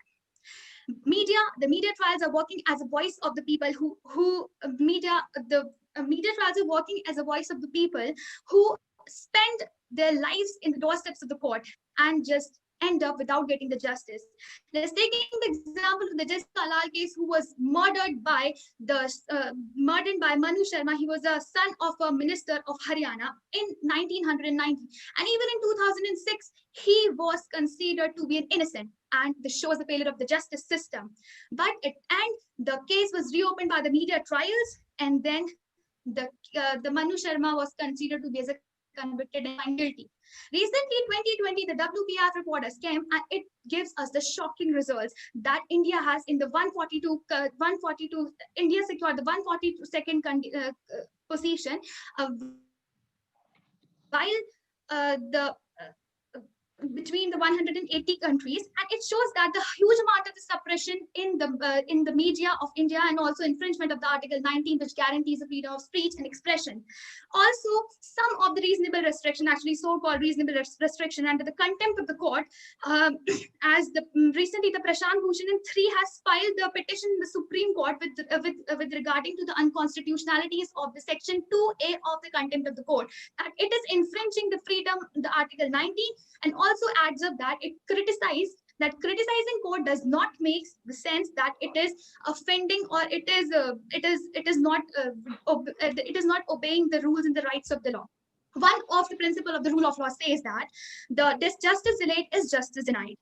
And this has been considered to be as when the recent CJI has made when recent CJI has said that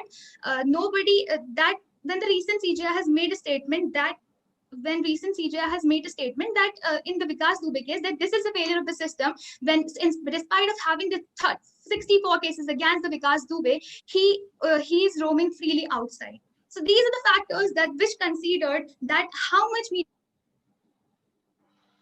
trials are working in the democracy and becoming a voice of the people who are always been neglected. At last, I just wanted to say that we also should have to think about the freedom and the liberty of the press and the media, because this is not good for the country and the largest democracy of world like India to have a lot of restriction the freedom of press and expression. At last, I just want to conclude with my words that freedom of press is not just important for democracy, it is democracy. Thank you. Thank you, participant B38, for your performance. Now, I would like to request jury members to ask the question. Well, B38, can you hear me? Am I audible to you? Yes, sir. Yes, sir. All right. Okay, so you mentioned the Vikas Dubey case, right? Yes, so let me believe word by word what we have mentioned, but given the sequence of events that happened in the Vikas Dubey encounter, so-called encounter, so the person was shot down extrajudicially, right? Yes. So do you think, given the public opinion that the media gathered in that case was justified, and Vikas Dubey got a fair trial in that case? Actually, sir, I have said that because this was the justice delayed and justice denied, and the Supreme Court the CJI, recent CJI also has made a statement by saying this. I have considered that this is the non-judicial, that the encounter was the non-judicial, and it should have to be done with the free trials. Actually, he has having the 64 cases pending for the, I don't know from how many times, but so the justice should have to be done from that time, from where the cases has been started. But actually he has having the political support, the selfish political organization support, and that's why I think so this was a justice delayed and justice denied, and I feel that there should have be a free trial in his case too. All right, thank you.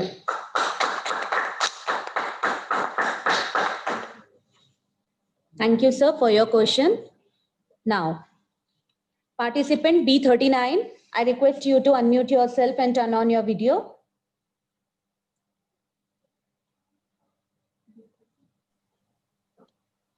B39, are you ready? Good afternoon, ma'am. Good afternoon. Ma'am, am I audible? Yeah, you are audible as well as visible. You may start now. Okay. So B39 here. The topic for today's debate is that media trials violate the fundamental rights of the accused. And I firmly believe that it happens for a variety of reasons. First of all, the fundamental rights of an individual could be secured only in a democratic setup. And the beauty of democracy lies in its institutions, where every institution is supposed to perform its own functions and not to interfere in other institutions' performance, not to transcend the boundaries which have been set up by the law and by the constitutions. So media as an institution, what is its duty? Its duty is to collect the news, to gather the opinion, and so on and so forth.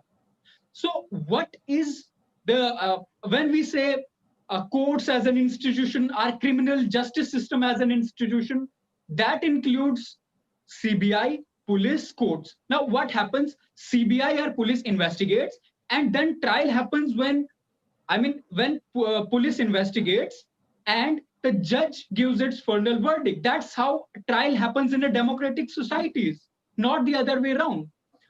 We have to see that in the present political scenario, we have seen extinguishing of democratic space within the media spectrum. We have seen how media is politically manipulated. So in such a scenario, there are very less chances of being a fair trial by media. Who controls the media? That's a far more bigger question here. So media is not it's under the control of corporates. And corporates in any capitalist establishment, their ultimate aim is profit. Their ultimate aim is TRPs. It is not unlike the judges who are expert in law, who are expert in morality, who are expert in examination. No, media personnel are not expert in that. So let me give you a very example which have been repeatedly cited by many. Let's, for example, for the sake of argument, take the case of Riya Chakrabarti. So what if tomorrow the court says that she was not guilty at all, but the public opinion that has been framed against her? So will she able to get jobs, employment in, will any Bollywood production house will be comfortable with providing her the job avenues, which she would have got otherwise? It's a direct attack on her right to employment. Her dignity which has been trampled. Article 21 has been totally violated in this particular case. Her reputation, her integrity, and her avenues, her scope of employment has also been reduced. That thing needs to be taken into consideration. Another thing that I would like to highlight here is the case of Tejinder Singh Sodhi, who resigned from Republic TV recently and wrote an open letter in which he accused Arnab Goswami of forcing him to convince the father of Shashi Tharoor's wife to hold him guilty, that Shashi Tharoor was responsible for the same. Media personnel are politically motivated. They are holding a trial against a topmost politician of this country, and the political damage that will not affect only him in the individual capacity. It will impact the country as a whole. So, taking into consideration these factors, I firmly believe the main reason is that that media is under the corporate control. That is number one. Second thing is many a times it is politically motivated. That's also a valid reason that they violate the fundamental rights of individuals.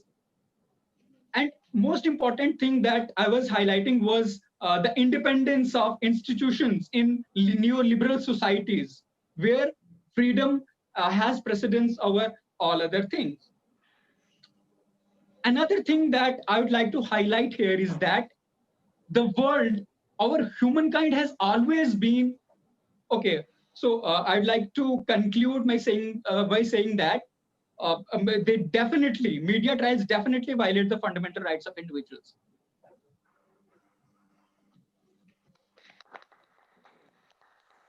Thank you so much, participant B39. Now, esteemed juries are requested to ask the question from B39.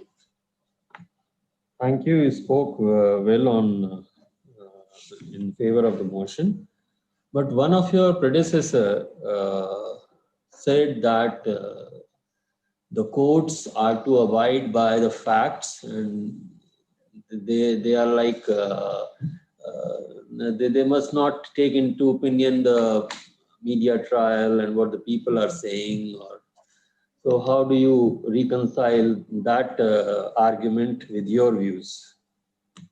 See, I believe is that somewhere down the line there will be definitely a pressure on them. Suppose, for example, a public opinion has been formed that Riya Chakrabarti is guilty. So even if the evidence says otherwise, people will believe. If judiciary pronounces her that she is not guilty, then people will lose faith in judiciary. I mean, either people will believe media or they will believe judiciary if there is contradiction between the two. So who should prevail? The question here is who should prevail? Whether the media's opinion, I mean, people will definitely get influenced because other reason why media's opinion should not matter more than the court's decision is because humans have always been fascinated more by the stories than they have been influenced by facts. So stories, these conspiracy theories, I mean, they impact they shape the public opinion more. So that's also one more reasons that it is one thing that courts should take cognizance that thing or not. That's a different issue altogether. But what I'm saying is that definitely there will be a public pressure on the courts to pronounce the judgment in sync with the media. And if court is doing otherwise, people will eventually lose faith in judiciary because they will believe that media is telling the truth and judiciary is, saving the culprits. Thank you. Thank you. Thank you. Thank you, sir. Thank you, participant B39, and thank you, sir, for your question. To the one that still believe in their dreams, chase them until you are out of breath. Till then, keep running. By this thought, I would like to invite participant B40. Participant B40, you can start now. सदन में उपस्थित सभी को मेरा प्रणाम। मैं B40 आप सभी के समक्ष सदन में प्रस्तुत विषय क्या मीडिया ट्रायल आरोपी के मौलिक अधिकारों का उल्लंघन करते हैं के विपक्ष में अपने विचार प्रस्तुत करना चाहूंगा। महोदय, क्या आप मुझे सुन एवं देख पा रहे हैं? Yes, you are audible as well as visible. You may start now. धन्यवाद। दुनिया के इतिहास से पता चला है कि कोई भी समाज अपराध एवं अपराधियों से नहीं बचा है। समृद्ध और शक्तिशाली द्वारा अपराध, हत्या, बलात्कार, छेड़छाड़, वित्तीय धोखाधड़ी, कॉर्पोरेट धोखाधड़ी और अन्य अपराध किए जाते हैं, चाहे वे सरकार में हो या सरकार से बाहर। तब लोकतंत्र के चौथे स्तंभ का काम कार्यकारी जाति, भ्रष्टाचार और समाज में आपराधिक गतिविधियों का खुलासा करना है और मीडिया अपने विभिन्न रूप प्रिंट, सोशल और प्रसारण अपराध का पता लगाने, अमीर और शक्तिशाली द्वारा अपराधियों के संरक्षण को उजागर करने, झूठे आरोपों का खंडन करने, तथ्यों को उजागर करने और इसे सार्वजनिक क्षेत्र में लाने के लिए अनिवार्य उपकरण है। महोदय, मीडिया ऐसा दबाव बनाता है कि जांच शुरू हो और आगे अभियुक्तों की सुरक्षा करने वाले एजेंसियों द्वारा किए गए प्रयासों का खुलासा करें। एक प्रसिद्ध अमेरिकी वकील के अनुसार एक निष्पक्ष मुकदमा वह है जिसमें साक्ष्य के नियमों को सम्मानित किया जाता है, अभियुक्त के पास एक सक्षम वकील होता है और न्यायाधीश एक उचित अदालत प्रक्रिया को लागू करते हैं। एक मुकदमा जिसमें हर धारणा को चुनौती दी जा सकती है। एक मुकदमे के 3 चरण होते हैं। प्रथम, तथ्यों की खोज, जिसमें मीडिया अलग से एक महत्वपूर्ण भूमिका निभाता है। द्वितीय, चार्जशीट दाखिल करना एवं तृतीय, सजा में मुकदमा। महोदय, किसी भी व्यक्ति की सजा पूरी तरह से मामले के तथ्यों पर आधारित होती है, इसलिए नहीं कि मीडिया चाहता था कि व्यक्ति को दोषी घोषित किया जाए। साक्ष्य के आधार पर ही आरोपी के खिलाफ आरोप तय किए जाते हैं, इस आधार पर नहीं कि मीडिया किस व्यक्ति को किस तरीके से चित्रित करता है। महोदय, मीडिया की स्वतंत्रता जनता की स्वतंत्रता है। ये लोकतंत्र के अन्य 3 स्तंभों की पारदर्शिता सुनिश्चित करता है। स्वतंत्र और स्वस्थ प्रेस लोकतंत्र के लिए अत्यंत आवश्यक है, परंतु कुछ अराजक तत्व हर संगठन में मौजूद हैं, मीडिया में भी। लेकिन कुछ की वजह से मीडिया की घोर निंदा करना और यह आरोप लगाना अपने आप में एक आरोपी के रूप में मीडिया के मौलिक अधिकारों का उल्लंघन है। आज हम इस विषय पर बहस नहीं कर रहे हैं कि क्या मीडिया ट्रायल संवैधानिक और कानूनी रूप से वैध, अच्छे या बुरे, लेकिन विषय सीधा है कि मीडिया ट्रायल अभियुक्तों के मौलिक अधिकारों का उल्लंघन करते हैं या नहीं। महोदय, मैं सख्ती से कहना चाहता हूं कि मीडिया ट्रायल आरोपियों के मौलिक और मानवाधिकारों के उल्लंघन को रोकता है एवं ये सुनिश्चित भी करता है कि उनका उल्लंघन ना हो, और आरोपी को लोकतंत्र के अन्य 3 स्तंभों के अत्याचार से बचाता है। अभियुक्त को निष्पक्ष सुनवाई का अधिकार है एवं हिरासत के दौरान हिंसा के विरुद्ध अधिकार है। मीडिया ट्रायल हमेशा नकली मुठभेड़ों और हिरासत की मौतों के खिलाफ मुखर रहा है। उदाहरण के तौर पर विकास दुबे केस, हैदराबाद में 26 वर्षीय डॉक्टर के साथ बलात्कार हत्या के आरोपी का भी बिना न्यायिक जांच के ही एनकाउंटर कर दिया गया, जिसको मीडिया ने बड़ी ही निडरता के साथ उठाया। डॉक्टर कफील खान केस गोरखपुर एवं सीएए विरोधी भाषण में उमर खालिद केस में मीडिया ने निडर होकर जांच एजेंसियों द्वारा आरोपी के मौलिक एवं मानवाधिकारों के उल्लंघन का चित्रण किया और आरोपियों के अधिकारों के बारे में मुखर रहा, और ये सुनिश्चित करने का भी प्रयास किया कि अभियुक्तों को उनके मौलिक अधिकार प्रदान किए जाएं। महोदय, मीडिया का एक हिस्सा तो आतंकवादियों के आरोपी जैसे अफजल गुरु और उन लोगों के मौलिक अधिकारों को भी सुनिश्चित करता है जो यूएपीए के तहत, एवं इस कदर कि रातों रात सुप्रीम कोर्ट तक के दरवाजे गए। अतः मैं अपने वाणी को विराम देना चाहूंगा कि मीडिया ट्रायल अभियुक्त एवं आरोपी के हितों की रक्षा करते हैं, उनका संरक्षण करते हैं। धन्यवाद।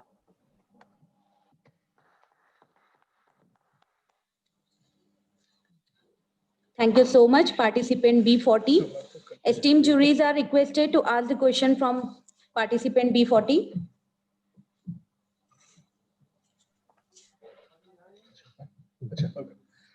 B40, can you hear me? मुझे सुन सकते हैं? जी सर।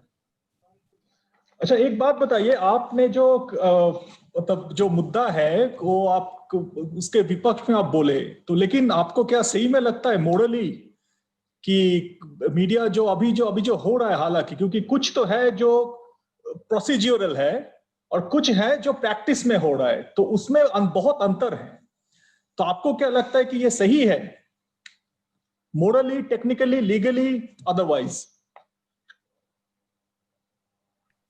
सर, मैं व्यक्तिगत रूप से देखूं तो वर्तमान में जो देश की स्थिति है कुछ मायनों में सही है एवं कुछ मायनों में गलत। अब जब हम मीडिया पर ये आरोप करते हैं तो मीडिया किसी एक चैनल से हम परिभाषित नहीं कर सकते। अगर एक चैनल उनके अधिकारों का हनन कर रहा है तो अन्य कई चैनल एवं अन्य कई मीडिया माध्यम जैसे प्रिंट मीडिया, सोशल मीडिया आरोपी के हितों की रक्षा भी कर रहा है एवं उसके लिए भी आवाज उठा रहा है। व्यक्तिगत रूप से देखा जाए तो मीडिया को ट्रायल करने का कोई अधिकार नहीं है कानून के द्वारा, परंतु जब कानून अपना काम ढंग से ना कर पाए एवं लोकतंत्र के अन्य 3 स्तंभ अपनी जिम्मेदारी ना निभा पाए तो उस समय मीडिया को अपना बल दिखाना ही पड़ता है। थैंक यू, धन्यवाद। धन्यवाद sir. Thank you, sir, for your question. Moving to the next participant, participant B41. I'm requesting you to unmute yourself and turn on your video.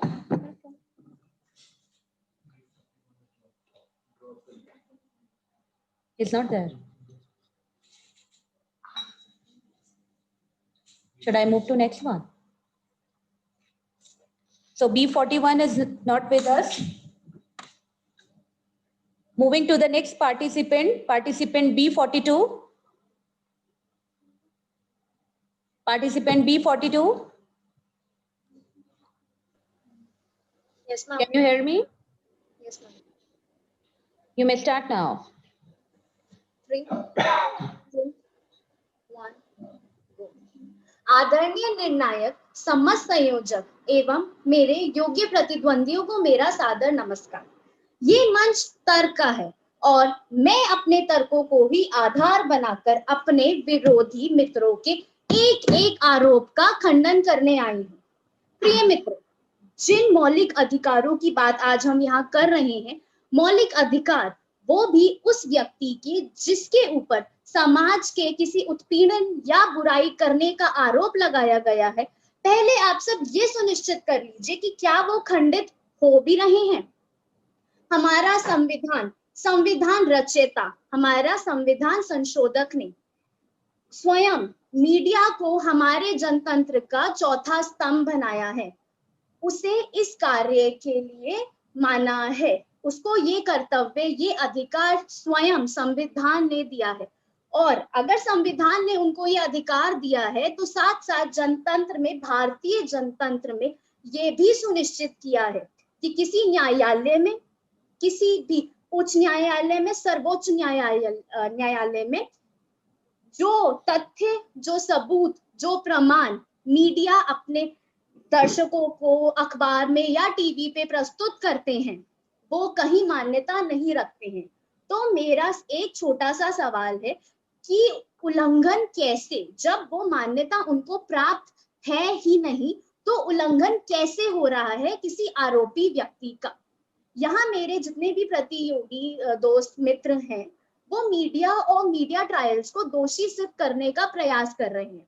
पर मैं एक बात बहुत स्पष्ट तरीके से आप सभी को बता देना चाहती हूँ कि ये जो मीडिया और मीडिया ट्रायल है, ये कोई व्यक्ति, संगठन या सरकार नहीं है जिसे मैंने, आपने, हम सब ने मिलकर नियुक्त किया हो, बल्कि ये तो एक माध्यम है मेरे लिए, आपके लिए, हम सबके लिए। इस 3.287 मिलियन वर्ग किलोमीटर में फैले हमारे देश में रहने वाले 135 करोड़ देशवासियों के लिए, उन लोगों के लिए एक माध्यम है ताकि उन लोगों को दिन प्रतिदिन होने वाली सामाजिक बुराइयों और उत्पीड़न का पता चल सके।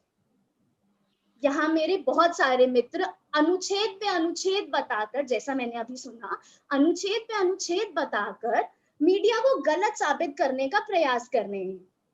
वो अपना तर्क रख रहे हैं। मैं आपके तर्क का पूर्ण रूप से सम्मान करती हूँ, परंतु मैं आपके तर्क का सम्मान तो कर सकती हूँ, लेकिन उसको स्वीकार नहीं कर सकती।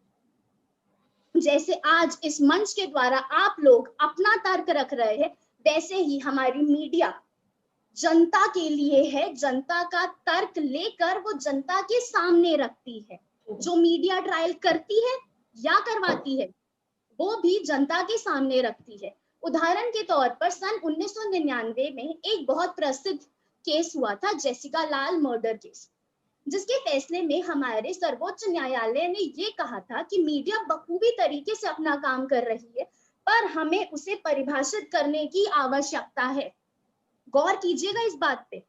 फैसला आया था साल 2010 में, आज हो गए है साल 2020, 10 साल हो गए। अगर आज भी हमारा संसद इस फैसले को लागू नहीं करा पाया कि मीडिया या मीडिया ट्रायल को परिभाषित के प्रतिबंधों को परिभाषित करने की आवश्यकता है, तो इसमें आप मीडिया को कैसे दोष दे सकते हैं?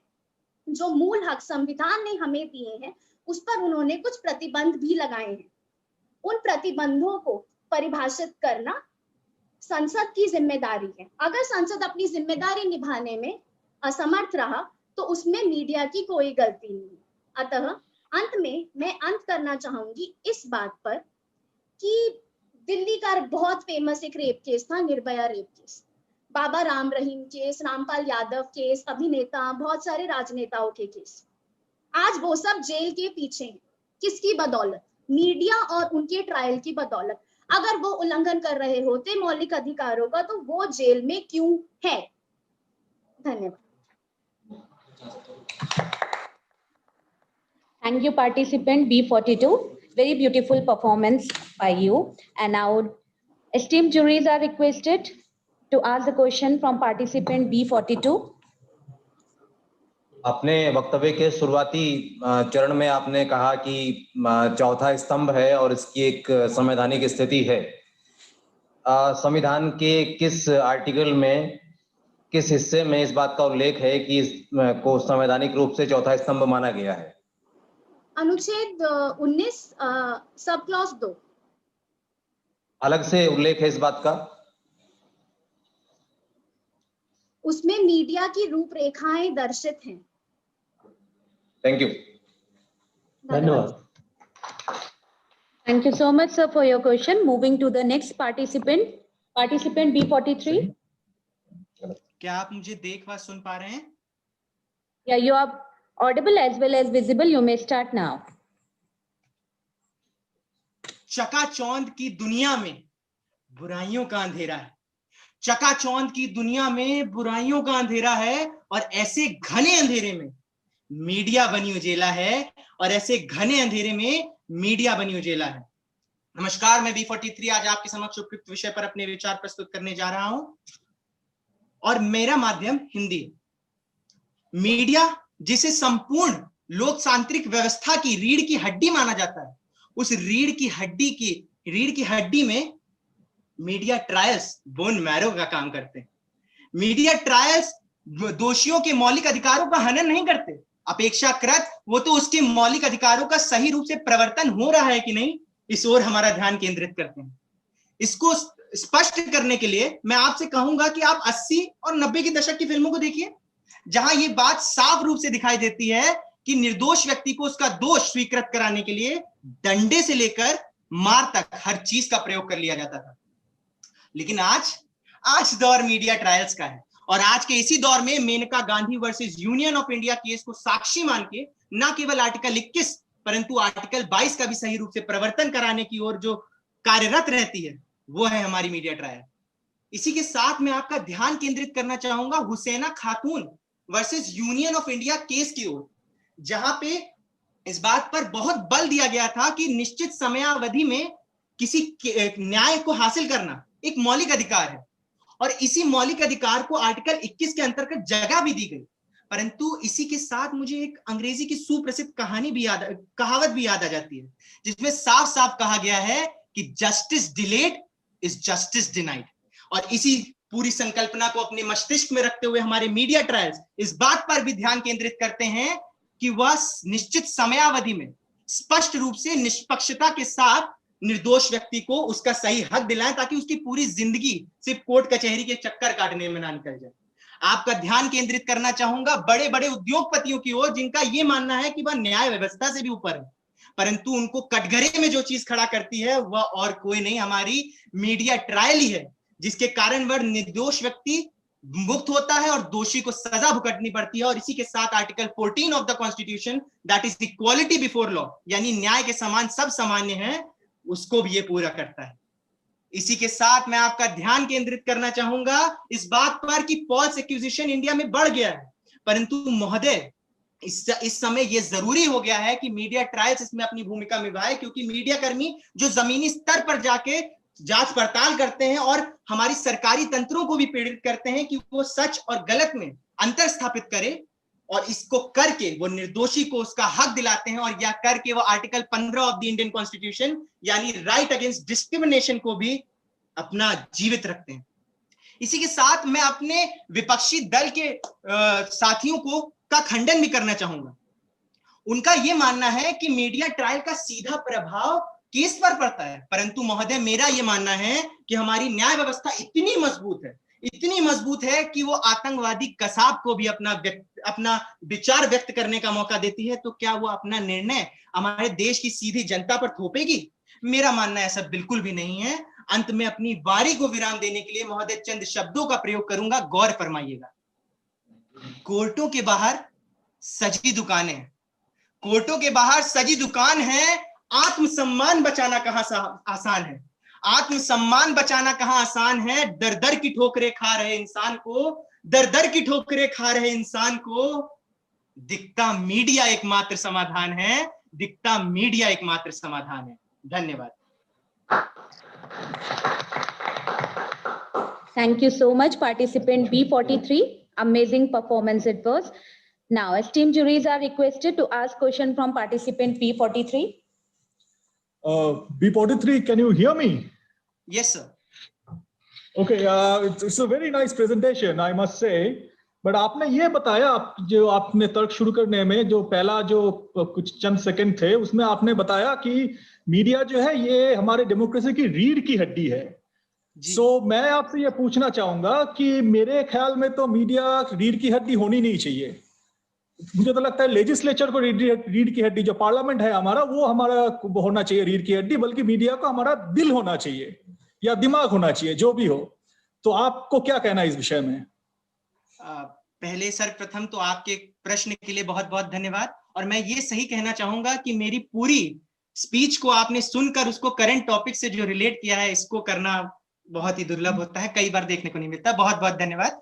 अब मैं आपसे ज्यादा तो नहीं जानता, लेकिन महोदय जहां तक मेरा मानना है, मैं विनम्रतापूर्वक आपके सामने अपना विचार व्यक्त करूंगा कि बात हो रीढ़ की हड्डी, बात हो दिल की, बात हो दिमाग की, जरूरी ये नहीं कि कौन क्या है, जरूरी महोदय ये है कि कौन कहां पर रह के किस तरह का काम कर रहा है।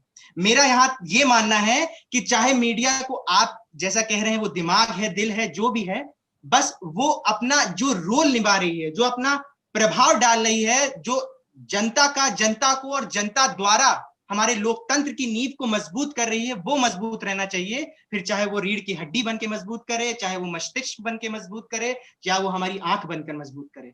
यही मेरा विचार है। धन्यवाद। Thank you.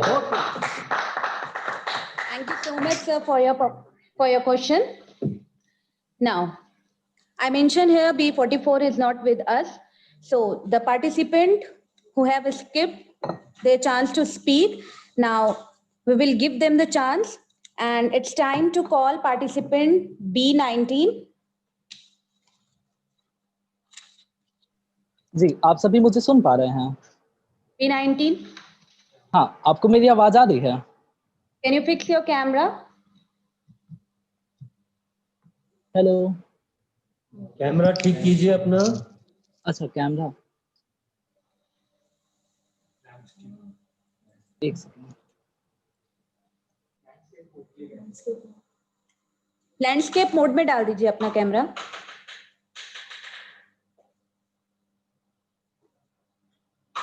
Participant B19, can you hear me?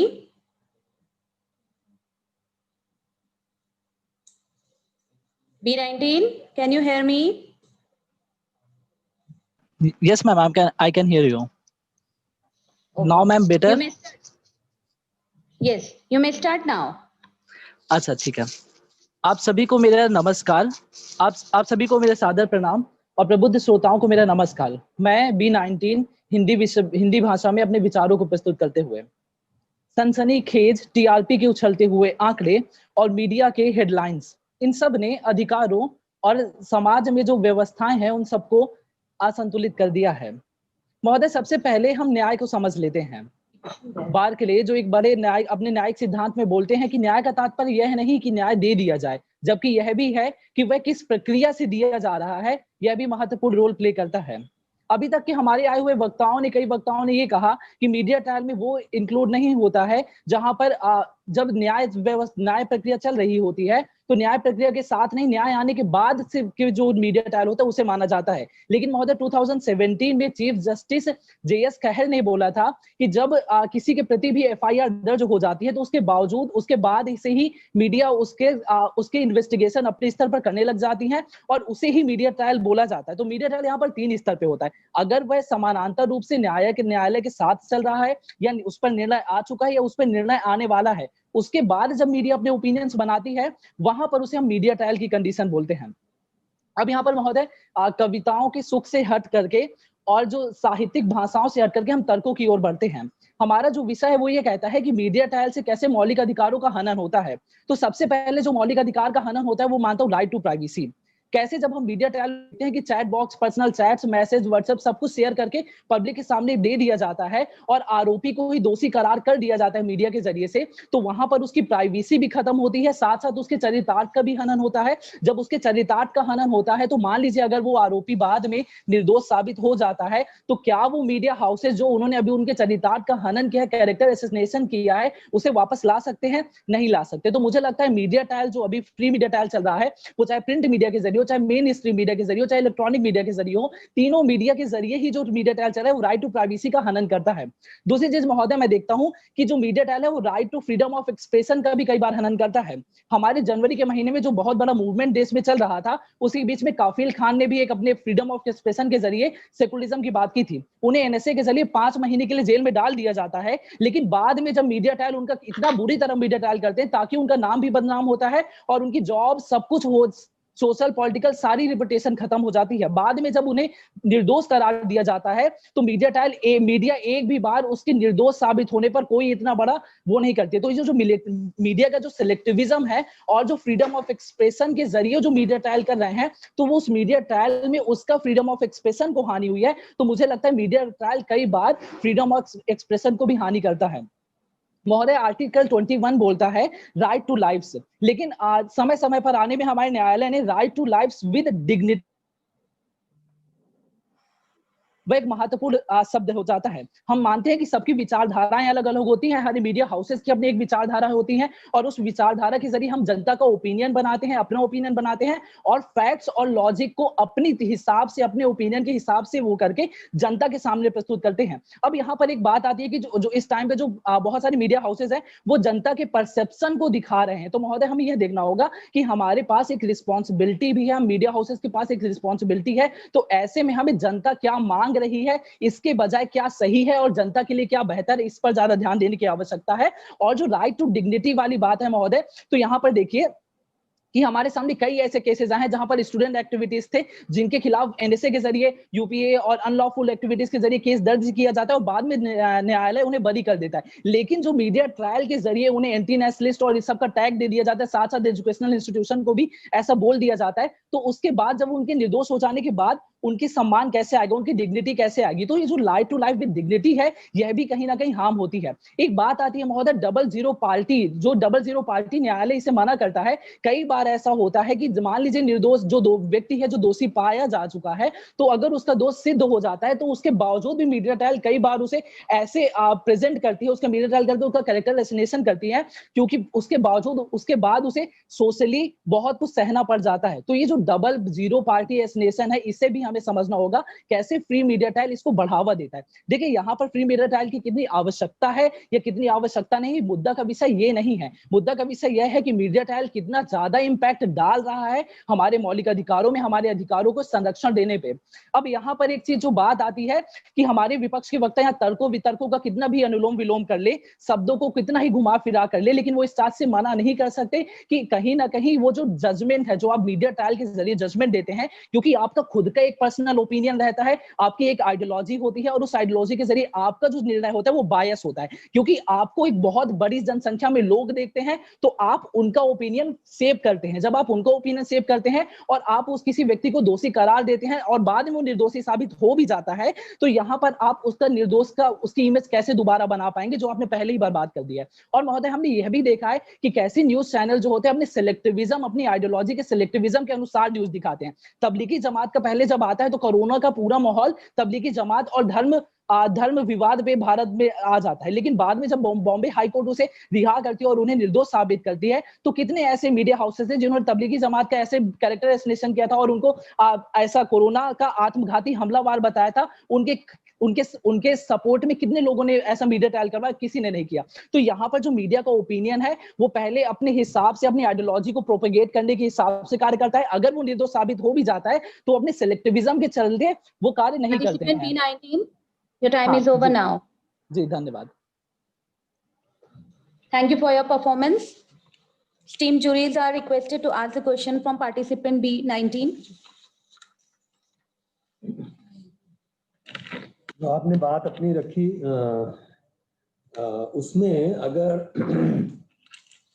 मान लिया जो है वो चरित्र हनन करते भी हैं या फेक न्यूज और इन सब के माध्यम से दुष्प्रचार करते भी हैं, तो उसके लिए और भी तरीके हैं कि हम उनको अकाउंटेबल बना सकते हैं। हम केवल इसी बात पर केंद्रित क्यों कर रहे हैं अपने आप को कि क्योंकि उससे चरित्र हनन हो रहा है या जो भी गलत हो रहा है उसको रोकने के लिए हम उनको अलाउ ही ना करें मीडिया को कि वो ट्रायल करे या इन्वेस्टिगेशन करे। तो इस पर आपका क्या कहना है?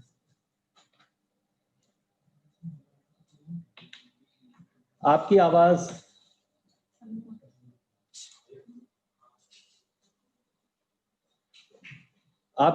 नहीं आ रही है। Participant B19, can you hear me?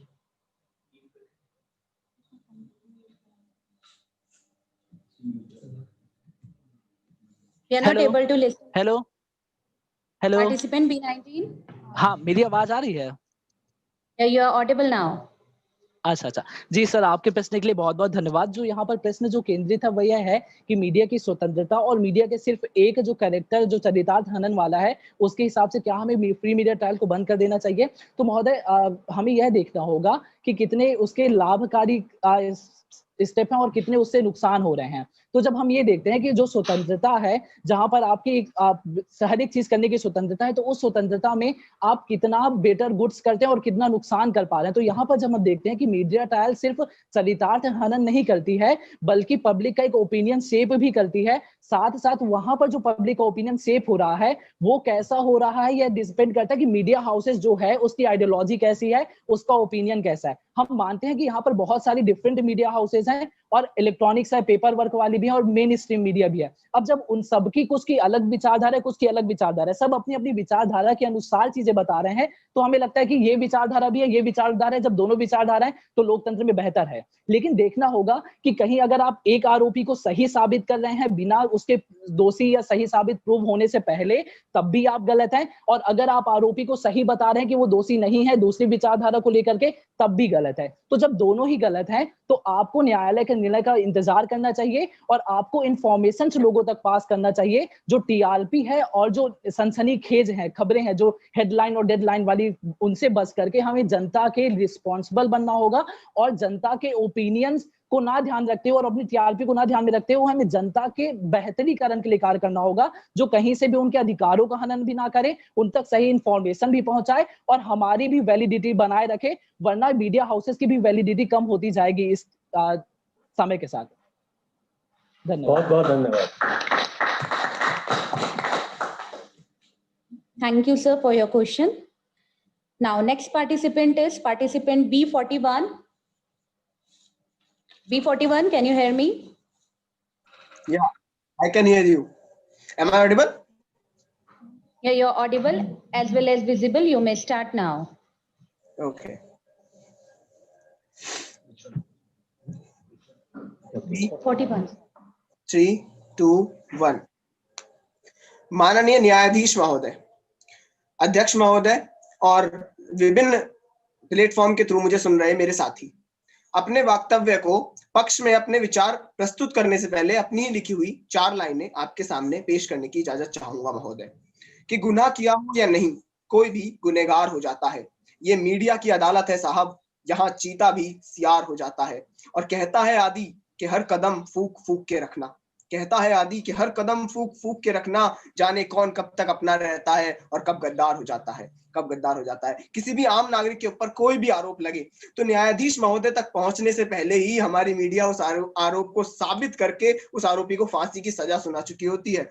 देखिए ना कितनी सक्षम है हमारी मीडिया, खुद ही पुलिस का काम करती है, खुद ही सीबीआई का काम करती है, खुद ही केस करती है और फिर खुद ही उस लड़के उसको फांसी की सजा सुना देती है। इन सभी जिम्मेदारियों को निभाते निभाते वो ये भूल ही जाती है कि वो मीडिया भी है, उसका काम खबर को जनता तक पहुंचाना भी है।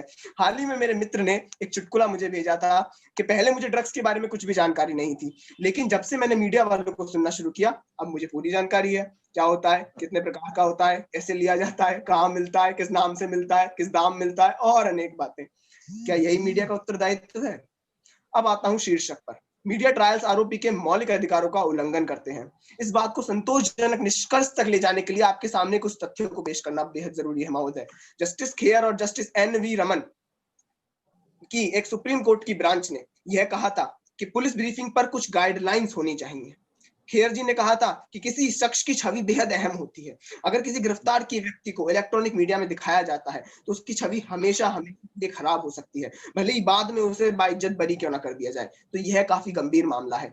मेरे साथी विपक्षी महोदय और साथी मेरे साथियों ने भी बहुत से बड़े बड़े लोगों के नाम लिए, लेकिन मैं बात करता हूँ, आज किसी बॉलीवुड सितारे की बात नहीं करते हैं, आज किसी बड़ी उद्योगपति की बात नहीं करते हैं, किसी बड़े नेता की भी बात नहीं करते हैं। आज मैं बात करता हूँ अपनी। मैं अपने आप को कटघरे में खड़ा कर देता हूँ। किसी ने मुझ पर आरोप लगाया है तो दो बातें हो सकती हैं, या तो मैं सही हूं और दूसरा गलत, या फिर मैं गलत हूं और दूसरा सही। परंतु दोनों ही स्थिति में यह न्यायाधीश महोदय का काम है कि हम दोनों की दलीलें सुनकर उस पर फैसला सुनाएं। मीडिया कौन होता है ये फैसला सुनाने वाला कि मैं ही गलत हूं या वो ही गलत है? और अगर मीडिया को ही फैसले सुनाने हैं महोदय, तो भारतीय न्यायपालिका, जो कि हमारे लोकतंत्र के 3 मुख्य स्तंभों में से एक है, उसका हमारे देश में क्या काम रह जाएगा? कौन आरोपी है, उस पर क्या आरोप लगा, किसने लगाया है, यहाँ तक तो ठीक है, हमारी जनता को पता भी होना चाहिए इतना तो।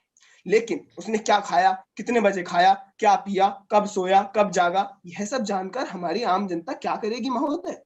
अब मेरे कुछ विपक्षी मित्र बोल के गए कि अभिव्यक्ति और भाषण की स्वतंत्रता तो मानव अधिकारों के सार्वभौमिक घोषणा के अनुच्छेद 19 के तहत एक मानव अधिकार के रूप में प्राप्त है मीडिया को, तो मीडिया क्यों ना बोले किसी के बारे में? तो एक बात स्पष्ट कर देता हूं कि अभिव्यक्ति की आजादी और उस आजादी की वजह से किसी के मौलिक अधिकारों का हनन, इन दोनों बातों में वैसा ही रिश्ता है जैसा कि खाने और नमक का होता है। जैसे खाने में नमक के बिना काम नहीं चल सकता, वैसे ही अभिव्यक्ति की आजादी के बिना भी काम नहीं चल सकता लोकतंत्र में। लेकिन जब वो नमक ज्यादा हो जाए तो खाना कड़वा हो जाता है महोदय। इसी तरीके से अगर किसी अभिव्यक्ति की आजादी अगर किसी के मौलिक अधिकारों का हनन करने पे आ जाए तो वह समाज के लिए जहर का काम कर सकती है। एक व्यक्ति जो कि पहले से ही पुलिस की न्यायिक हिरासत में है, उसके मुंह पर आप माइक लगाकर पूछते हैं चिल्ला चिल्ला के, क्या आपने ये गुनाह किया है, क्या आप कबूल करते हैं आप इस वारदात में शामिल थे? तो ये बताइए, अगर उसे अपना गुनाह कबूलना होगा तो वो कोर्ट में न्यायाधीश महोदय के सामने कबूल सकता है, पुलिस के सामने कबूल सकता है। आपके माइक मुंह में घुसा देने के पूछने से उसको आत्मग्लानि तो हो नहीं जाएगी कि वो आपको सच सच बता दे। तो सवाल उठता है क्यों? क्या टीआरपी इतनी ज्यादा महत्वपूर्ण है? क्या किसी इंसान की छवि समाज में दूषित करना, जो कि उसकी पूरी जिंदगी बर्बाद कर सकती है, क्या ठीक है? मेरे एक मित्र ने, विपक्षी साथी ने तो यह तक कहा कि इन मानव अधिकारों का इसका मीडिया ट्रायल्स के साथ कोई संबंध ही नहीं होता। क्या मैं अगर अपने समाज में सर उठाकर जीना चाहता हूँ? 41, your time is over now. धन्यवाद। Thank you for your performance. Now, esteemed juries are requested to ask question from participant 41. जब हम अभिव्यक्ति की आजादी की बात करते हैं तो उसकी सीमा रेखा का निर्धारण किस बात से होगा? लोगों की मांग से होगा, संवैधानिक प्रावधानों के आधार पर होगा, या जो एक पॉपुलर फीलिंग होती है उससे होगा? आपकी निगाह में कौन सी चीज ठीक है? ये पूरी तरह कौन चीज ठीक है या आंशिक रूप से कुछ चीजें ठीक हैं? बहुत बहुत धन्यवाद महोदय आपके प्रश्न के लिए। आपके इस प्रश्न को सुनते सुनते मुझे फिजिक्स का एक कार्नोट थ्योरम याद आ रहा था। उसमें लिखा हुआ है कि nothing is ideal in the world. इस संसार में कुछ भी पूरी तरह से परफेक्ट, पूरी तरह से संतुलित, पूरी तरह से ठीक नहीं है। हर चीज में कुछ ना कुछ कमी जरूर है, और उसी कमी को दूर करना ही हमारे मानव होने का प्रमाण है।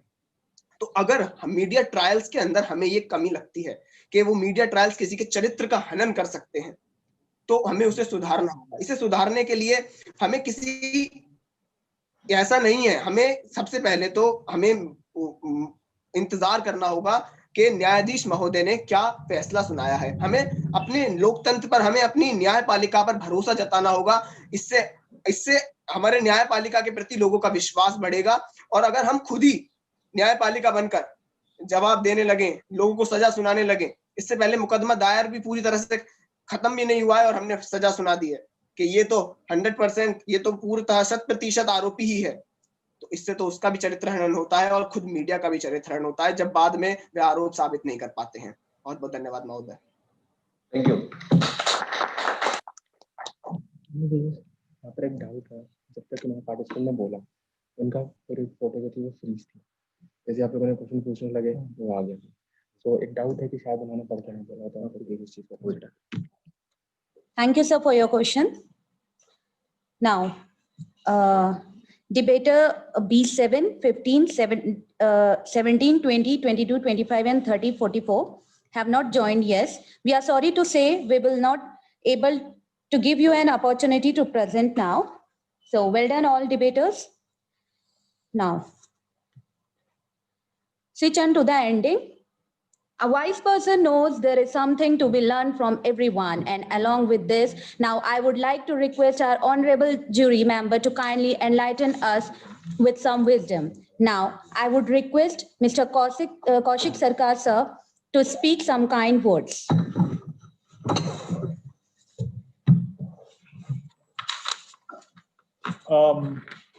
I'll try to take as few seconds as possible. I mean, this is one of the first debate competitions I'm kind of being the jury for, so maybe I mean just pardon my mistakes if I've made any. To all the participants, I mean, it's been an excellent experience for me to see the preparation that these students have made. I mean, across the country and across the colleges.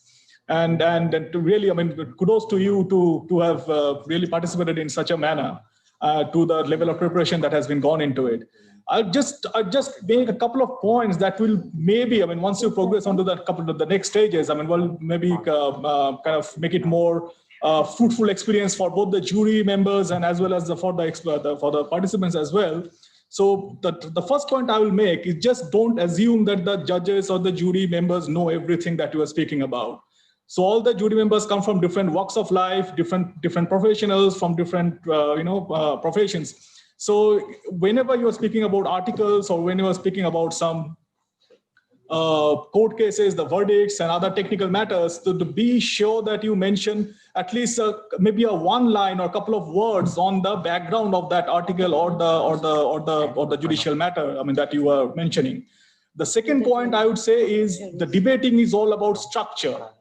How you present your arguments and then how do you design your arguments, and so that the jury members can actually mark your points, right?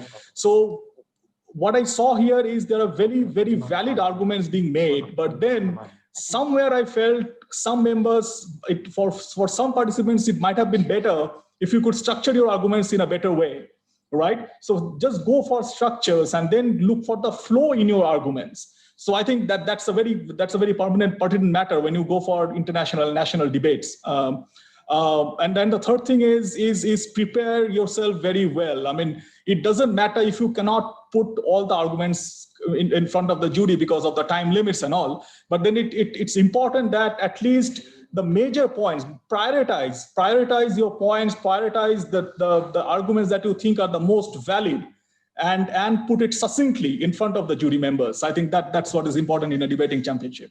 Thank you. Thank you so much, sir. Now, I would request Mr. Vinod Taneja, sir, to speak some thoughtful words. मैं आप सभी लोगों को बधाई देता हूँ, शुभकामनाएं देता हूँ कि आप कितनी तैयारी के साथ इस प्रतियोगिता में आपने प्रतिभाग किया।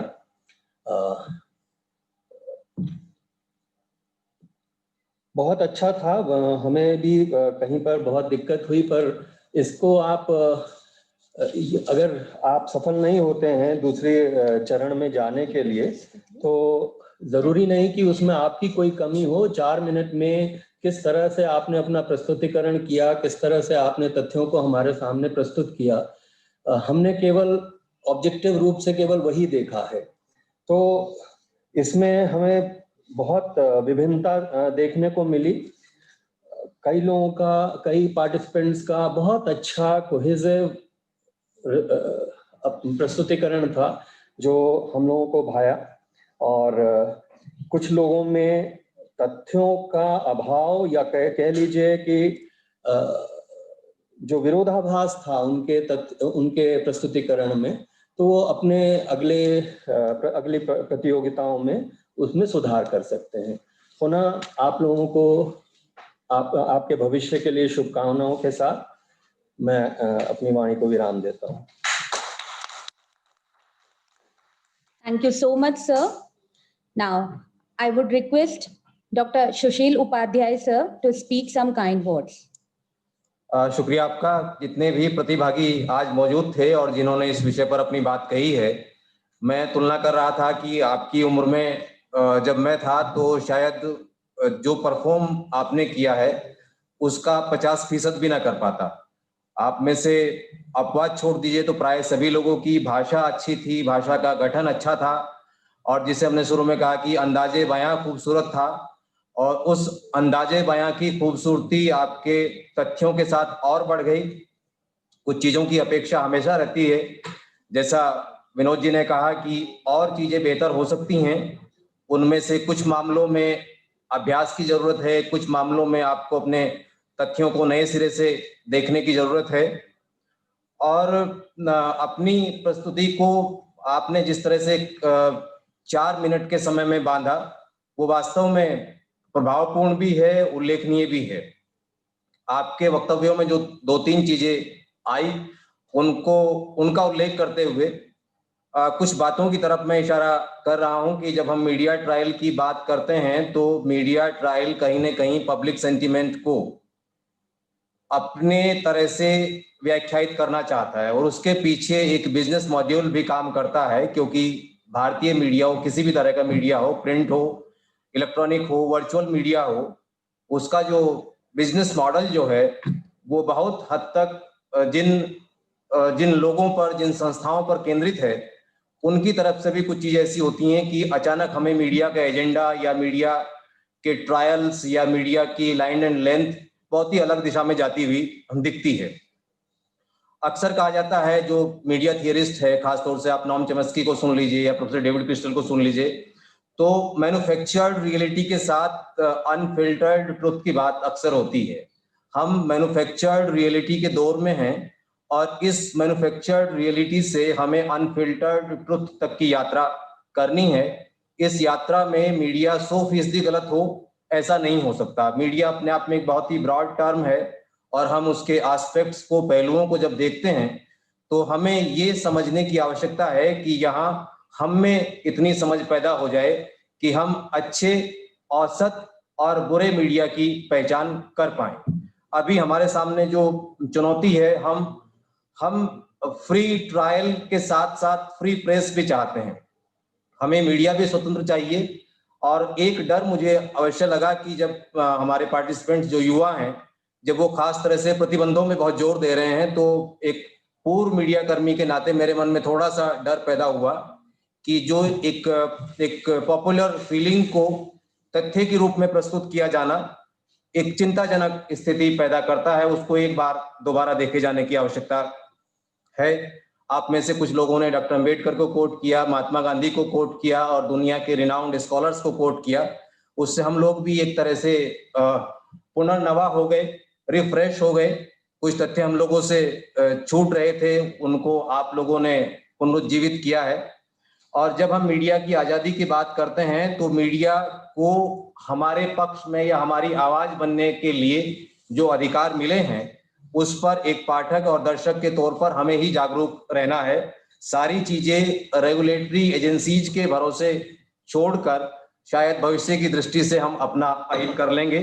जब ये विमर्श आरंभ हुआ सुबह, तो इस विमर्श के आरंभ में जो वक्तव्य था हमारे जिन मित्र का, शायद उज्जवल जी, उनका था कि जो शास्त्रार्थ की परंपरा है, जो शास्त्र के अर्थ को समझने की परंपरा है, वो हमारे यहाँ हजारों साल से है।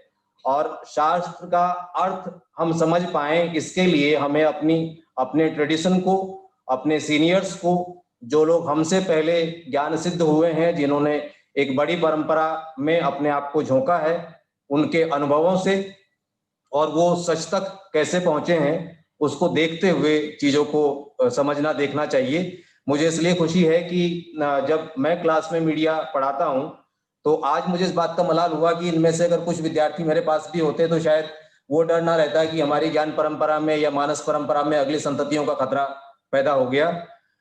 वैली ऑफ वर्ड्स के संरक्षक, मार्गदर्शक, अधिष्ठाता आदरणीय डॉक्टर संजीव चोपड़ा जी के माध्यम से मुझे इतने वरिष्ठ लोगों और इतने गुणी ज्ञानी नई पीढ़ी के लोगों के संपर्क में आने का अवसर मिला। मैं आप सभी लोगों के प्रति आभार ज्ञापित करता हूं, और जो हमारे युवा मित्र आज बोले हैं उनको साधुवाद देता हूं, शुभकामनाएं देता हूं।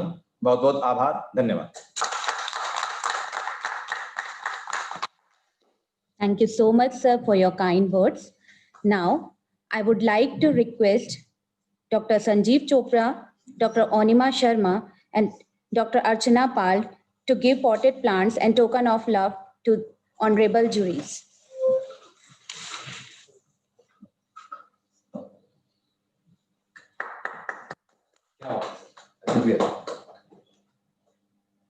Thank you so much sir.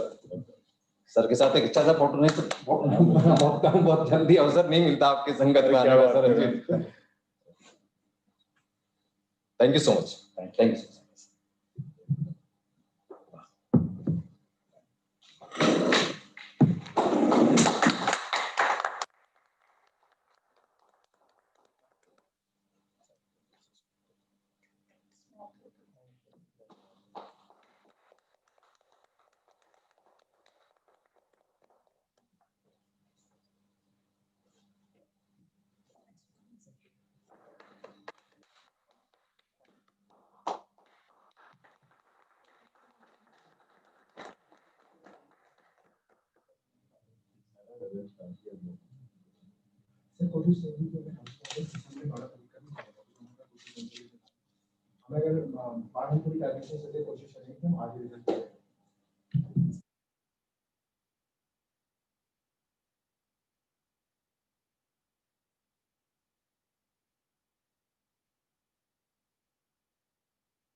Yeah, go ahead.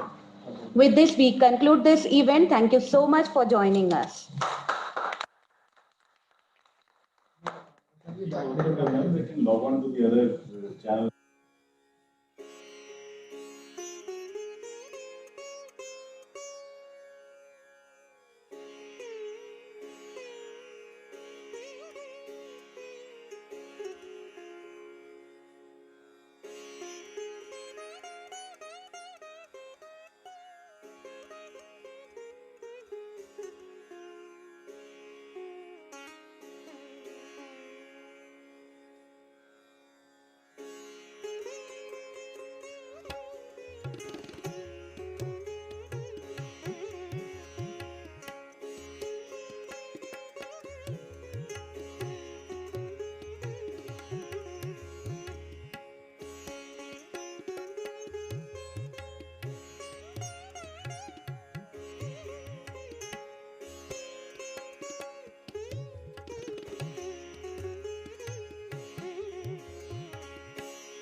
3 star कर दे, सिंगल टेम्पलेट। हाँ मेरे वाला पे, हाँ बस उठा ले, हाँ दोनों स्क्रीन पे, और एंड जब करे जब मैं मैसेज करूँगा, हाँ एंड मेरे मैसेज पे करियो and.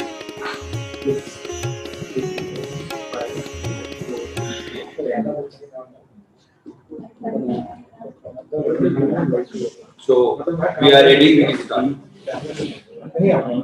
I now invite Sanjeev Chopra sir, Onima ma'am and Archana Pal ma'am to facilitate the jury with a quarter plant and a token of love.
Yes, sir.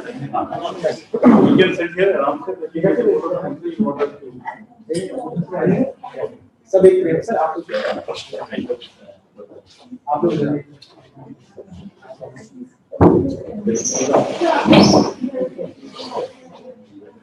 It is now my present duty to propose a vote of thanks. On behalf of Value of Words and Mantrana Debating Society, I, Uttar Sharma, express my sincere gratitude to Mrs. Radhika Jha, our Chief Guest, for sparing her valuable time to be with us and gracing the event. I am also grateful to our jury members, Dr. Ekta Unyal, Dr. Rajesh Kapoor, Mr. Saurabh Shom, Mr. Vinod Kumar Taneja, Mr. Kaushik Sarkar, and Dr. Shishir Upadhyay for being with us for the whole session and doing valuation of the debate being presented. It takes a great deal of patience and attention to judge each and every speaker so that the best person wins. Your thoughts have enlightened our minds and shown us a new thought process. I would also like to extend my sincere thanks to the district administration of Dehradun who helped us with all the logistics, space, and constant moral support. My gratitude to all the speakers for gracing this occasion and sharing their opinions today. I am immensely thankful to the Value of Words for trusting Mantrana Debating Society to conduct the event of such magnitude. I also need to mention my deepest sense of appreciation to Shri Bhaskar Singh Kuliyar, DIU National Informatics Center, Shri Surya Prakash Kotnala, and entire staff of NIC for their enormous cooperation.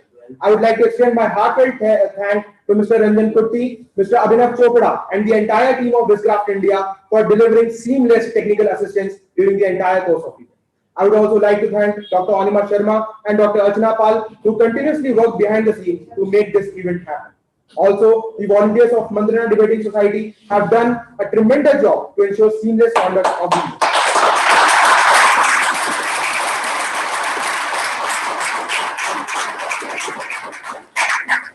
Last but not the least, a very big thanks to you, to each one of you who made this event a memorable one. This event will be definitely cherished in times to come. Thank you and bye.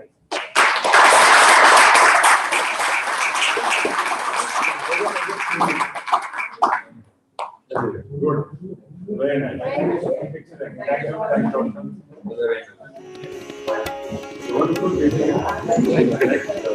Thank you.